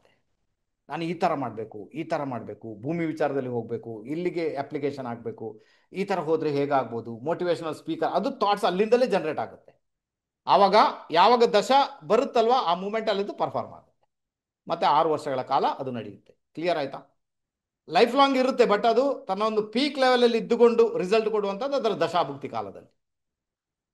ಅದಕ್ಕೆ ಹೇಳುದು, ಅದರ ಒಂದು ತತ್ವಗಳನ್ನು ನೀವು ಬಳಸ್ಕೊಂಡಾಗ, ಅದು ಅಗ್ನಿ ತತ್ವನೋ, ಅದು ಜಲ ತತ್ವನೋ, ಅದು ಪೃಥ್ವಿ ತತ್ವನೋ, ಆ ಥರ ಅಲ್ವಾ. ಈಗ ಎಣಿಸ್ಕೊಳ್ಳಿ, ಶುಕ್ರನಿಂದ ಮಾಳವ್ಯ ಯೋಗ ಕ್ರಿಯೇಟ್ ಆಗಿದೆ. ಹಾಗಾದ್ರೆ ಇಲ್ಲಿ ಕೂಡ ನಿಮಗೆ ಡೌನ್ ಟು ಅರ್ತ್ ಇರಲೇಬೇಕಲ್ವಾ. ನಿಮ್ಮ ಇದುಂಟಲ್ಲ ಏನು, ನಿಮ್ಮ ಜಲ ಯಾವ ಥರ ಹರಿಯುತ್ತದೆ? ಜಲ ಮೇಲಿನಿಂದ ಕೆಳಗೆ ಹರಿಯುತ್ತದೆ. ಹಾಗಾದ್ರೆ ನೀವು ಅಷ್ಟೂ ಡೌನ್ ಟು ಅರ್ತ್ ಇರಬೇಕಾಗುತ್ತೆ, ಅಷ್ಟೂ ಸರೆಂಡರ್ ಆಗಿ ಹೋಗಬೇಕಾಗುತ್ತೆ, ಅಷ್ಟೂ ನಯ ವಿನಯ ನಿಮ್ಮಲ್ಲಿ ಇರಬೇಕಾಗುತ್ತೆ. ಆವಾಗ ಯೋಗ ಏನುಂಟು ಪರ್ಫಾರ್ಮ್ ಆಗುತ್ತೆ. ಅರ್ಥ ಆಯ್ತಾ ನಿಮಗೆ?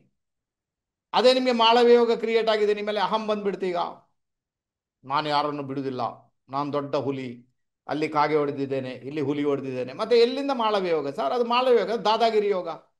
ನೀವು ದಾದಾಗಿರಿ ಮಾಡ್ತಾ ಇದ್ದೀರಾ. ನಿಮಗೆ ಸುಖ ಅನುಭವಿಸ್ಲಿಕ್ಕೇನೇ ಇಲ್ಲ. ಆ ಉನ್ನತ ಮಟ್ಟದ ಸುಖ ಏನೋದು ನಿಮ್ಮ ಪಾಲಿಗೆ ಬರ್ಲಿಕ್ಕೇನಿಲ್ಲ. ಅದು ಪರಿಸ್ಥಿತಿ ಕ್ರಿಯೇಟ್ ಆಯ್ತಲ್ಲ ಸರ್, ಏನು ಮಾಡ್ತೀರಾ ಈಗ? ಕ್ಲಿಯರಾ? ಗೊತ್ತಾಯ್ತಾ? ಇದು ಪರಿಸ್ಥಿತಿ. ಅದಕ್ಕೆ ಹೇಳ್ತೀನಿ, ಯಾವುದೆಲ್ಲ ಯೋಗ, ಯಾವುದೆಲ್ಲ ರಾಜಯೋಗ ಕ್ರಿಯೇಟ್ ಆಗಿದೆ ನಿಮಗೆ ಪಂಚಮಹಾಪುರುಷ ಯೋಗಗಳಲ್ಲಿ, ಯಾವ ಯೋಗ, ಹಾಗಾದ್ರೆ ಅದರ ತತ್ವ ಏನಿದೆ, ಆ ತತ್ವಕ್ಕೆ ಸಂಬಂಧಪಟ್ಟಂತೆ ನಮ್ಮನ್ನ ನಾವು ಕನ್ವರ್ಟ್ ಮಾಡಿಕೊಂಡಾಗ, ಅರ್ಥ ಆಯ್ತಾ? ಆ ತತ್ವಕ್ಕೆ ಸಂಬಂಧ ಕನ್ವರ್ಟ್ ಮಾಡಿಕೊಂಡಾಗ ಅದು ಒಳ್ಳೆ ರಿಸಲ್ಟ್ ಅನ್ನ, ಒಳ್ಳೆ ಇಂಪ್ಯಾಕ್ಟ್ ಅನ್ನ ಡೆಫಿನೆಟ್ ಆಗಿ ಕೊಟ್ಟೇ ಕೊಡುತ್ತೆ. ಈಗ ಗೊತ್ತಾಯ್ತು ನಿಮಗೆ, ಈ ಪಂಚಮಹಾಪುರುಷ ಯೋಗ ಲಗ್ನದಿಂದ ಮತ್ತೆ ನಿಮಗೆ ಚಂದ್ರನಿಂದ ಕೂಡ ಉಂಟಾಗುತ್ತೆ. ಹಾಗಾದ್ರೆ ಲಗ್ನದ ಅಧಿಪತಿ ಕೂಡ ಚೆನ್ನಾಗಿರ್ಬೇಕು, ಚಂದ್ರ ಕೂಡ ಚೆನ್ನಾಗಿರ್ಬೇಕು. ಆವಾಗ ಈ ಯೋಗ ಸೋನೆ ಪೆ ಸುಹಾಗ, ಇಲ್ಲಾಂದ್ರೆ ಈ ಯೋಗ ಎಲ್ಲೋ ಒಂದ್ ಕಡೆ ಬರ್ಬಾದಿ. ಅರ್ಥ ಆಯ್ತಾ? ಕ್ಲಿಯರಾ? ಅದಕ್ಕೋಸ್ಕರ ನಿಮ್ಮ ಜಾತಕ ಅಂತ ಯೋಗ ಇದ್ದಾಗ ಅದನ್ನ ತುಂಬಾ ತೀಕ್ಷ್ಣ ರೀತಿಯಲ್ಲಿ ಪರಿಶೀಲನೆಗೆ ಒಳಪಡಿಸಿ. ಒಂದು ಪ್ಯಾಟರ್ನ್ ನಲ್ಲಿ ಕೆಲಸ ಮಾಡುತ್ತೆ, ಯಾವುದೇ ಒಂದು ರೂಪದಲ್ಲಿ. ಆ ಪ್ಯಾಟರ್ನ್ ಅನ್ನು ನೋಡಿಕೊಂಡು ನೀವು ಪ್ರೊಸೀಡ್ ಆಗಬೇಕು. ಆವಾಗ ನಿಮ್ಗೆ ಗೊತ್ತಾಗುತ್ತೆ ಆ ಯೋಗ ಯಾವ ತರ ಪರ್ಫಾರ್ಮ್ ಆಗ್ತಾ ಉಂಟು ಅಥವಾ ಆಗ್ತಾ ಇಲ್ಲ. ಎರಡರಲ್ಲಿ ಒಂದು. ಕ್ಲಿಯರಾ? ಎರಡರಲ್ಲಿ ಒಂದು ಗೊತ್ತಾಗುತ್ತೆ. ಈ ತರ ಇದನ್ನ ನೋಡ್ಕೊಳ್ಬೇಕು ಸರ್. ಓಕೆನಾ? ಗೊತ್ತಾಯ್ತು ಅಂತ ಇಟ್ಕೊಳ್ತೇನೆ. ನವೆಂಬರ್ ತಿಂಗಳ 24ನೇ ತಾರೀಕಿನಿಂದ ಜ್ಯೋತಿಷ ಪ್ರಿಡಿಕ್ಷನ್ ಟೆಕ್ನಿಕ್ ಕ್ಲಾಸ್ ಹೊಸದಾಗಿ ಸ್ಟಾರ್ಟ್ ಆಗುತ್ತೆ. ಯಾರಿಗೆಲ್ಲ ಇಂಟ್ರೆಸ್ಟೆಡ್ ಉಂಟು ಅವರೆಲ್ಲ ಬಂದು ನಮ್ಮ ಜೊತೆ ಸೇರ್ಕೊಳ್ಳಿ ಅಂತ ಹೇಳ್ತೇನೆ.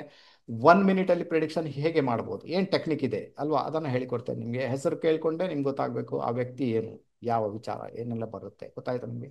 ಸೊ ಗೊತ್ತಾಗುತ್ತೆ ನಿಮಗೆ. ಅಂಥವ್ರು ಯಾರಿಗೆಲ್ಲ ಇಂಟ್ರೆಸ್ಟೆಡ್ ಇದ್ದಾರಾ ಅವರೆಲ್ಲರೂ ಕಾಲ್ ಮಾಡಿ ದಯವಿಟ್ಟು ನಿಮ್ಮ ಸೀಟನ್ನು ಕಾಯ್ದಿರಿಸಿ. ಈಗೇನು ಮಾಡೋಣ, ಕಾರ್ಯಕ್ರಮನ ಮುಗಿಸುವಂತ ಹೊತ್ತಾಗಿದೆ. ಭಾಗವಹಿಸಿದ ಎಲ್ಲರಿಗೂ ತುಂಬ ಹೃದಯದ ಧನ್ಯವಾದ ಅಂತ ಹೇಳ್ತಾ ಎಲ್ಲರಿಗೂ ನಮಸ್ತೆ ನಮಸ್ತೆ ನಮಸ್ತೆ. Good night. Bye bye bye bye ಬಾಯ್.